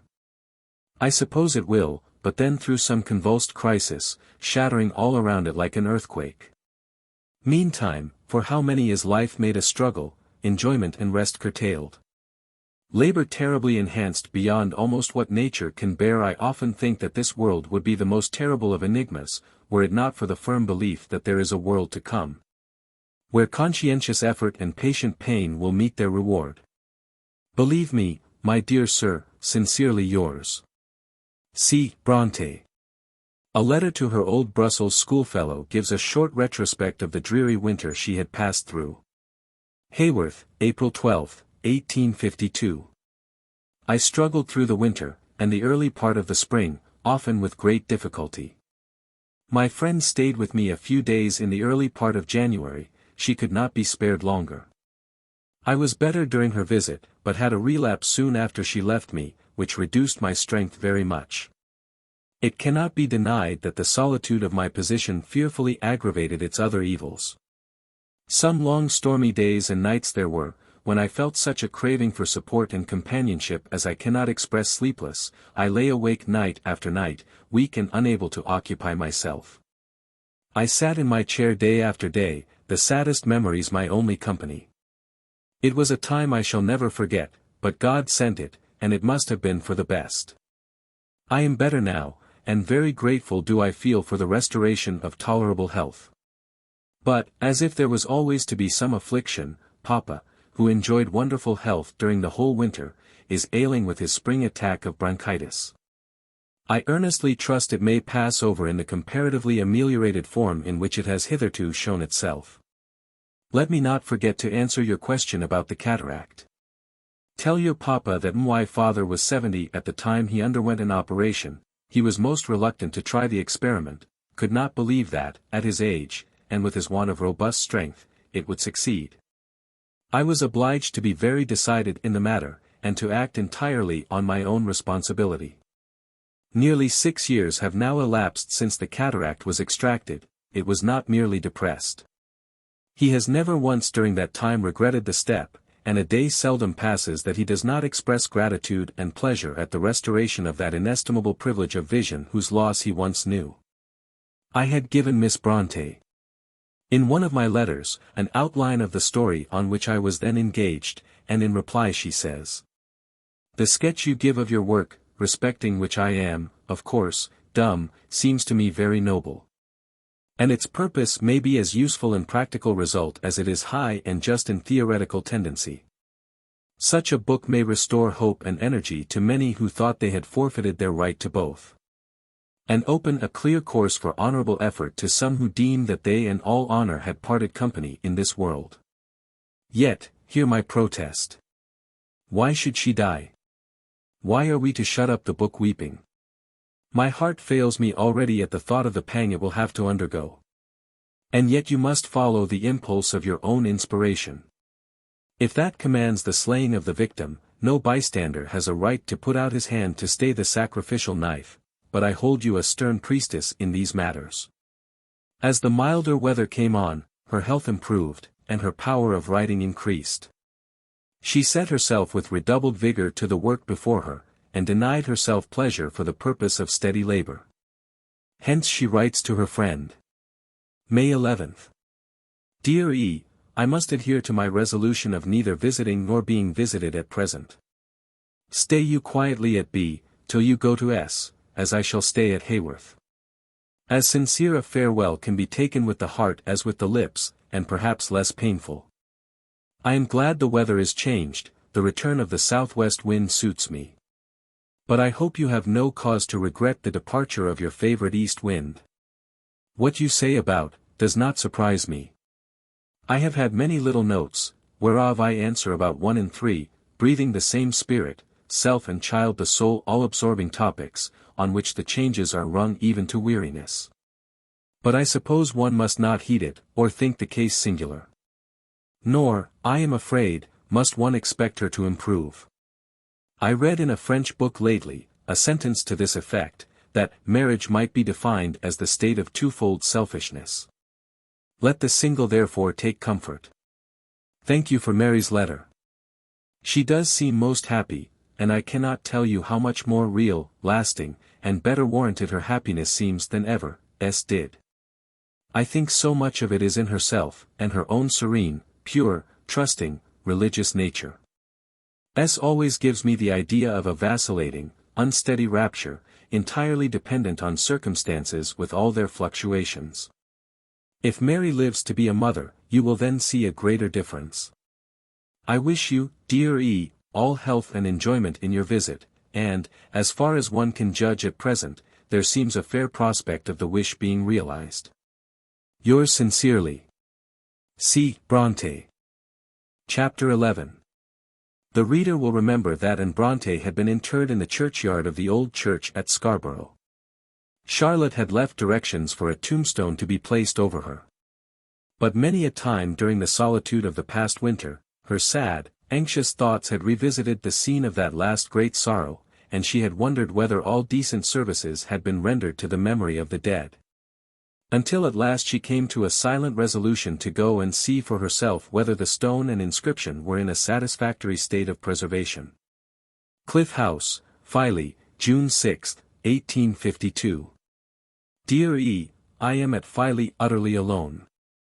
Do not be angry, the step is right. I considered it, and resolved on it with due deliberation. Change of air was necessary. There were reasons why I should not go to the south, and why I should come here. On Friday I went to Scarborough, visited the churchyard and stone. It must be refaced and relettered, there are 5 errors. I gave the necessary directions. That duty, then, is done. Long has it lain heavy on my mind, and that was a pilgrimage I felt I could only make alone. I am in our old lodgings at Mrs. Smith's, not, however, in the same rooms, but in less expensive apartments. They seemed glad to see me, remembered you and me very well, and, seemingly, with great goodwill. The daughter who used to wait on us is just married. Filey seems to me much altered. More lodging houses, some of them very handsome, have been built. The sea has all its old grandeur. I walk on the sands a good deal, and try not to feel desolate and melancholy. How sorely my heart longs for you, I need not say. I have bathed once, it seemed to do me good. I may, perhaps, stay here a fortnight. There are as yet scarcely any visitors. A Lady Wenlock is staying at the large house of which you used so vigilantly to observe the inmates. One day I set out with intent to trudge to Filey Bridge, but was frightened back by 2 cows. I mean to try again some morning. I left Papa well. I have been a good deal troubled with headache, and with some pain in the side since I came here, but I feel that this has been owing to the cold wind, for very cold has it been till lately. At present I feel better. Shall I send the papers to you as usual? Write again directly, and tell me this, and anything and everything else that comes into your mind. Believe me, yours faithfully. C. Bronte. Filey, June 16, 1852. Dear E., be quite easy about me. I really think I am better for my stay at Filey, that I have derived more benefit from it than I dared to anticipate. I believe, could I stay here 2 months, and enjoy something like social cheerfulness as well as exercise and good air, my health would be quite renewed. This, however, cannot possibly be, but I am most thankful for the good received. I stay here another week. I return, S. letter. I am sorry for her, I believe she suffers, but I do not much like her style of expressing herself. Grief as well as joy manifests itself in most different ways in different people. And I doubt not she is sincere and in earnest when she talks of her precious, sainted father, but I could wish she used simpler language. Soon after her return from Filey, she was alarmed by a very serious and sharp attack of illness with which Mr. Bronte was seized. There was some fear, for a few days, that his sight was permanently lost, and his spirits sank painfully under this dread. This prostration of spirits, writes his daughter, which accompanies anything like a relapse is almost the most difficult point to manage. Dear E., you are tenderly kind in offering your society, but rest very tranquil where you are.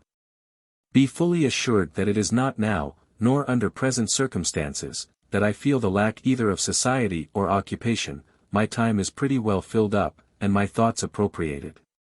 I cannot permit myself to comment much on the chief contents of your last. Advice is not necessary. As far as I can judge, you seem hitherto enabled to take these trials in a good and wise spirit.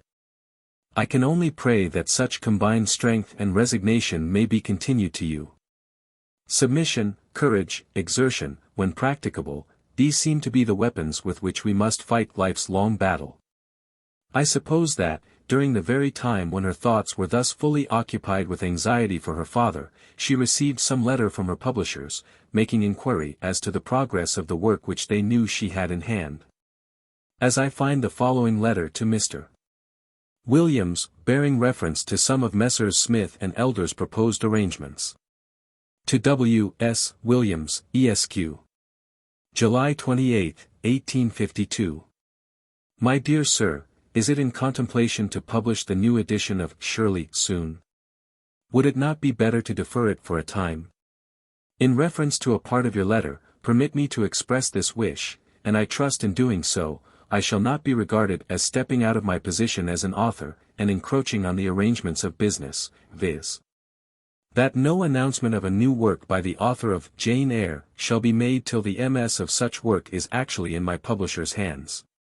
Perhaps we are none of us justified in speaking very decidedly where the future is concerned. But for some too much caution in such calculations can scarcely be observed, amongst this number I must class myself. Nor, in doing so, can I assume an apologetic tone. He does right who does his best. Last autumn I got on for a time quickly. I venture to look forward to spring as the period of publication. My health gave way. I passed such a winter as, having been once experienced, will never be forgotten. The spring proved little better than a protraction of trial. The warm weather and a visit to the sea have done me much good physically, but as yet I have recovered neither elasticity of animal spirits, nor flow of the power of composition. And if it were otherwise, the difference would be of no avail. My time and thoughts are at present taken up with close attendance on my father, whose health is just now in a very critical state, the heat of the weather having produced determination of blood to the head. I am, yours sincerely, C. Bronte. Before the end of August, Mr. Bronte's convalescence became quite established, and he was anxious to resume his duties for some time before his careful daughter would permit him. On September the 14th the great Duke died. He had been, as we have seen, her hero from childhood. But I find no further reference to him at this time than what is given in the following extract from a letter to her friend. I do hope and believe the changes you have been having this summer will do you permanent good, notwithstanding the pain with which they have been too often mingled. Yet I feel glad that you are soon coming home, and I really must not trust myself to say how much I wish the time were come when, without let or hindrance, I could once more welcome you to Haworth. But oh, I don't get on. I feel fretted, incapable, sometimes very low. However, at present, the subject must not be dwelt upon, it presses me too hardly, nearly, and painfully. Less than ever can I taste or know pleasure till this work is wound up. And yet I often sit up in bed at night, thinking of and wishing for you. Thank you for the Times, what it said on the mighty mournful subject was well said. All at once the whole nation seems to take a just view of that great character. There was a review too of an American book, which I was glad to see. Read Uncle Tom's Cabin, probably, though, you have read it. Papa's health continues satisfactory, thank God. As for me, my wretched liver has been disordered again of late, but I hope it is now going to be on better behavior. It hinders me in working, depresses both power and tone of feeling. I must expect this derangement from time to time. Haworth was in an unhealthy state, as usual, and both Miss Bronte and Tabby suffered severely from the prevailing epidemics. The former was long in shaking off the effects of this illness. In vain she resolved against allowing herself any society or change of scene until she had accomplished her labor. She was too ill to write. And with illness came on the old heaviness of heart, recollections of the past, and anticipations of the future. At last Mr. Bronte expressed so strong a wish that her friend should be asked to visit her, and she felt some little refreshment so absolutely necessary, that on October the 9th she begged her to come to Haworth, just for a single week. I thought I would persist in denying myself till I had done my work, but I find it won't do, the matter refuses to progress, and this excessive solitude presses too heavily, so let me see your dear face, just for one reviving week. But she would only accept of the company of her friend for the exact time specified. She thus writes to Miss Wooler on October the 21st. Has only been my companion one little week. I would not have her any longer, for I am disgusted with myself and my delays, and consider it was a weak yielding to temptation in me to send for her at all. But in truth, my spirits were getting low, prostrate sometimes, and she has done me inexpressible good. I wonder when I shall see you at Haworth again. Both my father and the servants have again and again insinuated a distinct wish that you should be requested to come in the course of the summer and autumn, but I have always turned rather a deaf ear. Not yet, was my thought, I want first to be free, work first, then pleasure. Miss S. visit had done her much good. Pleasant companionship during the day produced, for the time, the unusual blessing of calm repose at night. And after her friend's departure she was well enough to fall to business, and write away, almost incessantly, at her story of Villette, now drawing to a conclusion.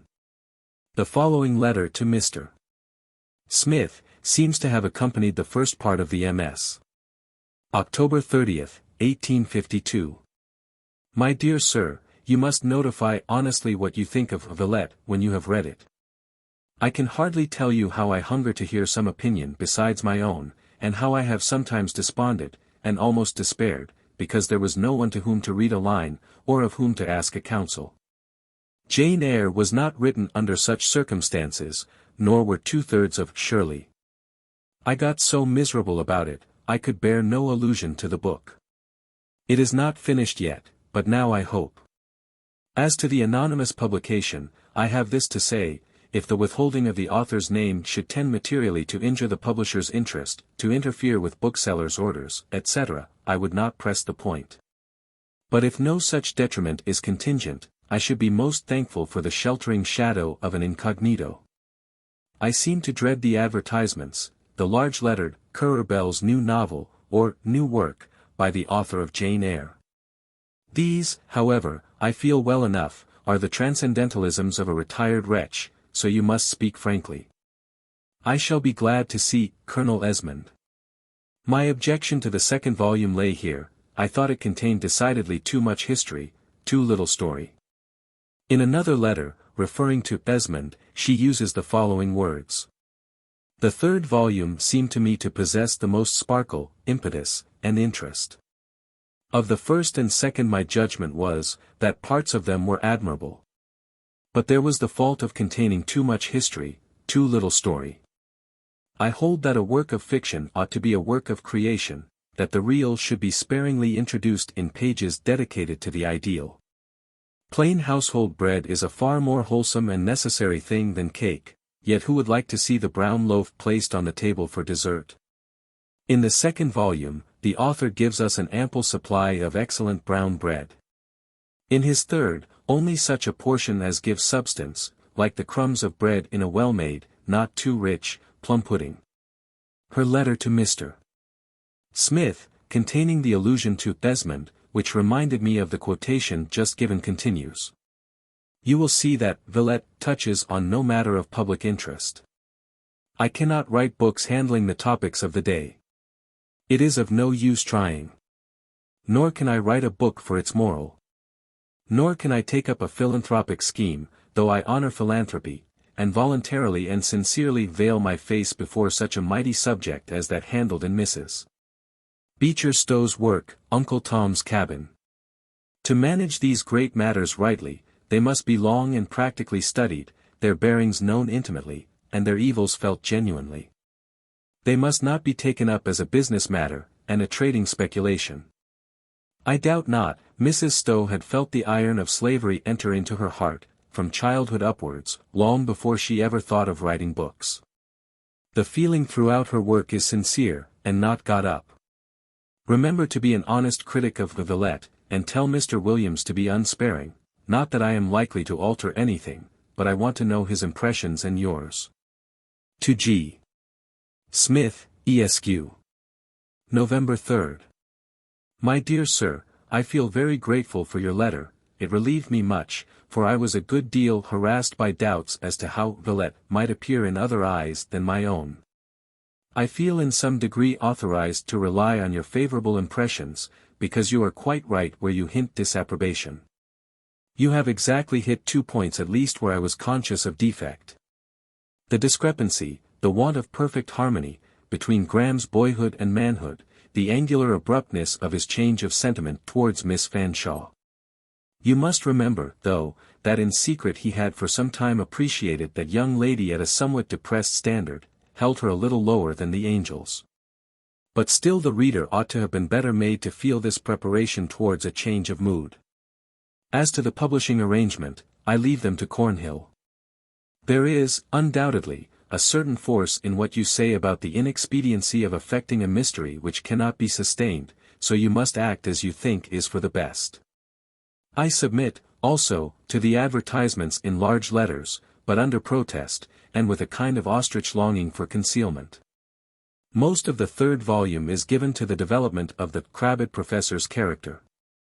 Lucy must not marry Dr. John. He is far too youthful, handsome, bright-spirited, and sweet-tempered, he is a curled darling of nature and of fortune, and must draw a prize in life's lottery. His wife must be young, rich, pretty, he must be made very happy indeed. If Lucy marries anybody, it must be the professor, a man in whom there is much to forgive, much to put up with. But I am not leniently disposed towards Miss Frost from the beginning, I never meant to appoint her lines in pleasant places. The conclusion of this third volume is still a matter of some anxiety, I can but do my best, however. It would speedily be finished, could I ward off certain obnoxious headaches, which, whenever I get into the spirit of my work, are apt to seize and prostrate me. Colonel Henry Esmond is just arrived. He looks very antique and distinguished in his Queen Anne's garb, the periwig, sword, lace, and ruffles are very well represented by the old Spectator type. In reference to a sentence towards the close of this letter, I may mention what she told me, that Mr. Bronte was anxious that her new tale should end well, as he disliked novels which left a melancholy impression upon the mind.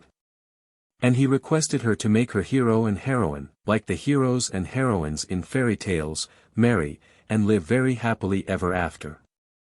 But the idea of M. Paul Emanuel's death at sea was stamped on her imagination till it assumed the distinct force of reality, and she could no more alter her fictitious ending than if they had been facts which she was relating. All she could do in compliance with her father's wish was so to veil the fate in oracular words, as to leave it to the character and discernment of her readers to interpret her meaning. To W. S. Williams, Esq. November 6, 1852. My dear Sir, I must not delay thanking you for your kind letter, with its candid and able commentary on Villette. With many of your strictures I concur. The third volume may, perhaps, do away with some of the objections. Others still remain in force. I do not think the interest culminates anywhere to the degree you would wish. What climax there is does not come on till near the conclusion. And even then, I doubt whether the regular novel reader will consider the agony piled sufficiently high, as the Americans say, or the colors dashed onto the canvas with the proper amount of daring.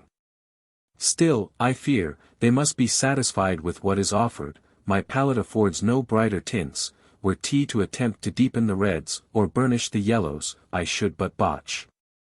Unless I am mistaken, the emotion of the book will be found to be kept throughout in tolerable subjection. As to the name of the heroine, I can hardly express what subtlety of thought made me decide upon giving her a cold name. But, at first, I called her Lucy Snow, spelt with an E, which Snow I afterwards changed to Frost. Subsequently, I rather regretted the change, and wished it Snow again. If not too late, I should like the alteration to be made now throughout the MS. A cold name she must have. Partly, perhaps, on the lucus a non lucendo principle, partly on that of the fitness of things, for she has about her an external coldness. You say that she may be thought morbid and weak, unless the history of her life be more fully given. I consider that she is both morbid and weak at times. Her character sets up no pretensions to unmixed strength, and anybody living her life would necessarily become morbid. It was no impetus of healthy feeling which urged her to the confessional, for instance, it was the semi-delirium of solitary grief and sickness. If, however, the book does not express all this, there must be a great fault somewhere. I might explain away a few other points, but it would be too much like drawing a picture and then writing underneath the name of the object intended to be represented. We know what sort of a pencil that is which needs an ally in the pen. Thanking you again for the clearness and fullness with which you have responded to my request for a statement of impressions, I am, my dear Sir, yours very sincerely. C. Bronte. I trust the work will be seen in MS by no one except Mr. Smith and yourself. November 10, 1852. My dear Sir, I only wished the publication of Shirley to be delayed till Villette was nearly ready, so that there can now be no objection to its being issued whenever you think fit. About putting the MS into type, I can only say that, should I be able to proceed with the third volume at my average rate of composition, and with no more than the average amount of interruptions, I should hope to have it ready in about 3 weeks. I leave it to you to decide whether it would be better to delay the printing that space of time, or to commence it immediately. It would certainly be more satisfactory if you were to see the third volume before printing the first and the second. Yet, if delay is likely to prove injurious, I do not think it is indispensable. I have read the third volume of Esmond. I found it both entertaining and exciting to me. It seems to possess an impetus and excitement beyond the other two. That movement and brilliancy its predecessors sometimes wanted, never fails here. In certain passages, I thought Thackeray used all his powers. Their grand, serious force yielded a profound satisfaction. At last he puts forth his strength, I could not help saying to myself. No character in the book strikes me as more masterly than that of Beatrix. Its conception is fresh, and its delineation vivid. It is peculiar. It has impressions of a new kind, new, at least, to me. Beatrix is not, in herself, all bad. So much does she sometimes reveal of what is good and great as to suggest this feeling. You would think she was urged by a fate. You would think that some antique doom presses on her house, and that once in so many generations its brightest ornament was to become its greatest disgrace. At times, what is good in her struggles against this terrible destiny, but the fate conquers. Beatrix cannot be an honest woman and a good man's wife. She tries, and she cannot. Proud, beautiful, and sullied, she was born what she becomes, a king's mistress. I know not whether you have seen the notice in the leader, I read it just after concluding the book. Can I be wrong in deeming it a notice tame, cold, and insufficient? With all its professed friendliness, it produced on me a most disheartening impression. Surely, another sort of justice than this will be rendered to Esmond from other quarters. One acute remark of the critic is to the effect that Blanche Amory and Beatrix are identical, sketched from the same original. To me they are about as identical as a weasel and a royal tigress of Bengal. Both the latter are quadrupeds, both the former, women. But I must not take up either your time or my own with further remarks. Believe me yours sincerely. C. Bronte. On a Saturday, a little later in this month, Miss Bronte completed Villette, and sent it off to her publishers. I said my prayers when I had done it. Whether it is well or ill done, I don't know, D.V., I will now try and wait the issue quietly. The book, I think, will not be considered pretentious, nor is it of a character to excite hostility. As her labor was ended, she felt at liberty to allow herself a little change. There were several friends anxious to see her and welcome her to their homes, Miss Martineau, Mrs. Smith, and her own faithful E. With the last, in the same letter as that in which she announced the completion of the Villette, she offered to spend a week. She began, also, to consider whether it might not be well to avail herself of Mrs. Smith's kind invitation, with a view to the convenience of being on the spot to correct the proofs. The following letter is given, not merely on account of her own criticisms on Villette, but because it shows how she had learned to magnify the meaning of trifles, as all do who live a self-contained and solitary life. Mr. Smith had been unable to write by the same post as that which brought the money for the Villette, and she consequently received it without a line. The friend with whom she was staying says, that she immediately fancied there was some disappointment about the Villette, or that some word or act of hers had given offence, and had not the Sunday intervened, and so allowed time for Mr. Smith's letter to make its appearance, she would certainly have crossed it on her way to London. December 6, 1852. My dear Sir, the receipts have reached me safely. I received the first on Saturday, enclosed in a cover without a line, and had made up my mind to take the train on Monday, and go up to London to see what was the matter, and what had struck my publisher mute. On Sunday morning your letter came, and you have thus been spared the visitation of the unannounced and unsummoned apparition of Currer Bell in Cornhill. Inexplicable delays should be avoided when possible, for they are apt to urge those subjected to their harassment to sudden and impulsive steps. I must pronounce you right again, in your complaint of the transfer of interest in the third volume, from one set of characters to another. It is not pleasant, and it will probably be found as unwelcome to the reader, as it was, in a sense, compulsory upon the writer. The spirit of romance would have indicated another course, far more flowery and inviting. It would have fashioned a paramount hero, kept faithfully with him, and made him supremely worshipful. He should have been an idol, and not a mute, unresponding idol either. But this would have been unlike real life, inconsistent with truth, at variance with probability. I greatly apprehend, however, that the weakest character in the book is the one I aimed at making the most beautiful. And, if this be the case, the fault lies in its wanting the germ of the real, in its being purely imaginary. I felt that this character lacked substance. I fear that the reader will feel the same. Union with it resembles too much the fate of Ixion, who was mated with a cloud. The childhood of Paulina is, however, I think, pretty well imagined, but the remainder of this interesting sentence is torn off the letter. A brief visit to London becomes thus more practicable, and if your mother will kindly write, when she has time, and name a day after Christmas which will suit her, I shall have pleasure, Papa's health permitting, in availing myself of her invitation. I wish I could come in time to correct some at least of the proofs, it would save trouble. Chapter 12. The difficulty that presented itself most strongly to me, when I first had the honor of being requested to write this biography, was how I could show what a noble, true, and tender woman Charlotte Bronte really was. Without mingling up with her life too much of the personal history of her nearest and most intimate friends. After much consideration of this point, I came to the resolution of writing truly, if I wrote at all, of withholding nothing, though some things, from their very nature, could not be spoken of so fully as others. One of the deepest interests of her life centers naturally round her marriage, and the preceding circumstances. But more than all other events, because of more recent date, and concerning another as intimately as herself, it requires delicate handling on my part, lest I intrude too roughly on what is most sacred to memory.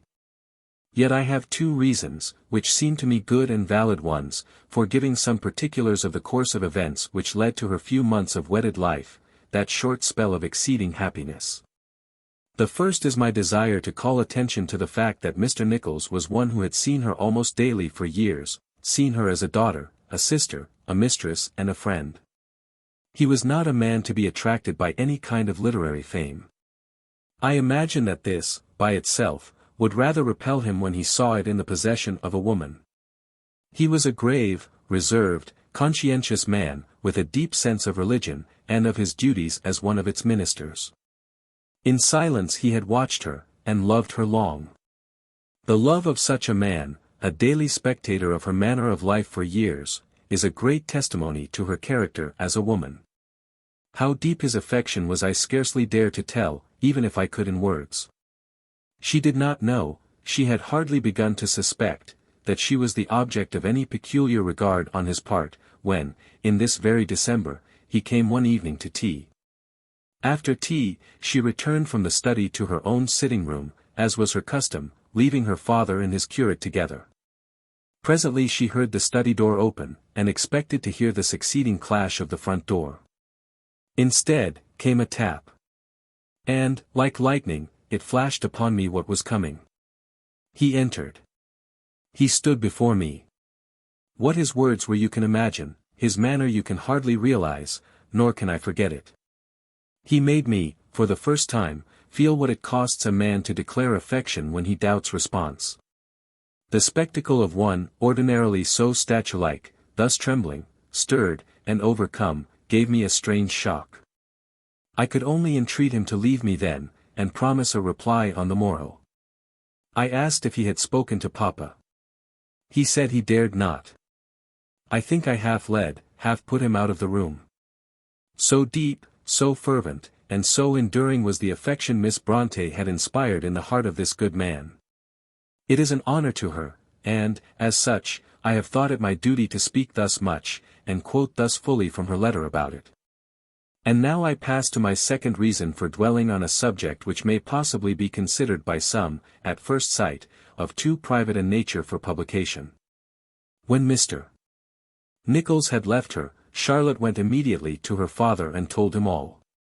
He always disapproved of marriages, and constantly talked against them. But he more than disapproved at this time, he could not bear the idea of this attachment of Mr. Nichols to his daughter. Fearing the consequences of agitation to one so recently an invalid, she made haste to give her father a promise that, on the morrow, Mr. Nichols should have a distinct refusal. Thus quietly and modestly did she, on whom such hard judgments had been passed by ignorant reviewers, receive this vehement, passionate declaration of love, thus thoughtfully for her father, and unselfishly for herself. Put aside all consideration of how she should reply, accepting as he wished. The immediate result of Mr. Nichols' declaration of attachment was, that he sent in his resignation of the curacy of Haworth. And that Miss Bronte held herself simply passive, as far as words and actions went, while she suffered acute pain from the strong expressions which her father used in speaking of Mr. Nichols, and from the too evident distress and failure of health on the part of the latter. Under these circumstances she, more gladly than ever, availed herself of Mrs. Smith's proposal, that she should again visit them in London. And thither she accordingly went in the first week of the year 1853. From thence I received the following letter. It is with a sad, proud pleasure I copy her words of friendship now. January 12, 1853. It is with you the ball rests. I have not heard from you since I wrote last, but I thought I knew the reason of your silence, viz. Application to work, and therefore I accept it, not merely with resignation, but with satisfaction. I am now in London, as the date above will show, staying very quietly at my publisher's, and correcting proofs, etc. Before receiving yours, I had felt, and expressed to Mr. Smith, reluctance to come in the way of Ruth. Not that I think she would suffer from contact with Villette, we know not but that the damage might be the other way, but I have ever held comparisons to be odious, and would fain that neither I nor my friends should be made subjects for the same. Mr. Smith proposes, accordingly, to defer the publication of my book till the 24th inst. He says that will give Ruth the start in the papers daily and weekly, and also will leave free to her all the February magazines. Should this delay appear to you insufficient, speak. And it shall be protracted. I dare say, arrange as we may, we shall not be able wholly to prevent comparisons, it is the nature of some critics to be invidious. But we need not care, we can set them at defiance, they shall not make us foes, they shall not mingle with our mutual feelings one taint of jealousy, there is my hand on that, I know you will give clasp for clasp. Villette has indeed no right to push itself before Ruth. There is a goodness, a philanthropic purpose, a social use in the latter to which the former cannot for an instant pretend. Nor can it claim precedence on the ground of surpassing power. I think it much quieter than Jane Eyre. I wish to see you, probably at least as much as you can wish to see me, and therefore shall consider your invitation for March as an engagement, about the close of that month, then, I hope to pay you a brief visit. With kindest remembrances to Mr. Gaskell and all your precious circle, I am, etc. This visit at Mrs. Smith's was passed more quietly than any previous one, and was consequently more in accordance with her own tastes. She saw things rather than persons. And being allowed to have her own choice of sights, she selected the real in preference to the decorative side of life. She went over 2 prisons, one ancient, the other modern, Newgate and Pentonville. Over 2 hospitals, the Foundling and Bethlehem. She was also taken, at her own request, to see several of the great city sights, the Bank, the Exchange, Rothschilds, etc. The power of vast yet minute organization, always called out her respect and admiration. She appreciated it more fully than most women are able to do. All that she saw during this last visit to London impressed her deeply, so much so as to render her incapable of the immediate expression of her feelings, or of reasoning upon her impressions while they were so vivid. If she had lived, her deep heart would sooner or later have spoken out on these things.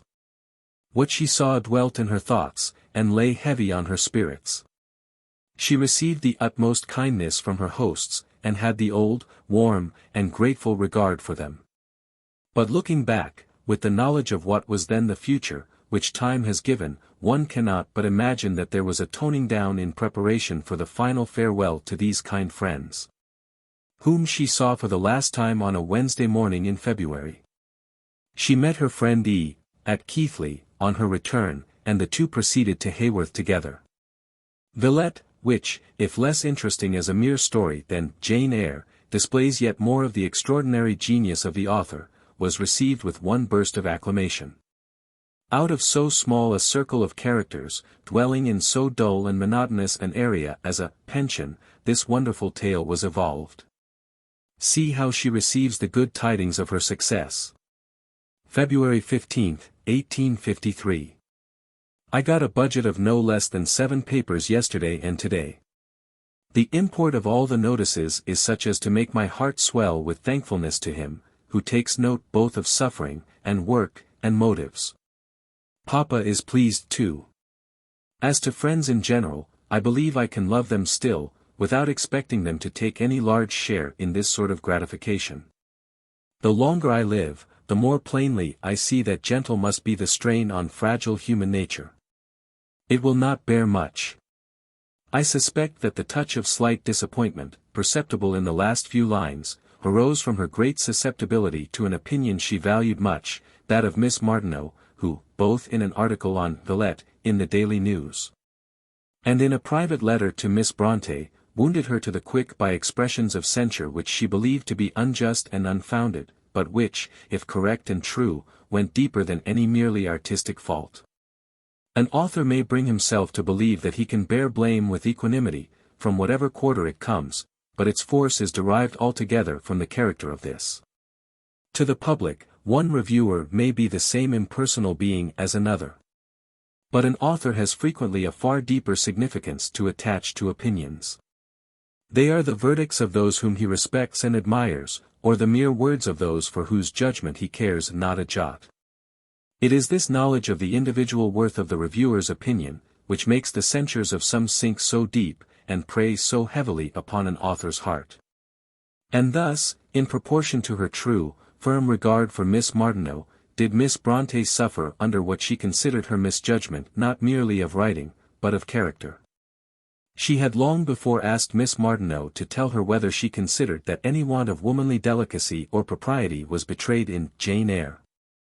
And on receiving Miss Martineau's assurance that she did not, Miss Bronte entreated her to declare it frankly if she thought there was any failure of this description in any future work of Currer Bell's. The promise then given of faithful truth-speaking, Miss Martineau fulfilled when Villette appeared. Miss Bronte writhed under what she felt to be injustice. This seems a fitting place to state how utterly unconscious she was of what was, by some, esteemed coarse in her writings.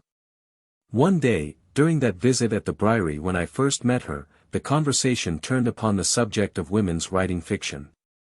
And someone remarked on the fact that, in certain instances, authoresses had much outstepped the line which men felt to be proper in works of this kind. Miss Bronte said she wondered how far this was a natural consequence of allowing the imagination to work too constantly. Sir James and Lady Kay Shuttleworth and I expressed our belief that such violations of propriety were altogether unconscious on the part of those to whom reference had been made. I remember her grave, earnest way of saying, "I trust God will take from me whatever power of invention or expression I may have, before he lets me become blind to the sense of what is fitting or unfitting to be said." Again, she was invariably shocked and distressed when she heard of any disapproval of Jane Eyre on the ground above mentioned. Some one said to her in London, "You know, you and I, Miss Bronte, have both written naughty books." She dwelt much on this, and, as if it weighed on her mind, took an opportunity to ask Mrs. Smith, as she would have asked a mother, if she had not been motherless from earliest childhood, whether, indeed, there was anything so wrong in Jane Eyre. I do not deny for myself the existence of coarseness here and there in her works, otherwise so entirely noble.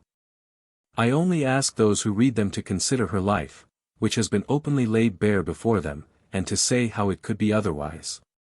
She saw few men.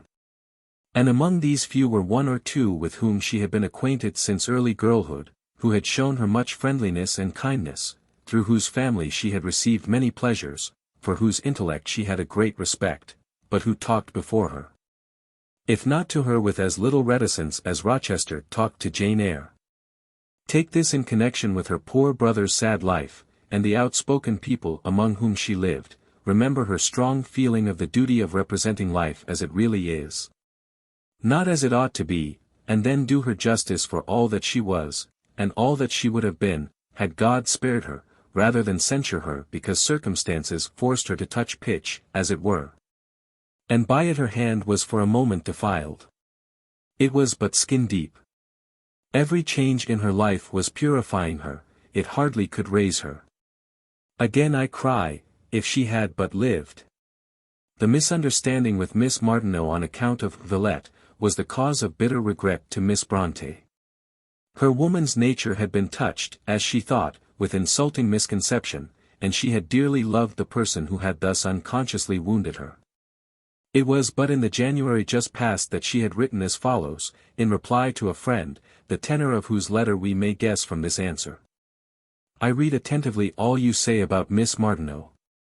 The sincerity and constancy of your solicitude touch me very much. I should grieve to neglect or oppose your advice, and yet I do not feel it would be right to give Miss Martineau up entirely. There is in her nature much that is very noble.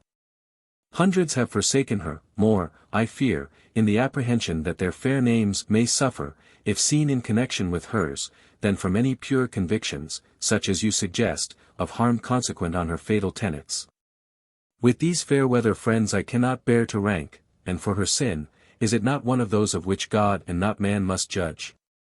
To speak the truth, my dear miss, I believe, if you were in my place, and knew Miss Martineau as I do, if you had shared with me the proofs of her genuine kindliness, and had seen how she secretly suffers from abandonment, you would be the last to give her up. You would separate the sinner from the sin, and feel as if the right lay rather in quietly adhering to her in her strait, while that adherence is unfashionable and unpopular, than in turning on her your back when the world sets the example. I believe she is one of those whom opposition and desertion make obstinate in error. While patience and tolerance touch her deeply and keenly, and incline her to ask of her own heart whether the course she has been pursuing may not possibly be a faulty course. Kindly and faithful words, which Miss Martineau never knew of, to be repaid in words more grand and tender, when Charlotte lay deaf and cold by her dead sisters. In spite of their short sorrowful misunderstanding, they were a pair of noble women and faithful friends. I turn to a pleasanter subject. While she was in London, Miss Bronte had seen Lawrence's portrait of Mr. Thackeray, and admired it extremely. Her first words, after she had stood before it some time in silence, were, "And there came up a lion out of Judah." The likeness was by this time engraved, and Mr. Smith sent her a copy of it. To G. Smith, Esq. Haworth, February 26, 1853. My dear Sir, at a late hour yesterday evening, I had the honor of receiving, at Haworth Parsonage, a distinguished guest, none other than W. M. Thackeray, Esq. Mindful of the rights of hospitality, I hung him up in state this morning. He looks superb in his beautiful, tasteful gilded gibbet. For companion he has the Duke of Wellington. Do you remember giving me that picture? And for contrast and foil Richmond's portrait of an unworthy individual, who, in such society, must be nameless. Thackeray looks away from the latter character with a grand scorn, edifying to witness. I wonder if the giver of these gifts will ever see them on the walls where they now hang. It pleases me to fancy that one day he may. My father stood for a quarter of an hour this morning examining the great man's picture. The conclusion of his survey was, that he thought it a puzzling head. If he had known nothing previously of the original's character, he could not have read it in his features. I wonder at this. To me the broad brow seems to express intellect. Certain lines about the nose and cheek, betray the satirist and cynic, the mouth indicates a childlike simplicity, perhaps even a degree of irresoluteness, inconsistency, weakness in short, but a weakness not unamiable. The engraving seems to me very good. A certain not quite Christian expression, not to put too fine a point upon it, an expression of spite, most vividly marked in the original, is here softened. And perhaps a little, a very little, of the power has escaped in this ameliorating process. Did it strike you thus? Miss Bronte was in much better health during this winter of 1852-3, than she had been the year before. For my part, she wrote to me in February, I have thus far borne the cold weather well. I have taken long walks on the crackling snow, and felt the frosty air bracing. This winter has, for me, not been like last winter. December, January, February, 51-2, passed like a long stormy night, conscious of one painful dream, all solitary grief and sickness. The corresponding months in 52-3 have gone over my head quietly and not uncheerfully. Thank God for the change and the repose. How welcome it has been he only knows. My father too has borne the season well, and my book, and its reception thus far, have pleased and cheered him. In March the quiet parsonage had the honor of receiving a visit from the then Bishop of Ripon. He remained one night with Mr. Bronte. In the evening, some of the neighboring clergy were invited to meet him at tea and supper. And during the latter meal, some of the curates began merrily to upbraid Miss Bronte with putting them into a book. And she, shrinking from thus having her character as authoress thrust upon her at her own table, and in the presence of a stranger, pleasantly appealed to the bishop as to whether it was quite fair thus to drive her into a corner. His lordship, I have been told, was agreeably impressed with the gentle unassuming manners of his hostess, and with the perfect propriety and consistency of the arrangements in the modest household. So much for the bishop's recollection of his visit. Now we will turn to hers. March 4th. The bishop has been, and is gone. He is certainly a most charming bishop, the most benignant gentleman that ever put on lawn sleeves. Yet stately too, and quite competent to check encroachments. His visit passed capitally well, and at its close, as he was going away, he expressed himself thoroughly gratified with all he had seen. The inspector has been also in the course of the past week, so that I have had a somewhat busy time of it. If you could have been at Haworth to share the pleasures of the company, without having been inconvenienced by the little bustle of the preparation, I should have been very glad. But the house was a good deal put out of its way, as you may suppose. All passed, however, orderly, quietly, and well. Martha waited very nicely, and I had a person to help her in the kitchen.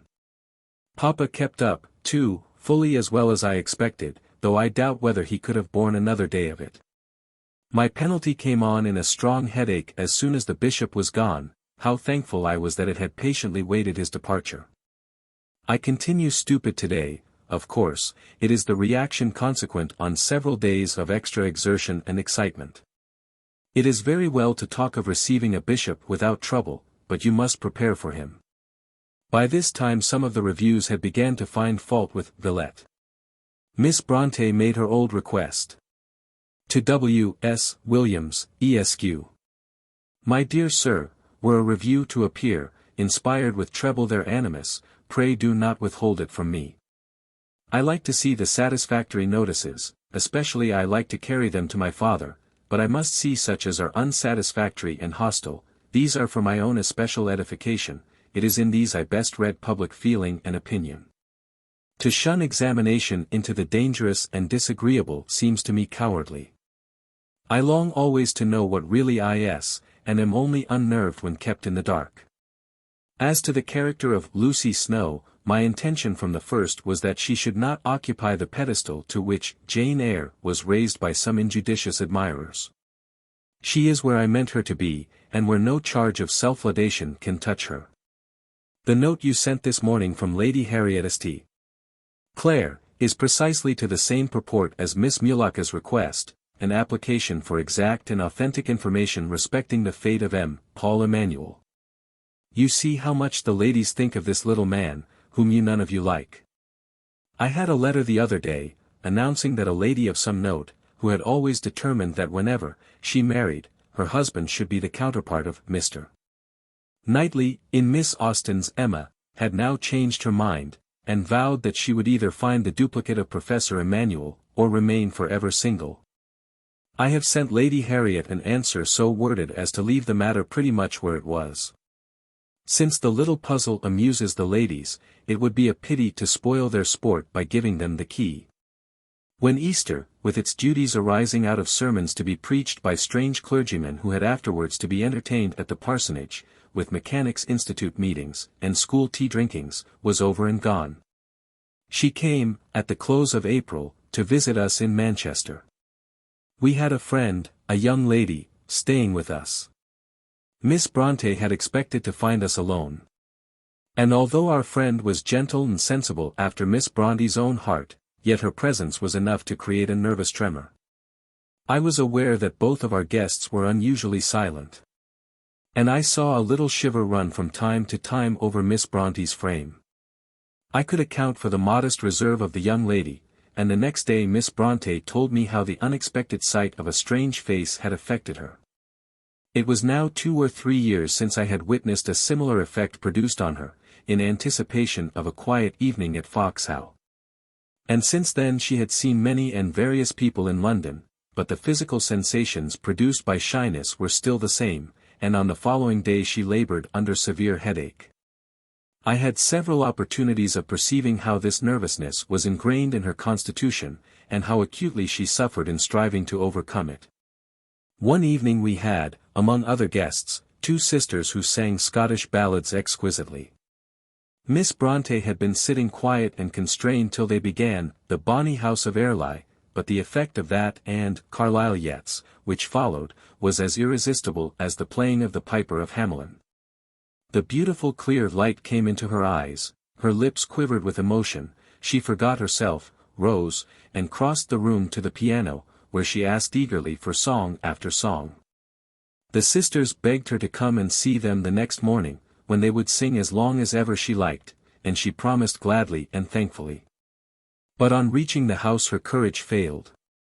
We walked some time up and down the street, she upbraiding herself all the while for folly, and trying to dwell on the sweet echoes in her memory rather than on the thought of a third sister who would have to be faced if we went in. But it was of no use. And dreading lest this struggle with herself might bring on one of her trying headaches, I entered at last and made the best apology I could for her non-appearance.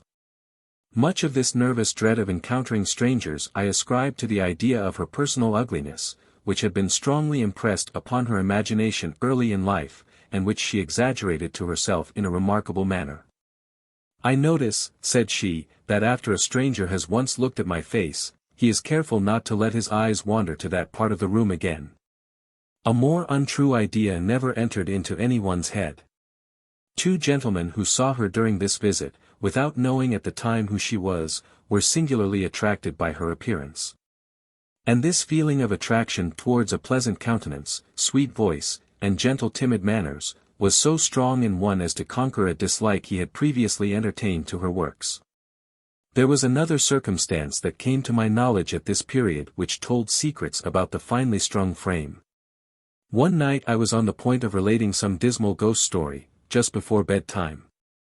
She shrank from hearing it, and confessed that she was superstitious, and prone at all times to the involuntary recurrence of any thoughts of ominous gloom which might have been suggested to her. She said that on first coming to us, she had found a letter on her dressing table from a friend in Yorkshire, containing a story which had impressed her vividly ever since. That it mingled with her dreams at night, and made her sleep restless and unrefreshing. One day we asked two gentlemen to meet her at dinner, expecting that she and they would have a mutual pleasure in making each other's acquaintance. To our disappointment she drew back with timid reserve from all their advances, replying to their questions and remarks in the briefest manner possible. Till at last they gave up their efforts to draw her into conversation in despair, and talked to each other and my husband on subjects of recent local interest. Among these Thackeray's lectures, which had lately been delivered in Manchester, were spoken of and that on Fielding especially dwelt upon. One gentleman objected to it strongly, as calculated to do moral harm, and regretted that a man having so great an influence over the tone of thought of the day, as Thackeray, should not more carefully weigh his words. The other took the opposite view.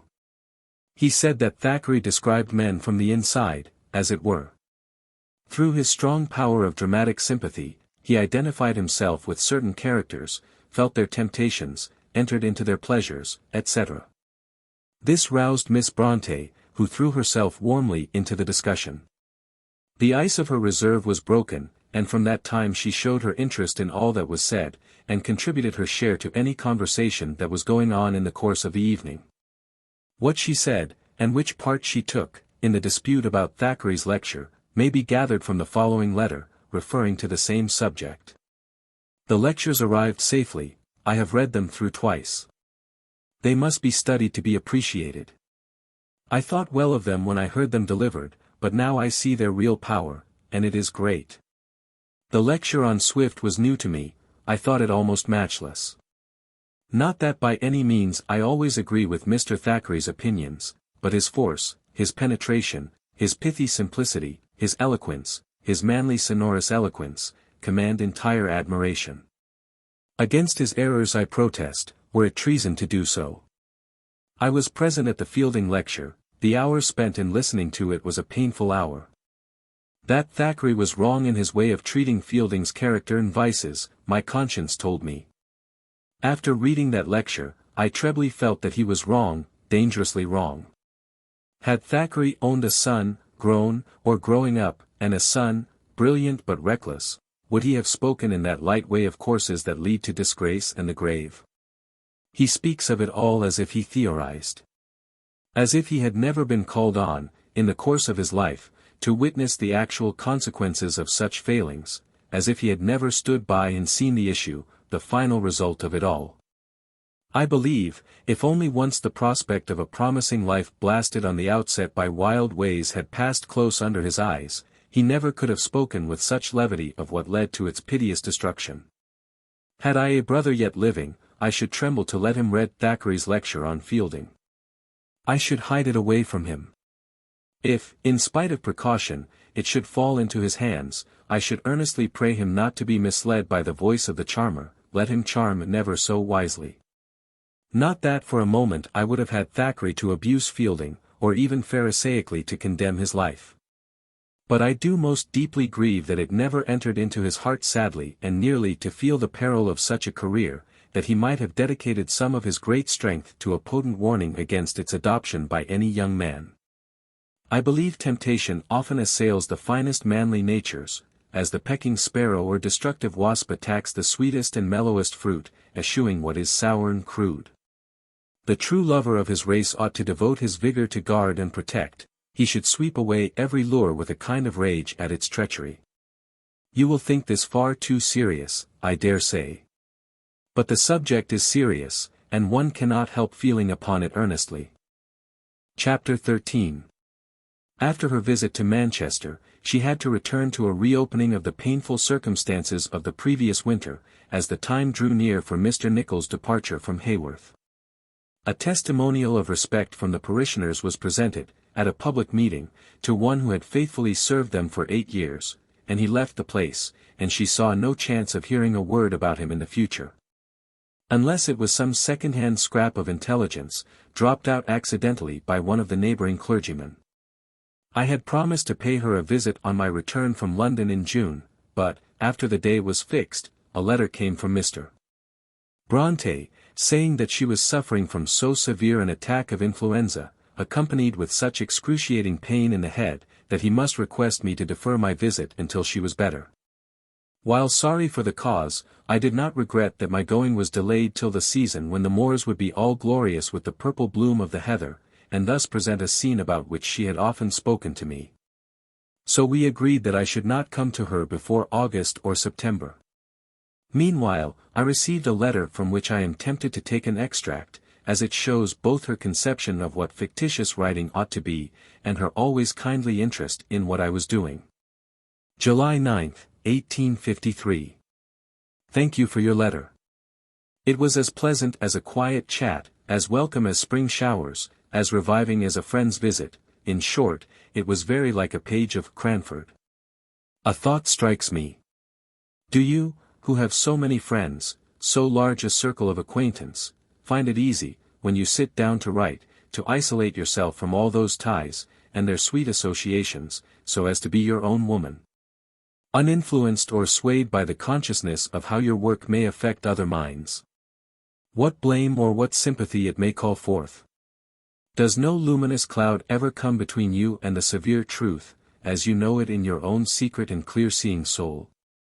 In a word, are you never tempted to make your characters more amiable than the life, by the inclination to assimilate your thoughts to the thoughts of those who always feel kindly, but sometimes fail to see justly? Don't answer the question. It is not intended to be answered. Your account of Mrs. Stowe was stimulatingly interesting. I long to see you, to get you to say it, and many other things, all over again. My father continues better. I am better too. But today I have a headache again, which will hardly let me write coherently. Give my dear love to M and M, dear happy girls as they are. You cannot now transmit my message to F and J. I prize the little wildflower, not that I think the sender cares for me, she does not, and cannot, for she does not know me, but no matter. In my reminiscences she is a person of a certain distinction. I think hers a fine little nature, frank and of genuine promise. I often see her, as she appeared, stepping supreme from the portico towards the carriage, that evening we went to see Twelfth Night. I believe in J.'s future. I like what speaks in her movements, and what is written upon her face. Towards the latter end of September I went to Haworth. At the risk of repeating something which I have previously said, I will copy out parts of a letter which I wrote at the time. It was a dull, drizzly Indian inky day, all the way on the railroad to Keighley, which is a rising wool manufacturing town, lying in a hollow between hills, not a pretty hollow, but more what the Yorkshire people call a bottom or botham. I left Keighley in a car for Haworth, 4 miles off, 4 tough, steep, scrambling miles, the road winding between the wave-like hills that rose and fell on every side of the horizon, with a long illimitable sinuous look, as if they were a part of the line of the great serpent, which the Norse legend says girdles the world. The day was lead-colored, the road had stone factories alongside of it, grey, dull-colored rows of stone cottages belonging to these factories, and then we came to poor, hungry-looking fields, stone fences everywhere, and trees nowhere. Haworth is a long, straggling village, one steep narrow street, so steep that the flagstones with which it is paved are placed endways, that the horses' feet may have something to cling to, and not slip down backwards. Which if they did, they would soon reach Keighley. But if the horses had cats' feet and claws, they would do all the better. Well, we, the man, horse, car, and I, clambered up this street, and reached the church dedicated to St. Audust. Who was he? Then we turned off into a lane on the left, past the curate's lodging at the sexton's, past the schoolhouse, up to the parsonage yard door. I went round the house to the front door. Looking to the church, moors everywhere beyond and above. The crowded graveyard surrounds the house and small grass enclosure for drying clothes. I don't know that I ever saw a spot more exquisitely clean, the most dainty place for that I ever saw. To be sure, the life is like clockwork. No one comes to the house, nothing disturbs the deep repose, hardly a voice is heard.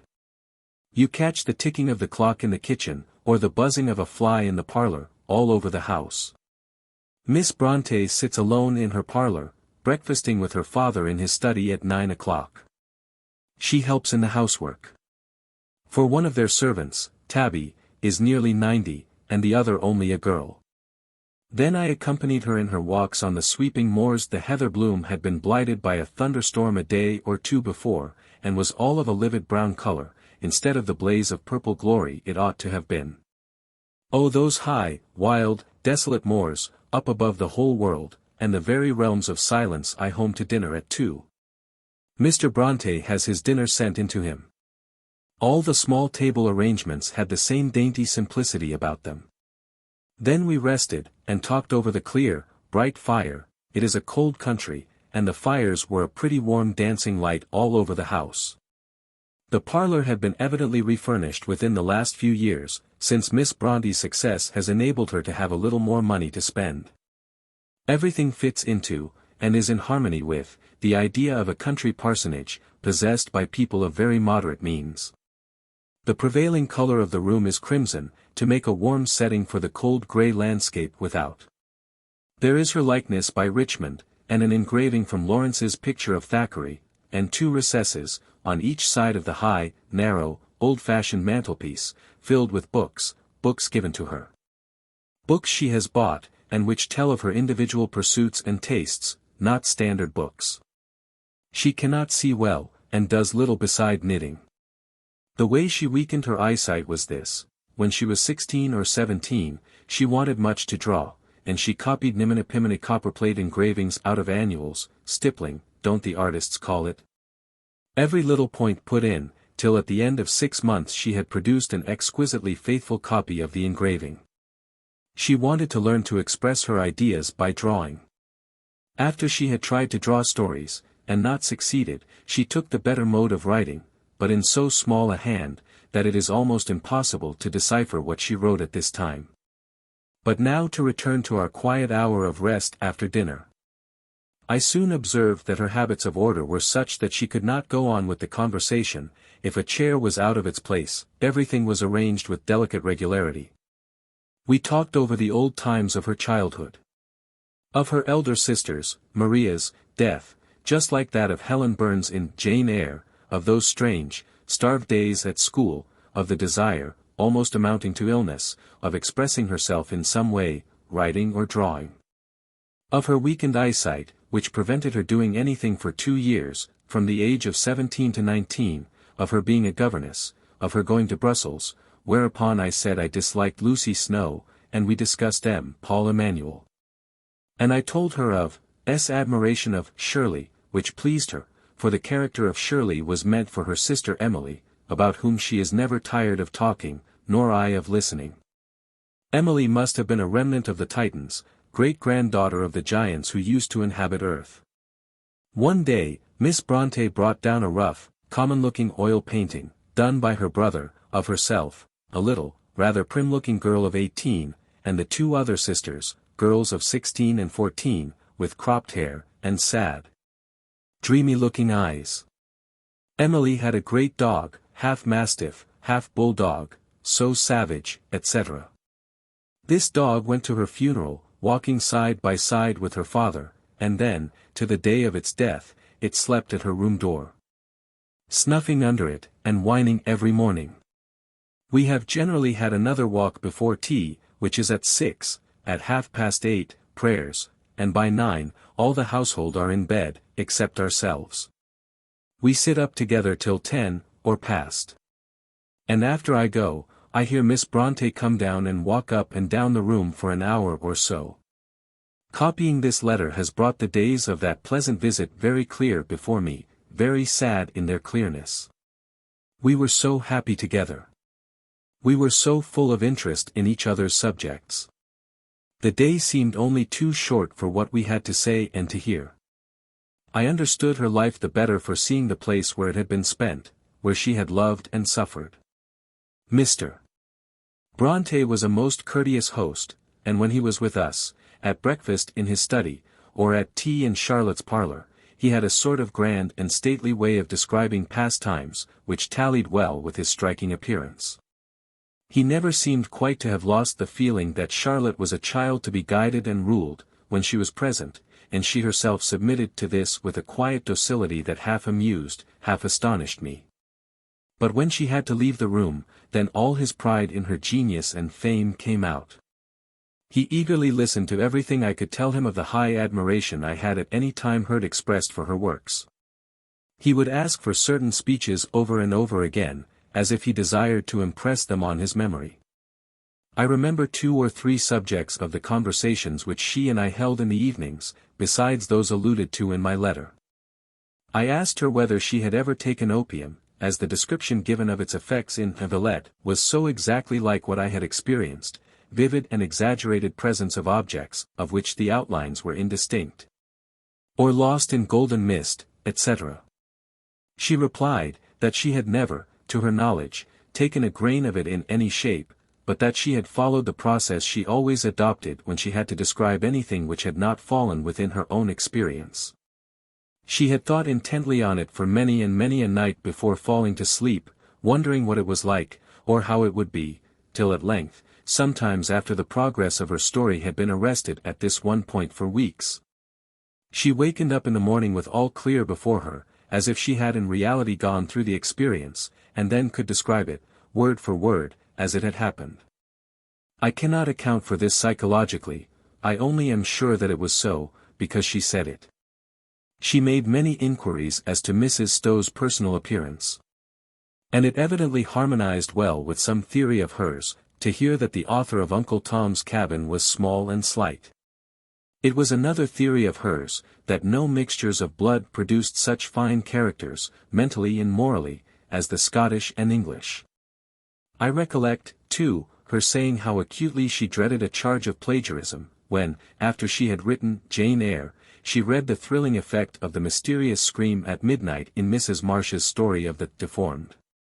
She also said that, when she read The Neighbours, she thought every one would fancy that she must have taken her conception of Jane Eyre's character from that of Francesca, the narrator of Miss Bremer's story. For my own part, I cannot see the slightest resemblance between the 2 characters, and so I told her, but she persisted in saying that Francesca was Jane Eyre married to a good-natured bear of a Swedish surgeon. We went, not purposely, but accidentally, to see various poor people in our distant walks. From one we had borrowed an umbrella, in the house of another we had taken shelter from a rough September storm. In all these cottages, her quiet presence was known. At 3 miles from her home, the chair was dusted for her, with a kindly, "Sit ye down, Miss Bronte," and she knew what absent or ailing members of the family to inquire after. Her quiet, gentle words, few though they might be, were evidently grateful to those Yorkshire ears. Their welcome to her, though rough and curt, was sincere and hearty. We talked about the different courses through which life ran. She said, in her own composed manner, as if she had accepted the theory as a fact, that she believed some were appointed beforehand to sorrow and much disappointment. That it did not fall to the lot of all, as Scripture told us, to have their lines fall in pleasant places. That it was well for those who had rougher paths, to perceive that such was God's will concerning them, and try to moderate their expectations, leaving hope to those of a different doom. And seeking patience and resignation as the virtues they were to cultivate. I took a different view. I thought that human lots were more equal than she imagined. That to some happiness and sorrow came in strong patches of light and shadow, so to speak, while in the lives of others they were pretty equally blended throughout. She smiled, and shook her head, and said she was trying to school herself against ever anticipating any pleasure, that it was better to be brave and submit faithfully. There was some good reason, which we should know in time, why sorrow and disappointment were to be the lot of some on earth. It was better to acknowledge this, and face out the truth in a religious faith. In connection with this conversation, she named a little abortive plan which I had not heard of till then, how, in the previous July, she had been tempted to join some friends, a married couple and their child, in an excursion to Scotland. They set out joyfully, she with a special gladness, for Scotland was a land which had its roots deep down in her imaginative affections, and the glimpse of 2 days at Edinburgh was all she had as yet seen of it. But, at the first stage after Carlisle, the little yearling child was taken with a slight indisposition. The anxious parents fancied that strange diet disagreed with it, and hurried back to their Yorkshire home as eagerly as, 2 or 3 days before, they had set their faces northward, in hopes of a month's pleasant ramble. We parted with many intentions, on both sides, of renewing very frequently the pleasure we had had in being together. We agreed that when she wanted bustle, or when I wanted quiet, we were to let each other know, and exchange visits as occasion required. I was aware that she had a great anxiety on her mind at this time. And being acquainted with its nature, I could not but deeply admire the patient docility which she displayed in her conduct towards her father. Soon after I left Haworth, she went on a visit to Miss Wooler, who was then staying at Hornsey. The time passed quietly and happily with this friend, whose society was endeared to her by every year. To Miss Wooler. December 12, 1853. I wonder how you are spending these long winter evenings. Alone, probably, like me. The thought often crosses me, as I sit by myself, how pleasant it would be if you lived within a walking distance, and I could go to you sometimes, or have you to come and spend a day and night with me. Yes. I did enjoy that week at Hornsey, and I look forward to spring as the period when you will fulfill your promise of coming to visit me. I fear you must be very solitary at Hornsey. How hard to some people of the world it would seem to live your life. How utterly impossible to live it with a serene spirit and an unsoured disposition. It seems wonderful to me, because you are not, like Mrs., phlegmatic and impenetrable, but received from nature feelings of the very finest edge. Such feelings, when they are locked up, sometimes damage the mind and temper. They don't with you. It must be partly principle, partly self-discipline, which keeps you as you are. Of course, as I draw nearer to the years so recently closed, it becomes impossible for me to write with the same fullness of detail as I have hitherto not felt it wrong to use. Miss Bronte passed the winter of 1853-4 in a solitary and anxious manner. But the great conqueror Time was slowly achieving his victory over strong prejudice and human resolve. By degrees Mr. Bronte became reconciled to the idea of his daughter's marriage. There is one other letter, addressed to Mr. Doble, which develops the intellectual side of her character, before we lose all thought of the authoress in the timid and conscientious woman about to become a wife, and in the too short, almost perfect happiness of her 9 months of wedded life. Haworth, near Keighley. February 3, 1854. My dear Sir, I can hardly tell you how glad I am to have an opportunity of explaining that taciturnity to which you allude. Your letter came at a period of danger and care, when my father was very ill, and I could not leave his bedside. I answered no letters at that time, and yours was one of 3 or 4 that, when leisure returned to me, and I came to consider their purport, it seemed to me such that the time was past for answering them, and I laid them finally aside. If you remember, you asked me to go to London. It was too late either to go or to decline. I was sure you had left London. One circumstance you mentioned, your wife's illness, which I have thought of many a time, and wondered whether she is better. In your present note you do not refer to her, but I trust her health has long ere now been quite restored. Balder arrived safely. I looked at him, before cutting his leaves with singular pleasure. Remembering well his elder brother, the potent Roman, it was natural to give a cordial welcome to a fresh scion of the same house and race. I have read him. He impressed me thus. He teems with power. I found in him a wild wealth of life, but I thought his favorite and favored child would bring his sire trouble, would make his heart ache. It seemed to me, that his strength and beauty were not so much those of Joseph, the pillar of Jacob's age, as of the prodigal son, who troubled his father, though he always kept his love. How is it that while the firstborn of genius often brings honor, the second as almost often proves a source of depression and care? I could almost prophesy that your third will atone for any anxiety inflicted by this his immediate predecessor. There is power in that character of Balder, and to me a certain horror. Did you mean it to embody, along with force, any of the special defects of the artistic character? It seems to me that those defects were never thrown out in stronger lines. I did not and could not think you meant to offer him as your cherished ideal of the true, great poet. I regarded him as a vividly colored picture of inflated self-esteem, almost frantic aspiration. Of a nature that has made a Moloch of intellect, offered up, in pagan fires, the natural affections, sacrificed the heart to the brain. Do we not all know that true greatness is simple, self-oblivious, prone to unambitious, unselfish attachments? I am certain you feel this truth in your heart of hearts. But if the critics err now, as yet I have seen none of their lucubrations, you shall one day set them right in the second part of Balder. You shall show them that you too know, better, perhaps, than they, that the truly great man is too sincere in his affections to grudge a sacrifice, too much absorbed in his work to talk loudly about it. Too intent on finding the best way to accomplish what he undertakes to think great things of himself, the instrument. And if God places seeming impediments in his way, if his duties sometimes seem to hamper his powers, he feels keenly, perhaps writhes, under the slow torture of hindrance and delay. But if there be a true man's heart in his breast, he can bear, submit, wait patiently. Whoever speaks to me of Balder, though I live too retired a life to come often in the way of comment, shall be answered according to your suggestion and my own impression. Equity demands that you should be your own interpreter. Goodbye for the present, and believe me, faithfully and gratefully, Charlotte Bronte. Sidney Dobell, Esq. A letter to her Brussels schoolfellow gives an idea of the external course of things during this winter. March 8. I was very glad to see your handwriting again. It is, I believe, a year since I heard from you.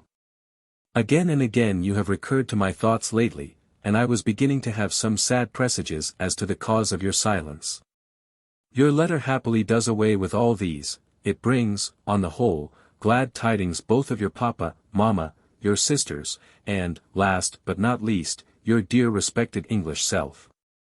My dear father has borne the severe winter very well, a circumstance for which I feel the more thankful as he had many weeks of very precarious health last summer, following an attack from which he suffered in June, and which for a few hours deprived him totally of sight, though neither his mind, speech, nor even his powers of motion were in the least affected. I can hardly tell you how thankful I was, when, after that dreary and almost despairing interval of utter darkness, some gleam of daylight became visible to him once more. I had feared that paralysis had seized the optic nerve.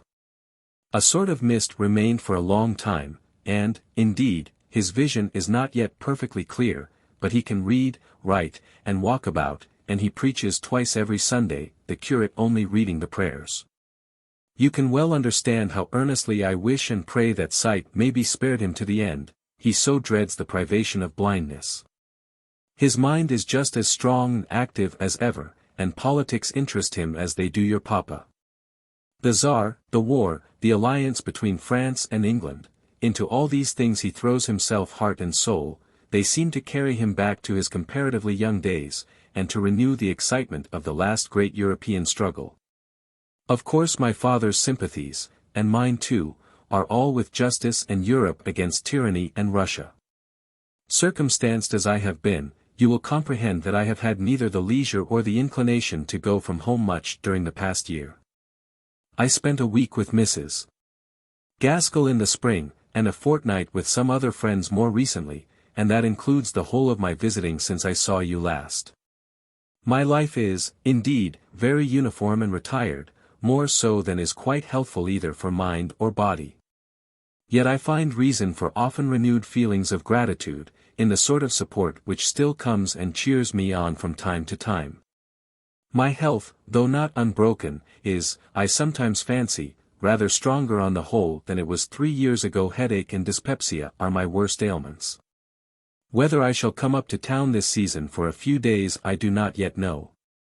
But if I do, I shall hope to call in P. Place.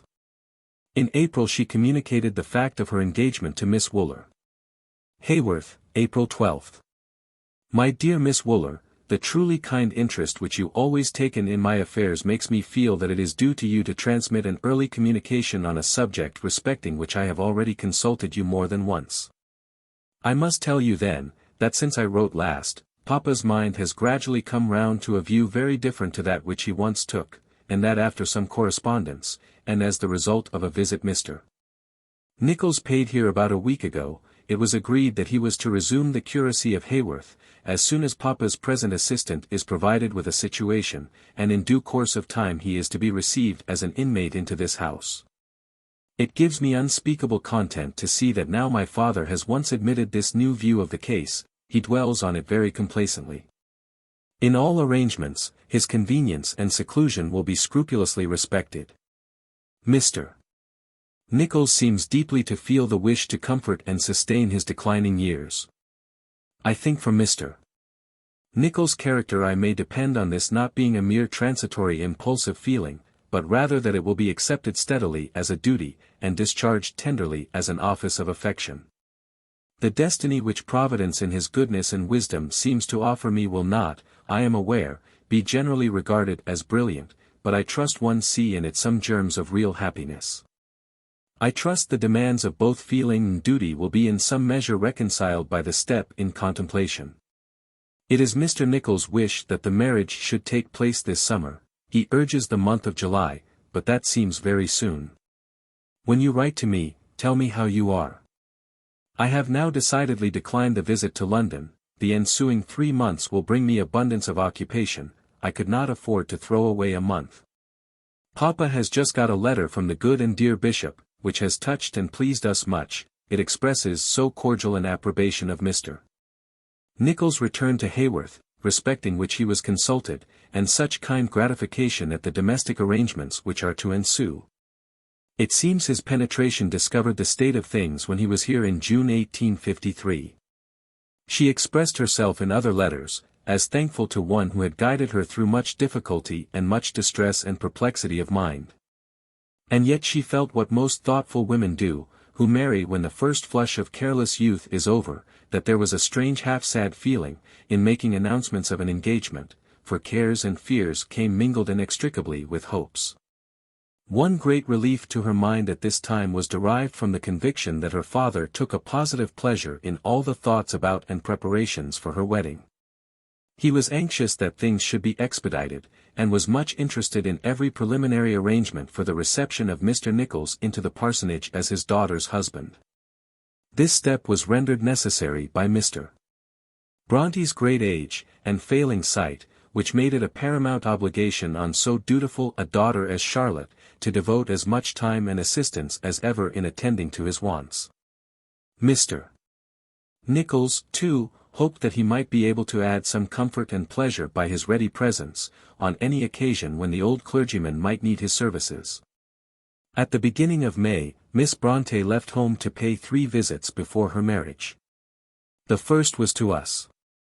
She only remained 3 days, as she had to go to the neighborhood of Leeds, there to make such purchases as were required for her marriage. Her preparations, as she said, could neither be expensive nor extensive. Consisting chiefly in a modest replenishing of her wardrobe, some repapering and repainting in the parsonage. And, above all, converting the small flagged passage room, hitherto used only for stores, which was behind her sitting room, into a study for her husband. On this idea, and plans for his comfort, as well as her father's, her mind dwelt a good deal. And we talked them over with the same unwearying happiness which, I suppose, all women feel in such discussions, especially when money considerations call for that kind of contrivance which Charles Lamb speaks of in his essay on Old China, as forming so great an addition to the pleasure of obtaining a thing at last. Haworth, May 22. Since I came home I have been very busy stitching. The little new room is got into order, and the green and white curtains are up. They exactly suit the papering, and look neat and clean enough. I had a letter a day or 2 since, announcing that Mr. Nichols comes tomorrow. I feel anxious about him, more anxious on one point than I dare quite express to myself. It seems he has again been suffering sharply from his rheumatic affection. I hear this not from himself, but from another quarter. He was ill while I was in Manchester and B. He uttered no complaint to me, dropped no hint on the subject. Alas, he was hoping he had got the better of it, and I know how this contradiction of his hopes will sadden him. For unselfish reasons he did so earnestly wish this complaint might not become chronic. I fear. But if he is doomed to suffer, so much the more will he need care and help. Well, come what may, God help and strengthen both him and me. I look forward to tomorrow with a mixture of impatience and anxiety. Mr. Bronte had a slight illness which alarmed her much. Besides, all the weight of care involved in the household preparations pressed on the bride in this case, not unpleasantly, only to the full occupation of her time. She was too busy to unpack her wedding dresses for several days after they arrived from Halifax, yet not too busy to think of arrangements by which Miss Wooler's journey to be present at the marriage could be facilitated. I write to Miss Wooler today. Would it not be better, dear, if you and she could arrange to come to Haworth on the same day, arrive at Keighley by the same train? Then I could order the cab to meet you at the station, and bring you on with your luggage. In this hot weather walking would be quite out of the question, either for you or for her. And I know she would persist in doing it if left to herself, and arrive half killed. I thought it better to mention this arrangement to you first, and then, if you liked it, you could settle the time, etc., with Miss Wooler, and let me know. Be sure and give me timely information, that I may write to the Devonshire Arms about the cab. Mr. Nichols is a kind, considerate fellow. With all his masculine faults, he enters into my wishes about having the thing done quietly, in a way that makes me grateful. And if nobody interferes and spoils his arrangements, he will manage it so that not a soul in Haworth shall be aware of the day. He is so thoughtful, too, about the ladies, that is, you and Miss Wooler. Anticipating, too, the very arrangements I was going to propose to him about providing for your departure, etc. He and Mr. S. come to, the evening before, write me a note to let me know they are there. Precisely at 8 in the morning they will be in the church, and there we are to meet them. Mr. and Mrs. Grant are asked to the breakfast, not to the ceremony. It was fixed that the marriage was to take place on the 29th of June. Her 2 friends arrived at Haworth Parsonage the day before, and the long summer afternoon and evening were spent by Charlotte in thoughtful arrangements for the morrow, and for her father's comfort during her absence from home. When all was finished, the trunk packed, the morning's breakfast arranged, the wedding dress laid out, just at bedtime, Mr. Bronte announced his intention of stopping at home while the others went to church. What was to be done? Who was to give the bride away? There were only to be the officiating clergyman, the bride and bridegroom, the bridesmaid, and Miss Wooler present. The prayer book was referred to. And there it was seen that the rubric enjoins that the minister shall receive the woman from her father's or friend's hands, and that nothing is specified as to the sex of the friend. So Miss Wooler, ever kind in emergency, volunteered to give her old pupil away. The news of the wedding had slipped abroad before the little party came out of church, and many old and humble friends were there, seeing her look like a snowdrop, as they say. Her dress was white embroidered muslin, with a lace mantle, and white bonnet trimmed with green leaves, which perhaps might suggest the resemblance to the pale wintry flower. Mr. Nichols and she went to visit his friends and relations in Ireland, and made a tour by Killarney, Glengariff, Tarbert, Tralee, and Cork, seeing scenery, of which she says, some parts exceeded all I had ever imagined. I must say I like my new relations. My dear husband, too, appears in a new light in his own country. More than once I have had deep pleasure in hearing his praises on all sides. Some of the old servants and followers of the family tell me I am a most fortunate person. For that I have got one of the best gentlemen in the country. I trust one feel thankful to God for having enabled me to make what seems a right choice. And I pray to be enabled to repay as I ought the affectionate devotion of a truthful, honorable man. Henceforward the sacred doors of home are closed upon her married life. We, her loving friends, standing outside, caught occasional glimpses of brightness, and pleasant peaceful murmurs of sound, telling of the gladness within. And we looked at each other, and gently said, after a hard and long struggle, after many cares and many bitter sorrows, she is tasting happiness now.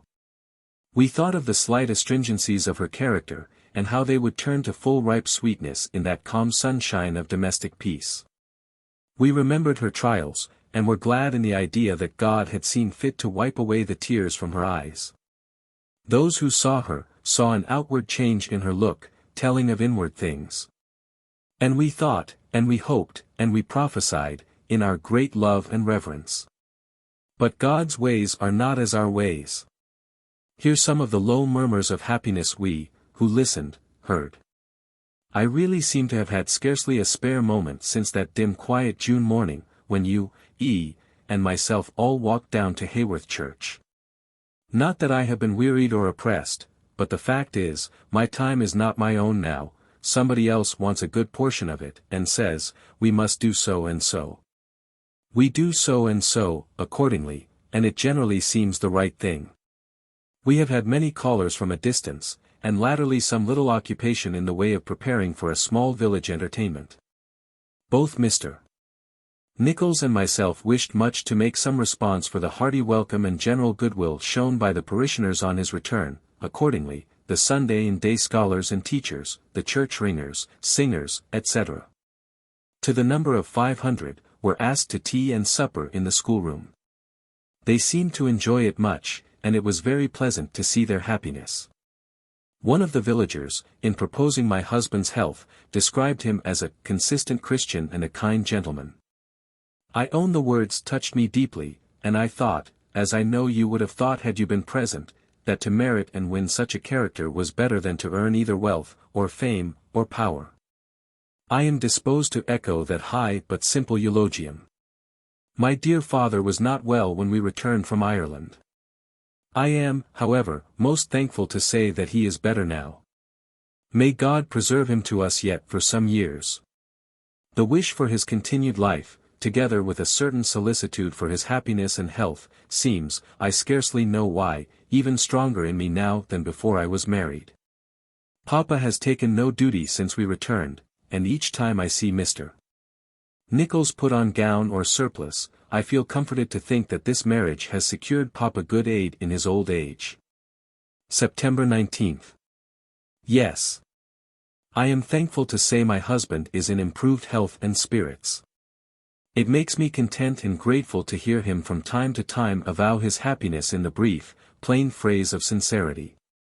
My own life is more occupied than it used to be. I have not so much time for thinking. I am obliged to be more practical, for my dear Arthur is a very practical, as well as a very punctual and methodical man.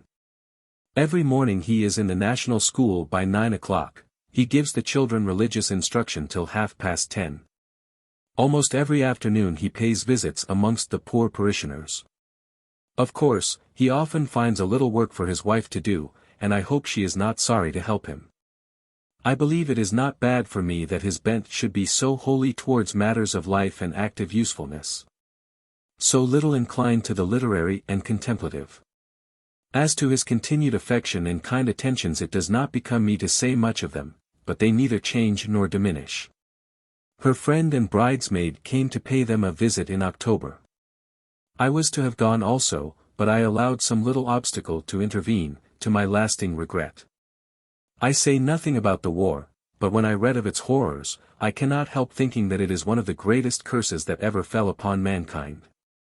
I trust it may not last long, for it really seems to me that no glory to be gained can compensate for the sufferings which must be endured. This may seem a little ignoble and unpatriotic. But I think that as we advance towards middle age, nobleness and patriotism have a different signification to us to that which we accept while young. You kindly inquire after Papa.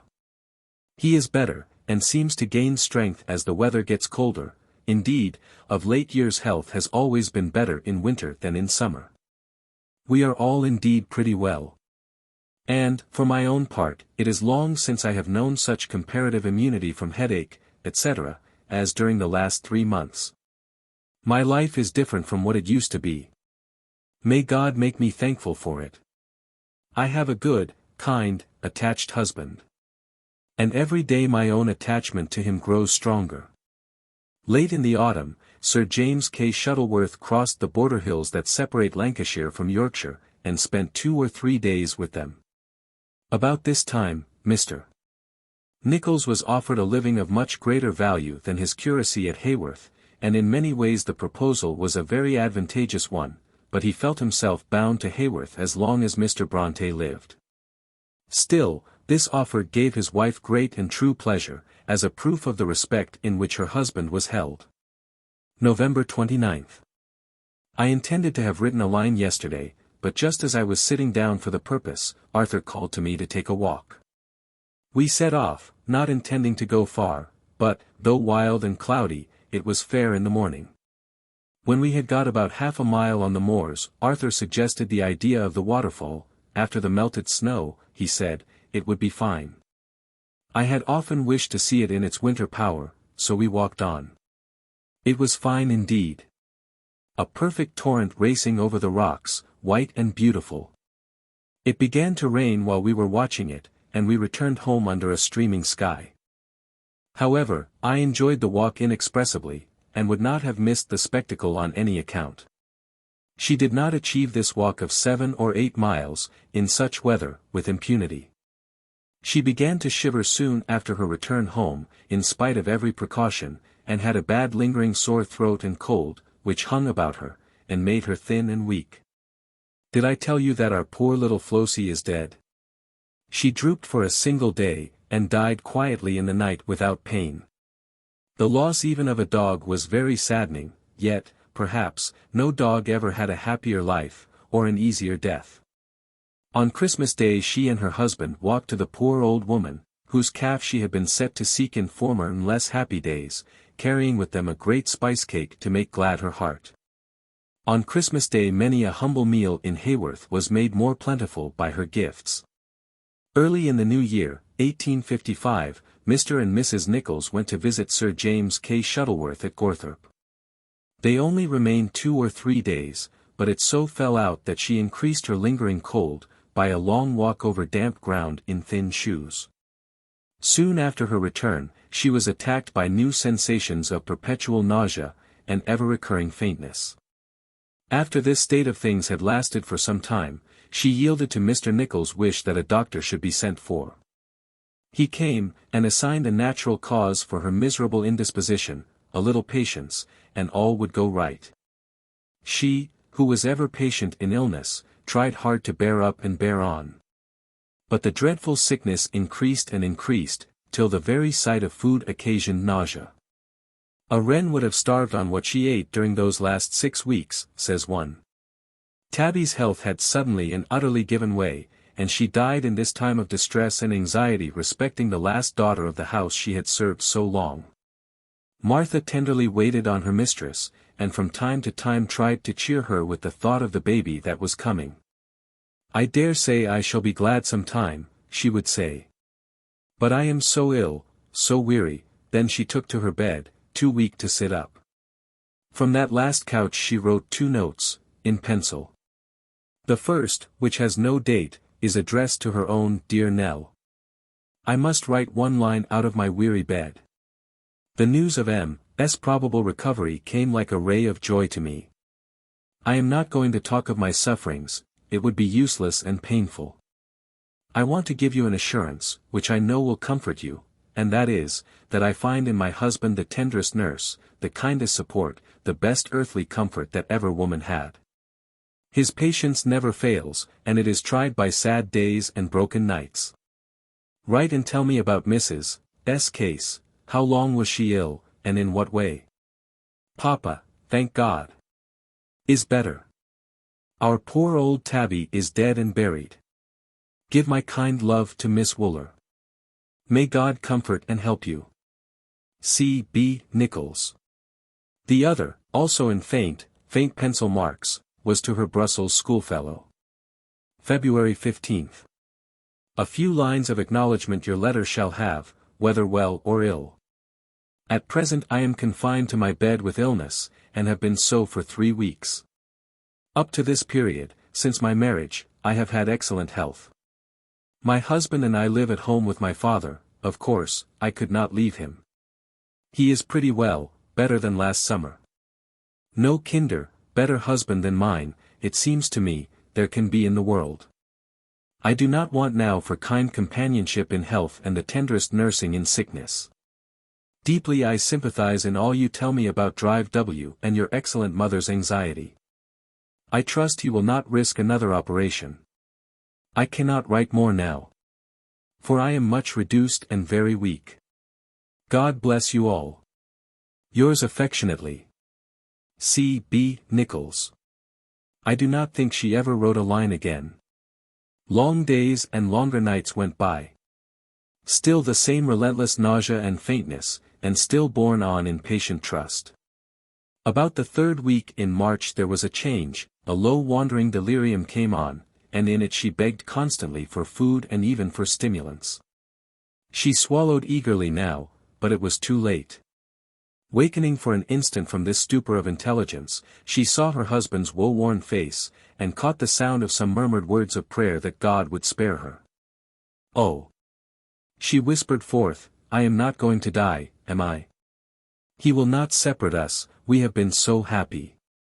Early on Saturday morning, March 31st, the solemn tolling of Haworth church bell spoke forth the fact of her death to the villagers who had known her from a child, and whose hearts shivered within them as they thought of the 2 sitting desolate and alone in the old grey house. Chapter 14. I have always been much struck with a passage in Mr. Forster's Life of Goldsmith. Speaking of the scene after his death, the writer says, "The staircase of Brick Court is said to have been filled with mourners, the reverse of domestic. Women without a home, without domesticity of any kind, with no friend but him they had come to weep for, outcasts of that great, solitary, wicked city, to whom he had never forgotten to be kind and charitable." This came into my mind when I heard of some of the circumstances attendant on Charlotte's funeral. Few beyond that circle of hills knew that she, whom the nations praised far off, lay dead that Easter morning. Of kith and kin she had more in the grave to which she was soon to be borne, than among the living. The 2 mourners, stunned with their great grief, desired not the sympathy of strangers. One member out of most of the families in the parish was bidden to the funeral, and it became an act of self-denial in many a poor household to give up to another the privilege of paying their last homage to her. And those who were excluded from the formal train of mourners thronged the churchyard and church, to see carried forth, and laid beside her own people, her whom, not many months ago, they had looked at as a pale white bride, entering on a new life with trembling happy hope. Among those humble friends who passionately grieved over the dead, was a village girl who had been seduced some little time before, but who had found a holy sister in Charlotte. She had sheltered her with her help, her counsel, her strengthening words, had ministered to her needs in her time of trial. Bitter, bitter was the grief of this poor young woman, when she heard that her friend was sick unto death, and deep is her mourning until this day. A blind girl, living some 4 miles from Haworth, loved Mrs. Nichols so dearly that, with many cries and entreaties, she implored those about her to lead her along the roads, and over the moor paths, that she might hear the last solemn words, earth to earth, ashes to ashes, dust to dust. In sure and certain hope of the resurrection to eternal life, through our Lord Jesus Christ. Such were the mourners over Charlotte Bronte's grave. I have little more to say. If my readers find that I have not said enough, I have said too much. I cannot measure or judge of such a character as hers. I cannot map out vices, and virtues, and debatable land. One who knew her long and well, the Mary of this life, writes thus of her dead friend. She thought much of her duty, and had loftier and clearer notions of it than most people, and held fast to them with more success. It was done, it seems to me, with much more difficulty than people have of stronger nerves, and better fortunes. All her life was but labor and pain, and she never threw down the burden for the sake of present pleasure. I don't know what use you can make of all I have said. I have written it with the strong desire to obtain appreciation for her. Yet, what does it matter? She herself appealed to the world's judgment for her use of some of the faculties she had, not the best, but still the only ones she could turn to strangers' benefit. They heartily, greedily enjoyed the fruits of her labors, and then found out she was much to be blamed for possessing such faculties. Why ask for a judgment on her from such a world? But I turn from the critical, unsympathetic public, inclined to judge harshly because they have only seen superficially and not thought deeply. I appeal to that larger and more solemn public, who know how to look with tender humility at faults and errors, how to admire generously extraordinary genius, and how to reverence with warm, full hearts all noble virtue. To that public I commit the memory of Charlotte Bronte.